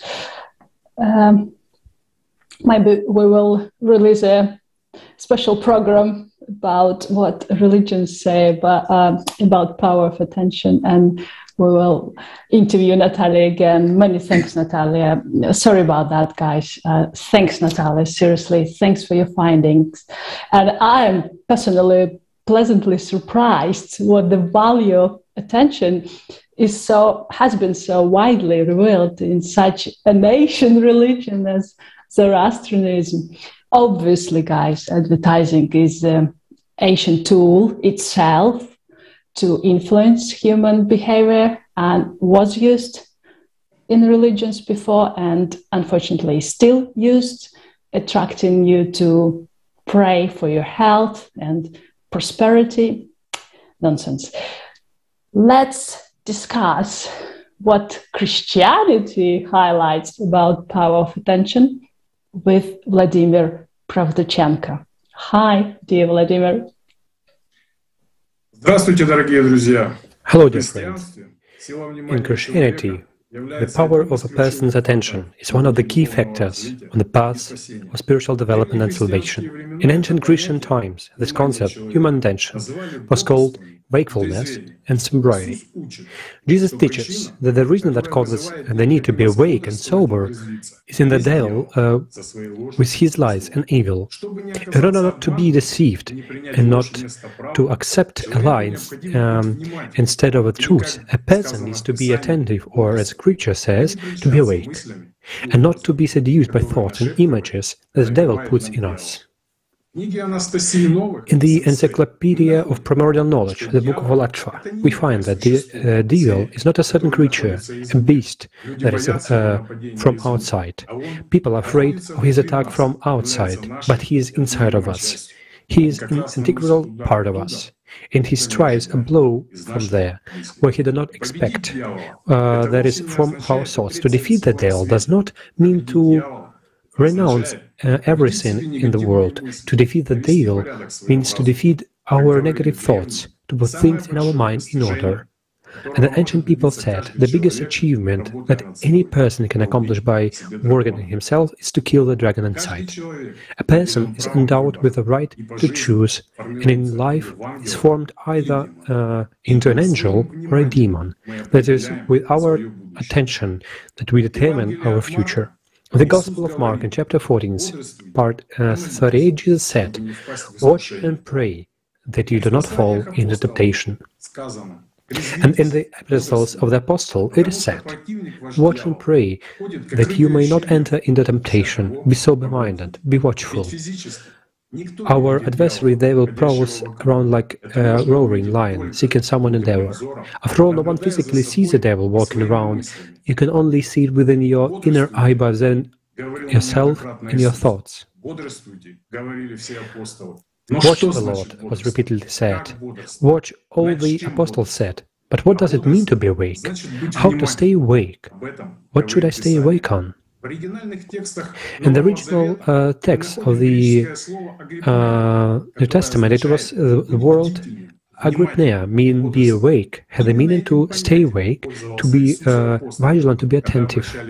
Exactly these words were used by Jesus when they paid attention to something important and talked about its value. The patristic instructions explain that wakefulness and sobriety are one of the Christian virtues. It includes spiritual wakefulness. When a person is sober, meaning by the power of attention, he stands guard over his mind, realizing that these sort of thoughts and images that come to consciousness, that the devil enslaves a person, tempts and seduces him. Orthodox Saint Anthony the Great put sobriety in the forefront of monastic and indeed Christian work, noticing that without sobriety it's impossible to get rid of passions. And Saint Seraphim of Sarov speaks about the importance of sobriety of mind.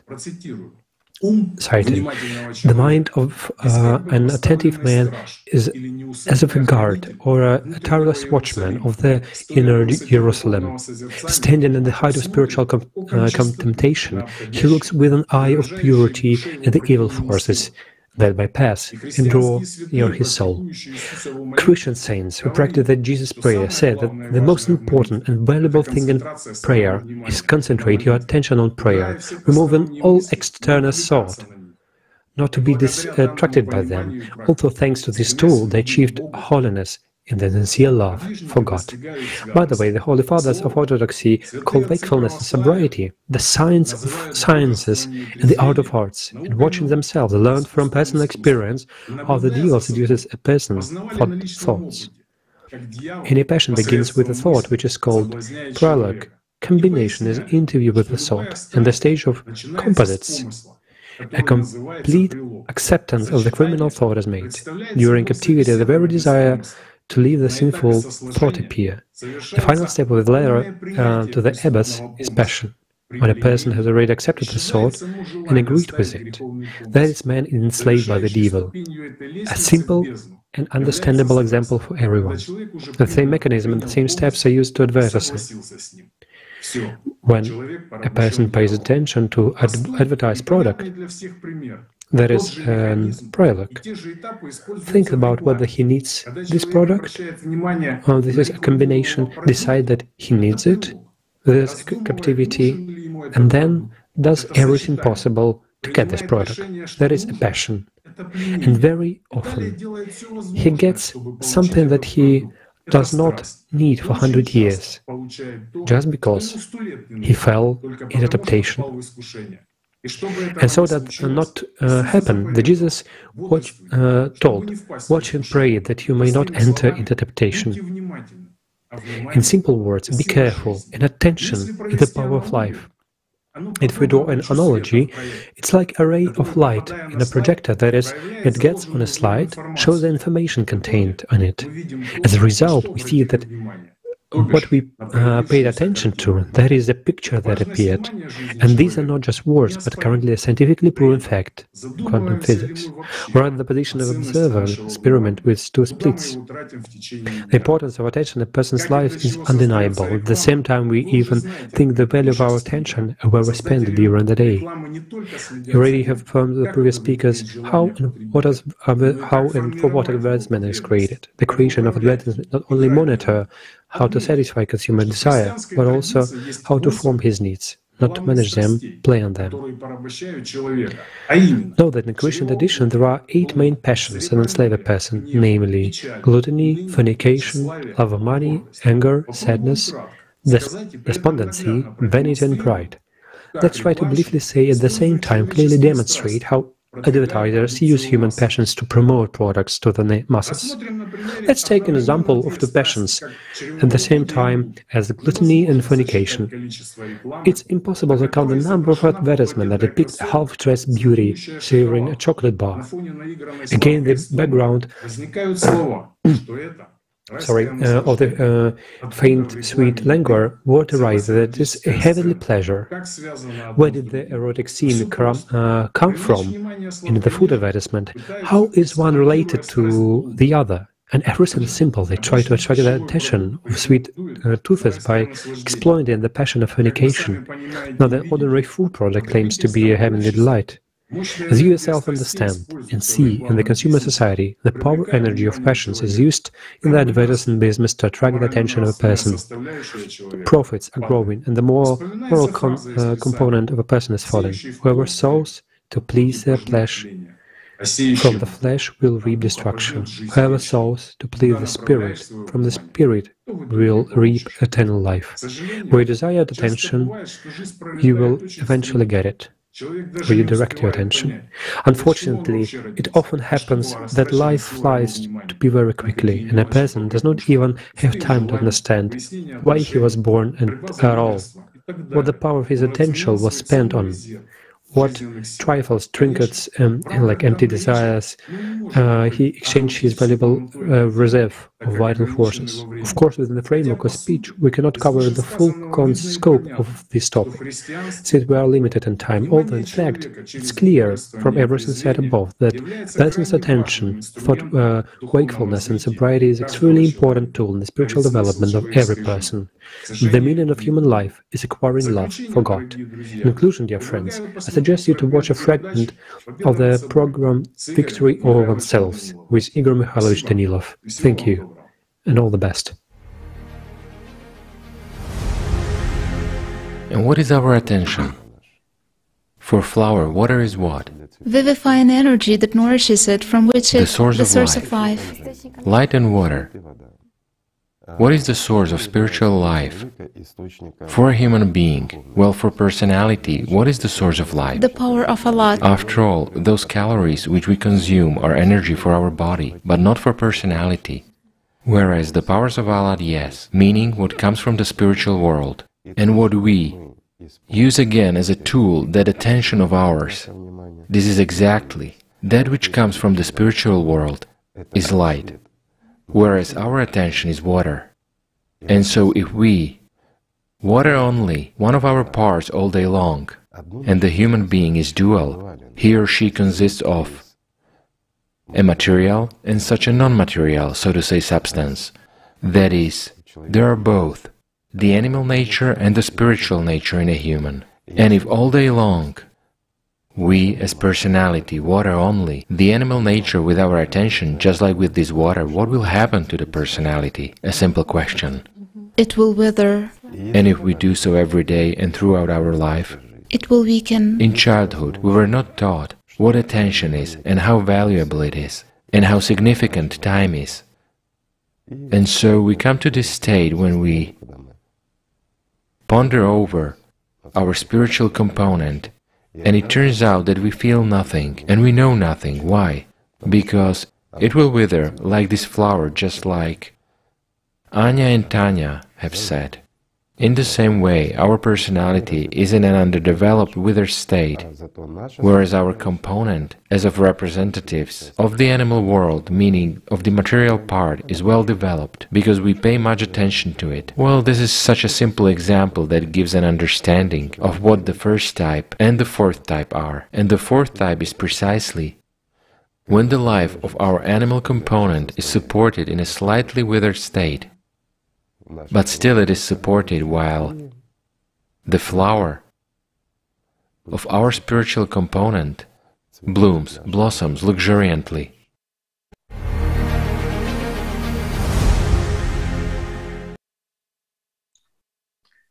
Dear viewers, we managed to fix the issue with the volume of Natalia. Natalia, we would like to now hear your findings and about the value of attention, which is revealed in such ancient religion as Zoroastrianism? Natalia, I'll pass the word to you.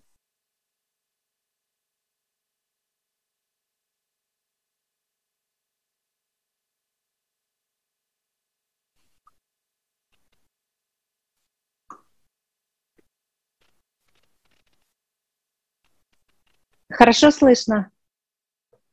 Спасибо большое, друзья. Здравствуйте еще раз. Дорогие друзья, еще раз напомним, что человек — это не просто существо, проживающее свою жизнь от рождения до смерти. Он обладает свободой выбора. Dear friends, let me remind that a person, not just a creature who lives his/her life from the birth to death. A person has freedom of choice, and everyone's choice depends only on himself. But the choice itself is only a step after which a person directs his/her intention to what he/she chooses. What a person pays and gives attention to in his life, that is what he receives. In what information he puts the power to one's attention most and maintains it, one becomes the conductor of the will.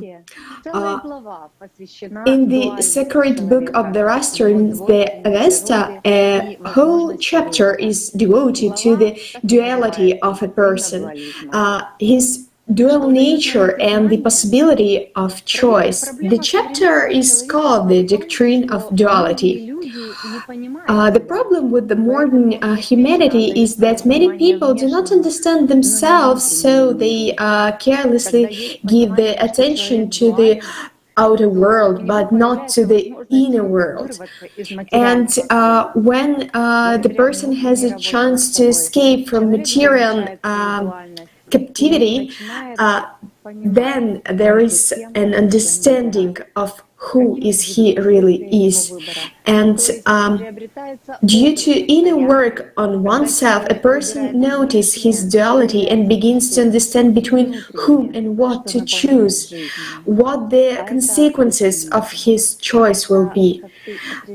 That is, experience of states is gained when a person chooses between the other with an empty and inner, which fills one with life. Zarathustra's prophecy says that each person has two paths. He can choose to live a life of love and happiness by tuning the Spenta Maniunu, the Holy Spirit, or he can give his choice to Agra Maniuni, the evil spirit. There is an emphasis in the Avesta that this choice is made by a person. Now, the two primal spirits who reveal themselves in a vision as twins are the better and the bad in thought and word and action. And between these two, the wise one chooses aright, the foolish not so. And when these twin spirits came together in the beginning, they created life and not life, and that at the last worst existence shall be to the followers of the lie, but the best existence to him that follows right. The most important component is called urvan, personality, and it is translated as one who chooses, one who observes, and Fravashi is the one who tells us the way. She knows it is absolute part of God in us. Urvan is directly related to Fravashi, that part of a person that constantly dwells in the spiritual world.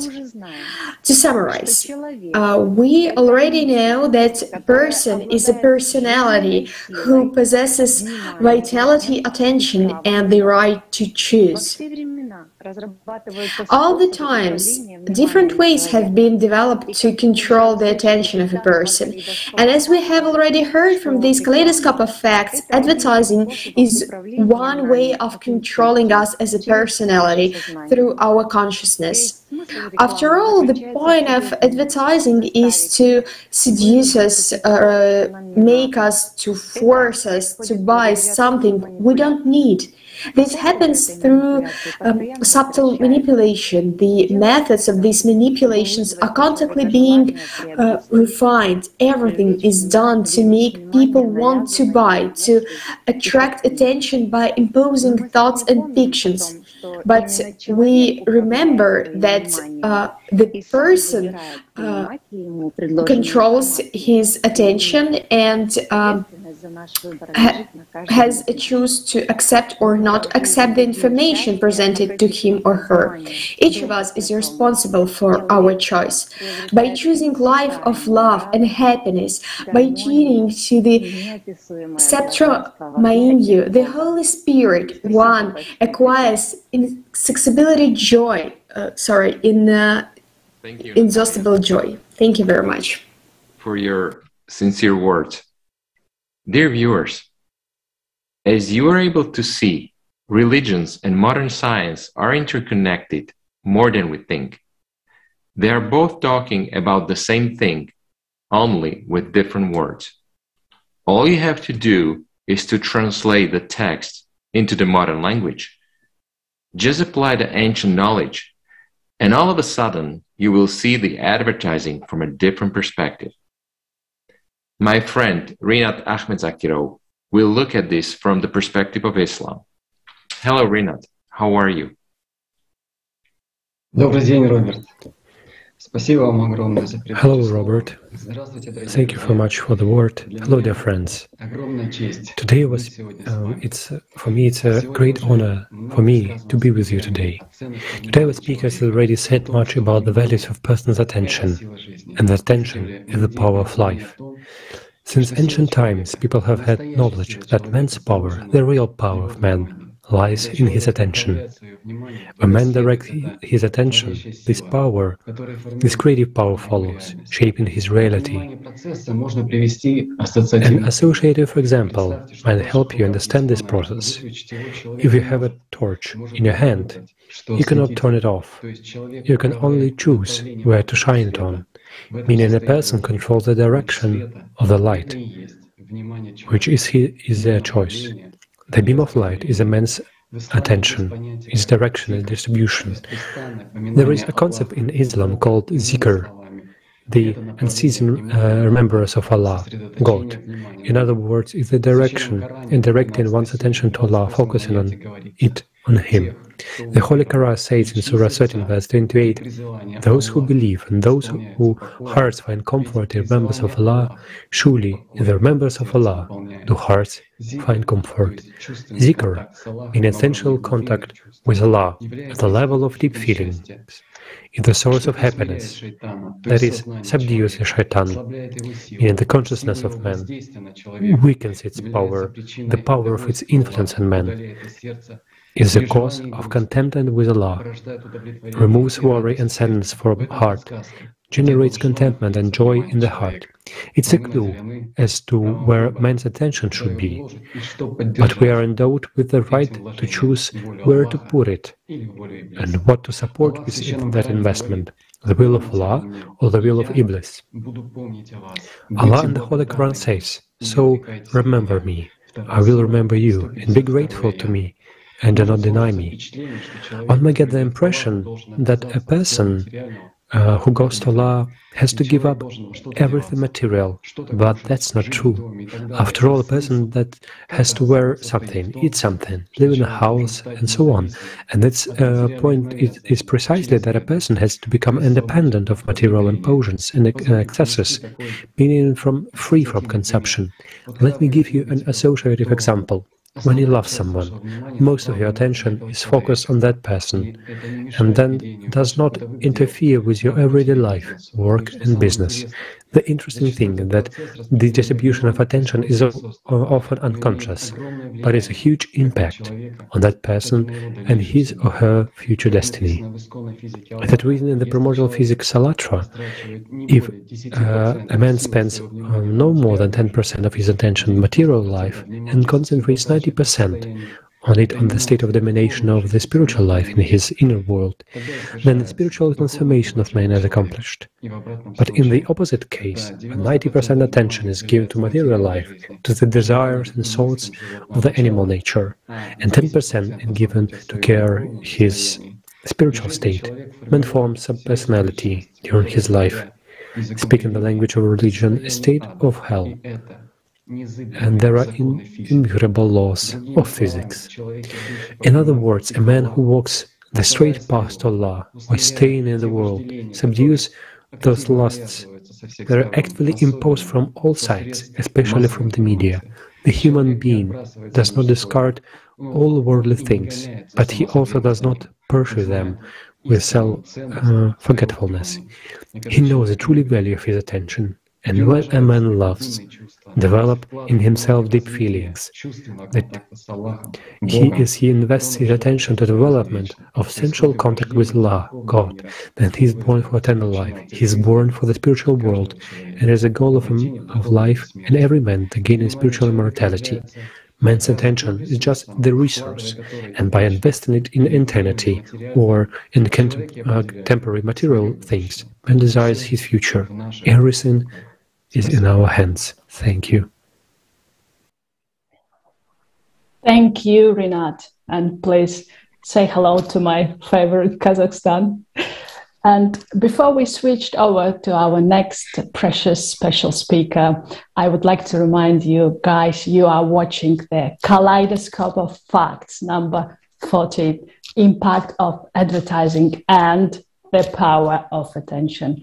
On ALLATRA TV, we are live, of course, and broadcasting to more than 20 plus languages simultaneously on all major social media platforms. We're here to answer your questions. Please feel free to leave your questions, concerns, suggestions on the live chat or email us, and more information on allatraunites.com. Back to our topic, yeah, it was really great to study the power of attention from not only historical, sociological, scientific, but also from religious point of view. And it would be fair enough to look at ancient Indian cultures as well, which Oleg Glushakov will present. Hi, dear Oleg. Thank you. Dear friends, I'd like to point to the cultural tradition of India, which presents knowledge of the power of attention and the importance of concentration. Thus, Bhagavad Gita tells us in chapter 6, the yogi should then practice yoga to purify the heart by controlling his mind, senses, and activities and fixing the mind on one point. Classical yoga uses three terms for concentration: pratyahara, detachment, dharana, concentration, and dhyana, meditation, contemplation, one direction of the mind, which makes up the 5th, 6th, and 7th steps respectively of the 8-step yoga system. Classical one. So let us turn to Patanjali's classical treatise, the Yoga Sutra, with commentary by Vyasa Bhashya. In the second chapter, Shloka 29, it is said that about different degrees of concentration is integral means to achieve samadhi, the highest enlightenment, and mergence with the Atman. In chapter 3, Shloka 1, we find concentration is fixation on a certain place. In the commentary of Vyasa Bhashya on this shloka, one finds the reference consideration on the lotus heart. Here the verse referring to the image of a lotus in various cultures of the world of the symbol of the soul. In Buddhism, the concentration of dhyana is widely represented as a stepped path to the development of contemplation and concentration on profound joy. According to the classical text, Shakyamuni Buddha distinguished 9 stages of perfection and concentration. Also, in Buddhism, there is a concept of dhyana paramita, perfect contemplation, a separate high stage of human spiritual development. Thus, we see that ancient Indian culture has preserved to this day the knowledge of the power of attention, its significance, and the concentration of attention on the positive, deep joy as the path of spiritual development and liberation from material filth. Thank you, friends. Thank you, Oleg. This is very interesting to show that this knowledge about the power of our attention is known from time immemorial. But for some reason, we people are being taught that this belongs to religions and spirituality. Not many people realize that these techniques are used commercially in consumer society to gain profit. So next time, when you get that thought while walking through the store or browsing the internet, that this is something I have to have, be careful, because that idea may not be yours. Jason will next tell us, how can we limit this unwanted influence on us? How can we shield ourselves? Jason, we are all anxious to hear about it more. Please, the floor is yours. Hello, friends. It's great to be with you again. Before I begin with this speech, as always, it's important to thank the people that brought forth the information that are still found today in all modern-day religions. Those very truths that still tell us who a human being is and where a human being should direct its attention. So, what can help a human being direct its attention? Thanks to the program known as The Shield, with participation of Igor Mikhailovich, and the very book ALLATRA, one can find out what the shield is, who personality is, and how to use this shield appropriately. That very shield allows a person to cultivate the very ability to ignore emotions, thoughts, or otherwise what we've discussed today, external influences. That very book, ALLATRA, gives us that knowledge and the ability to control this process of distributing our attention. And the first thing we are told about consciousness is that it is not I. For example, many of us have been in these situations throughout our lives. Let's take the influence of a crowd. When we become involved in the process of an event, we turn into, let's say, the whole unit, or a part of that unit, part of that formed group consciousness, which makes up its own integrity. Think protesting, think stadiums. We've experienced these situations. There's many more. When we're on a bus, or in line somewhere, or in queue, doesn't matter where, there's a short space between each other. And there's a mass of people, and we see the following. It takes just one emotion, or as it's said in the program, a fuse to ignite. But one external emotion from anyone or anything, one conductor who either is nervous or makes noise, makes a ruckus. And that very wave spreads amongst every single person. Everyone feels that pressure from this individual. Why? because this mass is turning into a single mechanism. And it happens, what we see, normal civilized, as Igor Mikhailovich has put it, normal civilized people, even sober, when getting into those stadiums or being in queue or being in any position, a grocery store, it doesn't matter, becomes emotionally involved and actually capable of violence. Today we've had many psychologists join us and many more yet to join us who discuss these things. How do they explain this? That very person gets carried away and emotionally invests their attention. That puts them into this state, as we've discussed, with cognitive dissonance and learned helplessness. And the person is being manipulated from the outside. So what is a shield? The shield is the freedom from the influence of consciousness or the septon field. May I remind you earlier about the electromagnetic field experiments that were done by prominent scientists.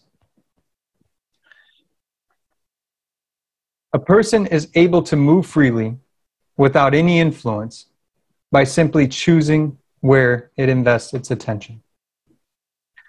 The first step, though, of even gaining the shield is ascertaining and gaining the control of perception. So what is control of perception? Awareness, essentially. But that awareness of that perception, of what we put attention into, allows a person to use the shield. That's where control should be, right? As I gave an example earlier with the two models of learned helplessness and learned hopefulness, just to bridge this understanding. What we implement, and what we don't want, we reject. That is the shield in essence. So let's discuss this state and how it applies to our fifth foundation of the creative society. The ideology, it is a base, it provides the base for the very ideology to be aimed at popularizing the best human qualities and stopping everything that is directed against a human being. Does that make sense? When a majority of society has the ability to use this shield, then we will be able to popularize the best human qualities: kindness, protection of others, creation, contribution. In essence, actively creating and contributing to society. The main priority is the priority of the humanity, of a human being. High spiritual and moral aspirations. No, I don't and we don't mean just external moral aspirations. Sincere moral qualities where you want the best for all the people around you. Of a humaneness, virtue, in essence, right? Mutual respect and strengthening of friendships. Not fakeness, not transactions, but genuine friendship. In creating the conditions for the development and education of a human with a capital H. Thus, cultivating these moral values in each person in our society. Prohibition of propaganda of violence and condemnation and denunciation of that in any form of division, aggression, or anti-humane manifestations. We've discussed advertisement today. A large majority of these templates are imposed patterns of behavior that we attribute to ourselves because many don't know who the real I is. Who is the real one that directs attention? That so many people have discussed openly, not only at this Kaleidoscope of Facts, but the entirety of this year. Here's the conclusion, my friends. Given the information today by these speakers and these experts, we can take this information about advertisement and know that in order to implement this fifth foundation, we must choose to popularize the very best qualities. Think of that. Where you can move freely all around you and honestly contribute to the creation of value within our society instead of destruction. Thank you all again. It has been my honor to speak before you, and I value and appreciate your time and attention today, speakers and experts, and our guest, as we contribute to a better society together. Thank you again. Many thanks to you, Jason. Thank you for sharing this practical knowledge. It is of great importance indeed, as unfortunately, it is no longer possible to watch what's going on in our home now.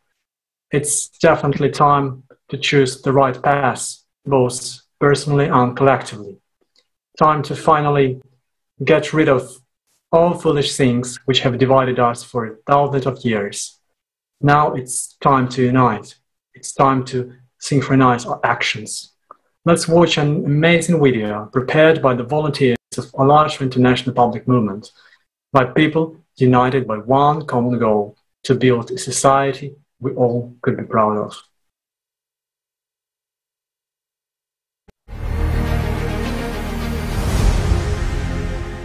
What is synchronization, and how does it work in practice? Let's look at a symbolic example. Can one man move a heavy rock out of place? He can't, because it is too heavy. It takes several people. But even if several people push the rock, each in his own direction, it will stay where it was. Their efforts are not directed towards the same goal, so they cancel each other out. The individualism, egoism, and endless divisions that prevail in the consumerist format of society make society like a rock, going nowhere, and worse, even falling apart. But once the group is aligned on a goal, everyone knows exactly where they want to move the rock. Then they focus their attention, potential, and action on the common goal, and achieve it with ease. Today, the whole of humanity is such a group of people, and the common goal to which we must dedicate ourselves for the survival and flourishing of our civilization is the creative society. This goal cannot be achieved by any one person alone, nor by any one country, religion, or any other group of people. The creative society can only be built by all of us together as a united humanity working towards a common goal. The role of every human being in this is immense. Let us see how the power of attention grows as the group grows, and with it, the chances of achieving the goal. Konstantin Eduardovich Tsiolkovsky said the following about the power of unity. People who will learn to unite will enter the golden age, and unification also has its own law. Two auras reinforce each other 7 times. If people are like-minded people, the wave is the same. It is directed towards one goal. 3 people, 7 squared. That is 49 times. 4 people, 343 times. If there are 10 people, they reinforce each other by 7 to the 9th degree, by more than 40 million times. Therefore, the more people there are, the more valuable each next one is. It multiplies the strength many times over. The team is a great power. The power of collective attention, directed towards the same goal, is therefore not the sum of the power of the individuals, but grows exponentially with each new member of the group. And therefore, together, we have the power to change the world. So, my friend, you are not alone. Small, powerless and insignificant, as no human being is. We are all human beings first, and united, we can do anything, even overcome global cataclysms and build a creative society where every human life is what it really is, the highest value.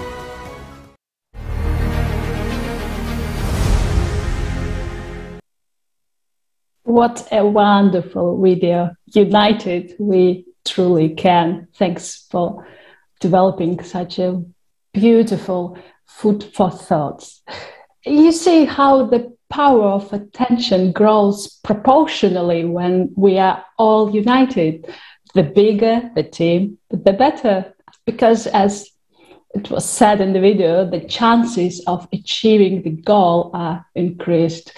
Guys, we are responsible for our choices, and it's time to realize that and get truly united. As together we're stronger, I repeat myself.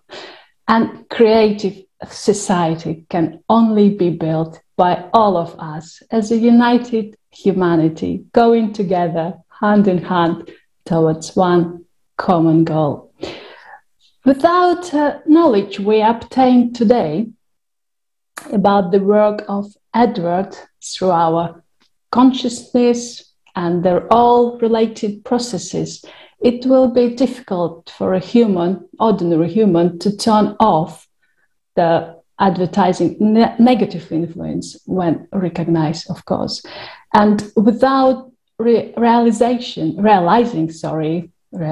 of how priceless the power of human attention were easily, unfortunately, manipulated and used like a toy in someone's hands.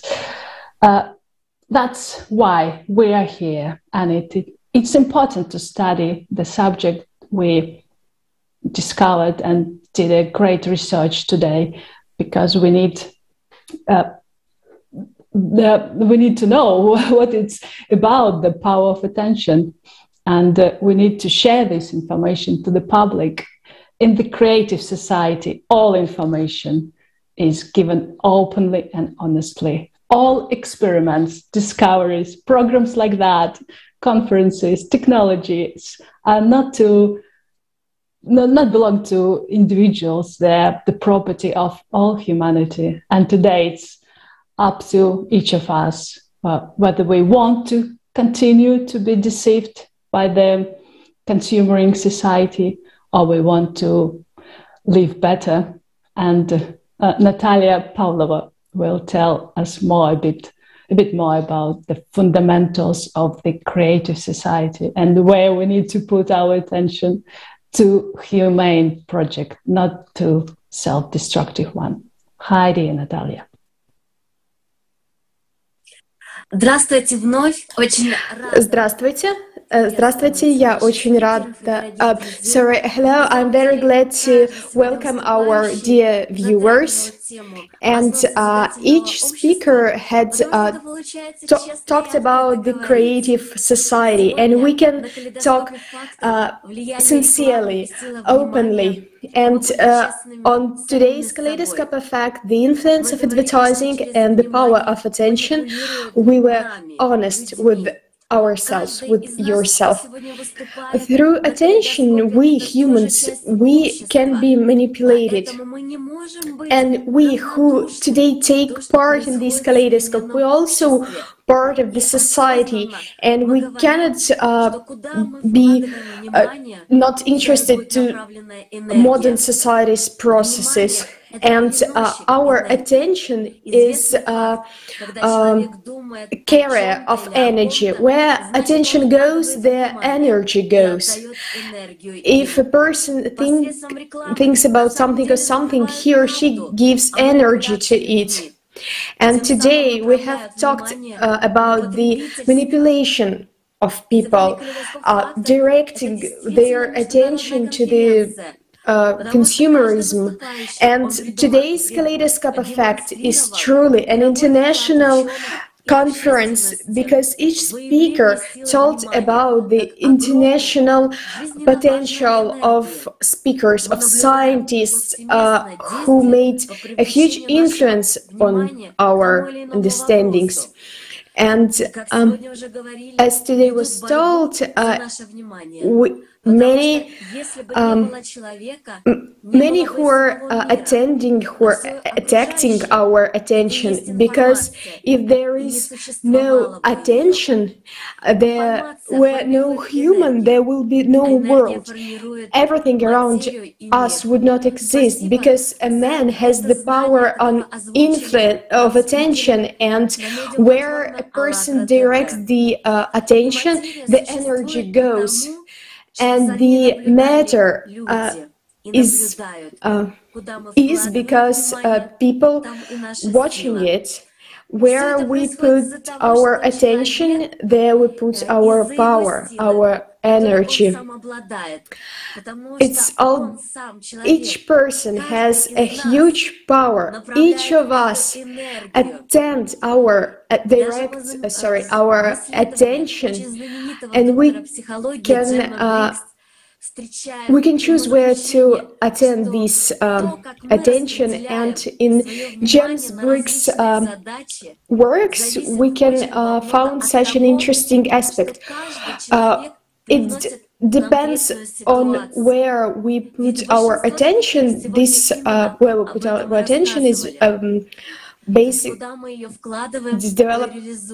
divided where each person put his attention. And do we ready to put our attention to the creative?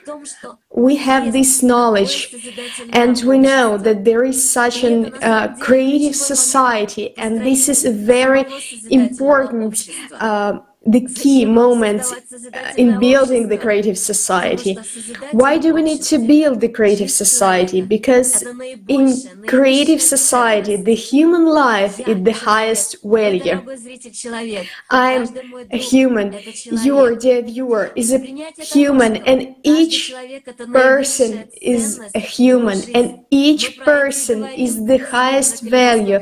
And today we're talking about this, and the highest value of human life, it's really the first foundation of creative society. It is the basic, the start point of creative society, and each single person on earth is very valuable. And the fifth foundation that our friend Jason told us about is the creative ideology. The main priority is the priority of humanity, high spiritual and moral aspirations of humanity, mutual respect and strengthening of friendships. Jason, thank you so much for voicing it, because all our relationship, connections, and even advertising and communication, everything could be built on this foundation, without no violence, without division, without aggression. In the Kaleidoscope of Facts, we have analyzed and we have systemized different facts about the power of person's attention, and now it is stimulated in the consumerism format, but we have a possibility to think in creative format. Also, I would like to talk about the third foundation of creative society, when it is human safety, and when a human knows that he has the safety, he has this basis, and we can, in these conditions, we can use advertising in industrial, technical, and scientific fields, and use it only for improving the quality of human life. Life is a choice, and life is about making choices without shifting the responsibility to any top managers or maybe some popular trends of advertising. We had so many numbers of scientific facts, and I'm, as a historian, I can prove that even historians themselves and different scientists, they watch these power of attention, even analyzing the historical events that have already passed. And I would like to pay your attention, dear viewers, because if you cannot be responsible for yourself and your choice, then someone will do it for you. And I am telling the same to myself, because I can shift the responsibility to someone else, on you who can use my attention. But it means that every one of us, if acting in this way, we can get to the not to the free word. And for me, it was an exciting fact that it looks like this slavery. It sounds like an illusion word. We cannot just consume, and I'm, as a scientist, may say that it is very destructive when we only taking and stop giving. This destroys everything creative that there is in a person, everything we refuse from everything that is creative in us, everything that is a human value in us. And our life is the highest value that we have. And when people continue living in the consumerism format, they are still reflects the trend that was in the society starting from the Sumer period. But the second foundation tells us about being free, and we as a society can create this we can create this, we can build this creative society. We can talk about it. We can realize our dreams, because it's all possible. We can do it, but we allow us to be manipulated. But it depends on us, and the only way out is to build a creative society. And our dream, our willing is to live in creative society where human life is on the first place. And we want to live in a better world, in welfare and prosperity.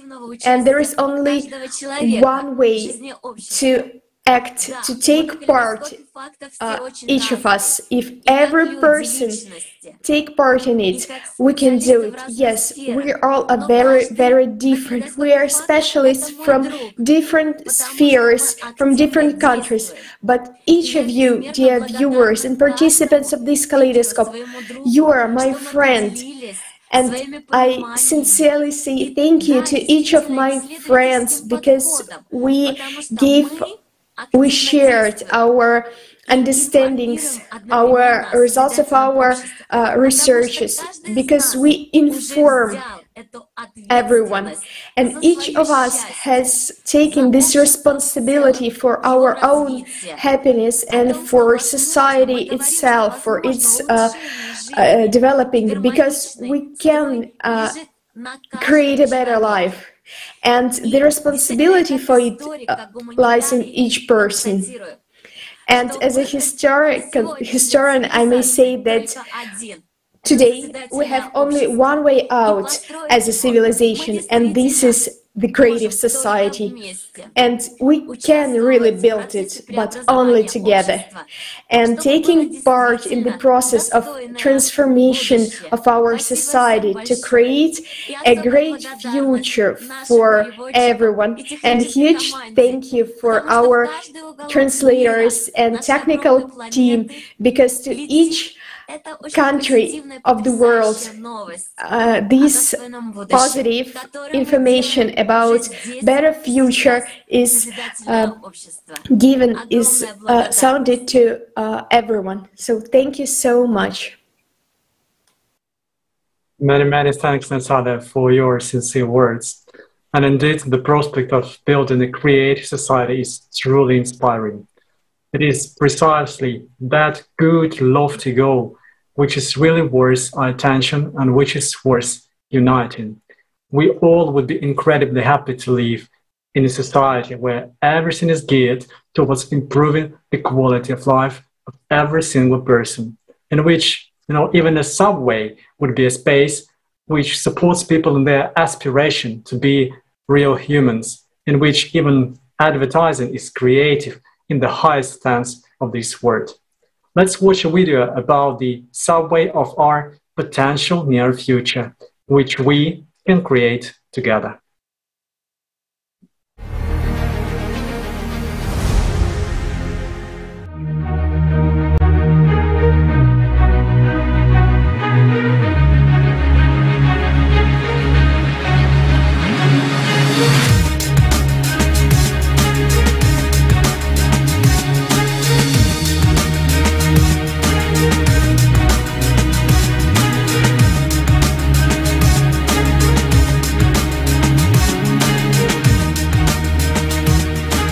Personality perceives what it has to perceive, the spiritual world, it becomes free of these illusions. Good is here and now. Whereas, when cognizing the truth, one should master an elevated stage of self-perfection.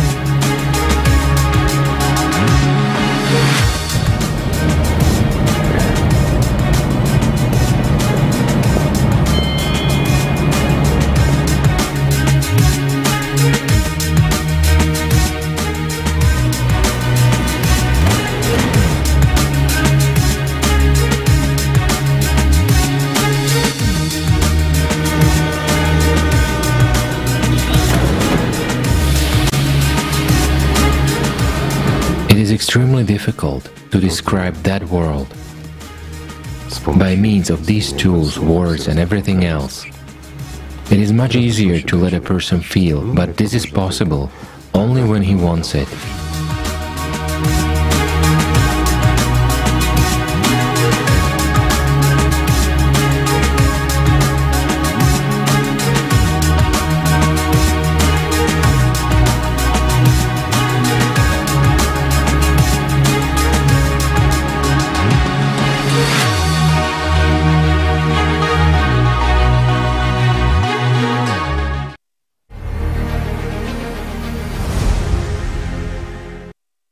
Wow, what a great idea. I love it.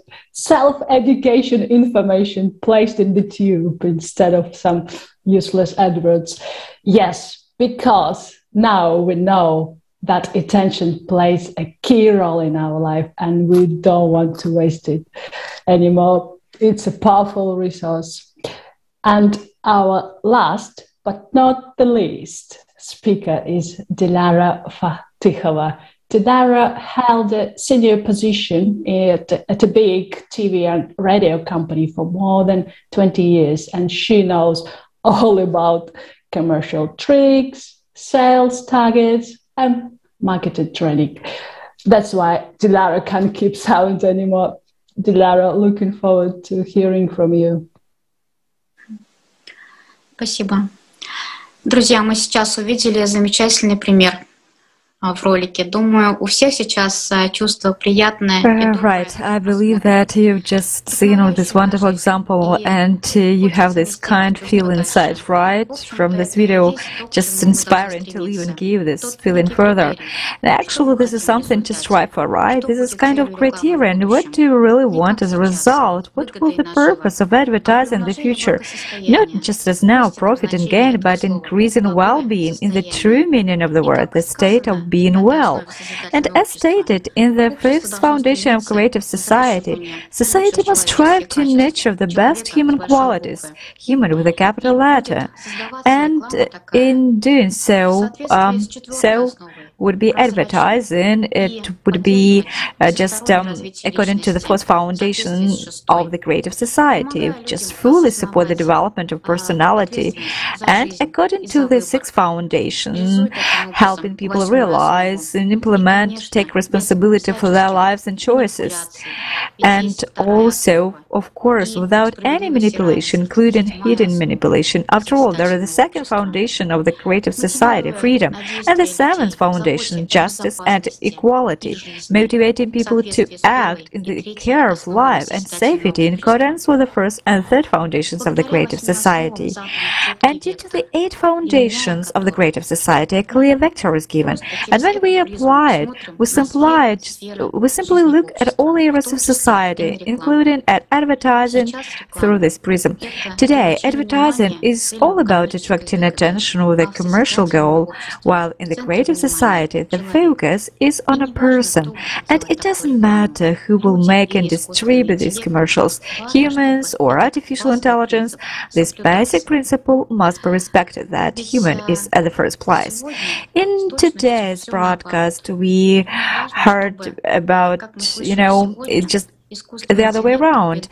Well, it should be important that artificial intelligence, it will be integrated, to our lives very just soon, and our world will change dramatically. But in which direction?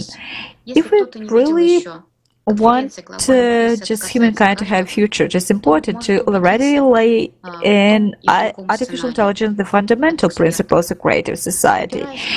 After all, if you haven't watched the conference Global Crisis, this already affects everyone, please watch it. Because based on the 8 foundations, we take care of the purity of the information field. So there will be no distortion of the truth, and the loss of humanity will be clearly observed. And what and how might this be? As you've just seen the video, first of all, spreading the true knowledge, the truth, the availability of the most necessary information for a person anywhere and anytime, and only that information which covers person's needs, not just imposing unnecessary goods and services. For example, artificial intelligence will know, for example, biometric data about a person and will be able to take care of person's health according to the foundations of the creative society. For example, it will offer prevention medicine to a person. I think that it is very important here to emphasize that it is up to the person to choose and be responsible to apply these recommendations or not, because there is the second foundation of the creative society, freedom.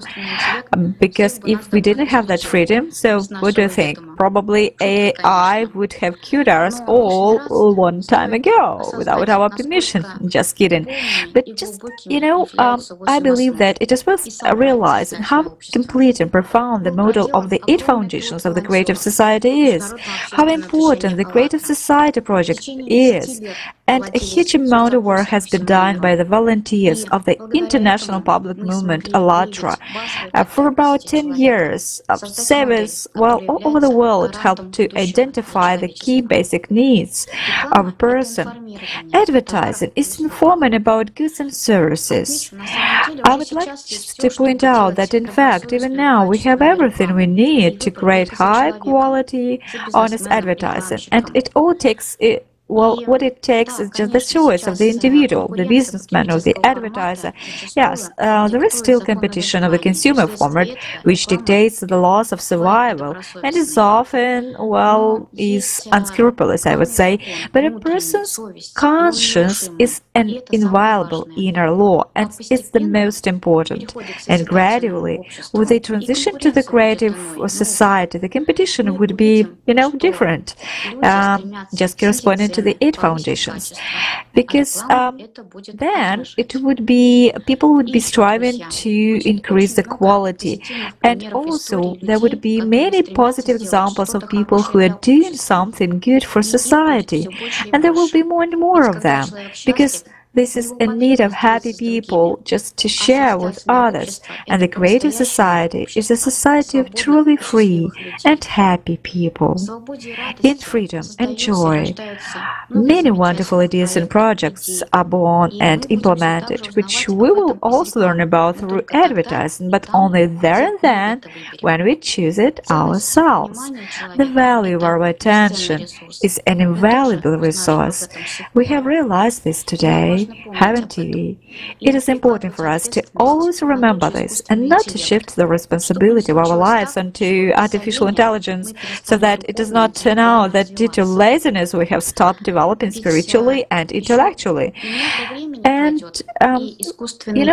very soon there will be relevant advertising, and very soon artificial intelligence will take many professions, and then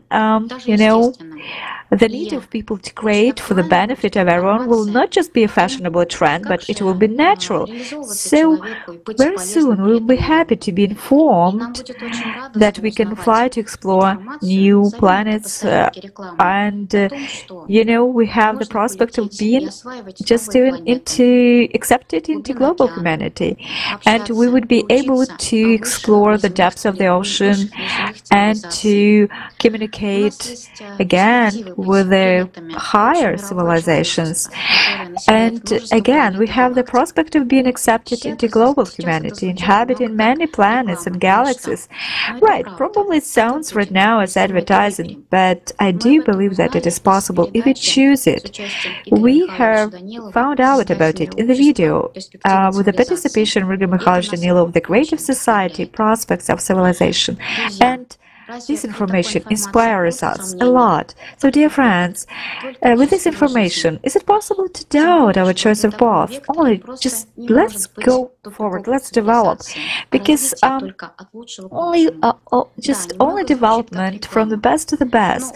Probably it sounds a little bit like advertising, but in the consumer format, advertising just promises, but does not fulfill it. And in the creative society, the notion of advertising will in fact be gone, and information, according to the 4th foundation of the creative society, will be absolutely truthful and will be at the service of people. Thank you.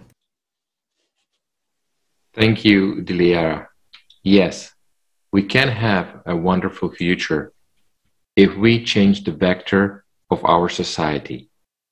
When we start to focus and put our attention into our development as personality, we will be able to do this. Dear viewers, as you are able to see today, advertising is one of the tools of the consumer society, tools which pushes people to consume more, and in order to consume more, one needs to earn more, so you need to work more. This way, a person is distracted from work on oneself, on his or her development as personality. Now you understand that not everything is obvious and much is hidden. It is up to us people to start realizing this and stop financing what is not needed. Otherwise, we will end up like a blind person getting a Rembrandt painting and a deaf person receiving a recording of a Philharmonic orchestra. We always invest our attention into something. And since we have no option not to invest our attention, we have to choose where we will direct it, what will we finance with it, creative society will give people the opportunity to invest our attention and energy into the most precious values, humanness, kindness, development of our spiritual component, our personality, and merge it with the soul. For this, we are actually here. People will not be pushed only to exist, but they will actually live. And as a developed personalities, the advertising and manipulation will have absolutely no effect on them and will only pass them by as a water in a river. I believe that information which we have shared with you today will be beneficial to you and will help you in your life here. We would like to thank every single person today, research and working groups, speakers, those behind the camera, and technical support teams, designers, and thousands of others who have made this possible today. ALLATRA is one big human family, and everyone can join us.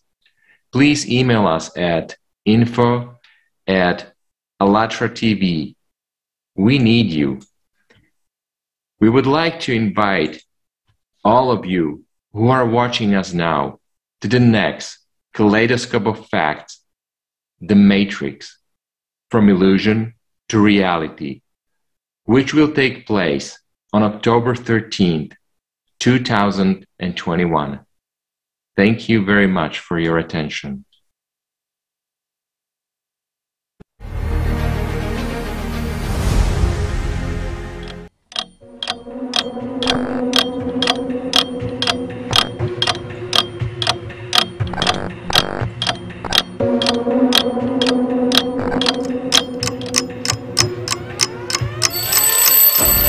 What if our world isn't real?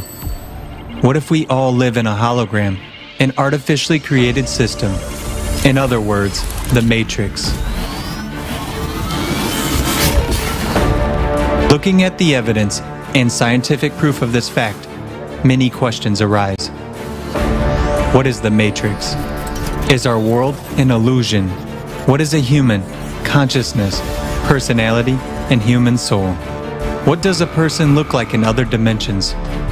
What dimensions is the Matrix limited with? Who created the Matrix and who controls it? Who is a system architect? Why was the Matrix created and how to get out of it? What is reality? What is the meaning of human life? We invite you to explore these issues together. Independent research, facts, social experiments, all this and much more within the framework of the international research project Kaleidoscope of Facts.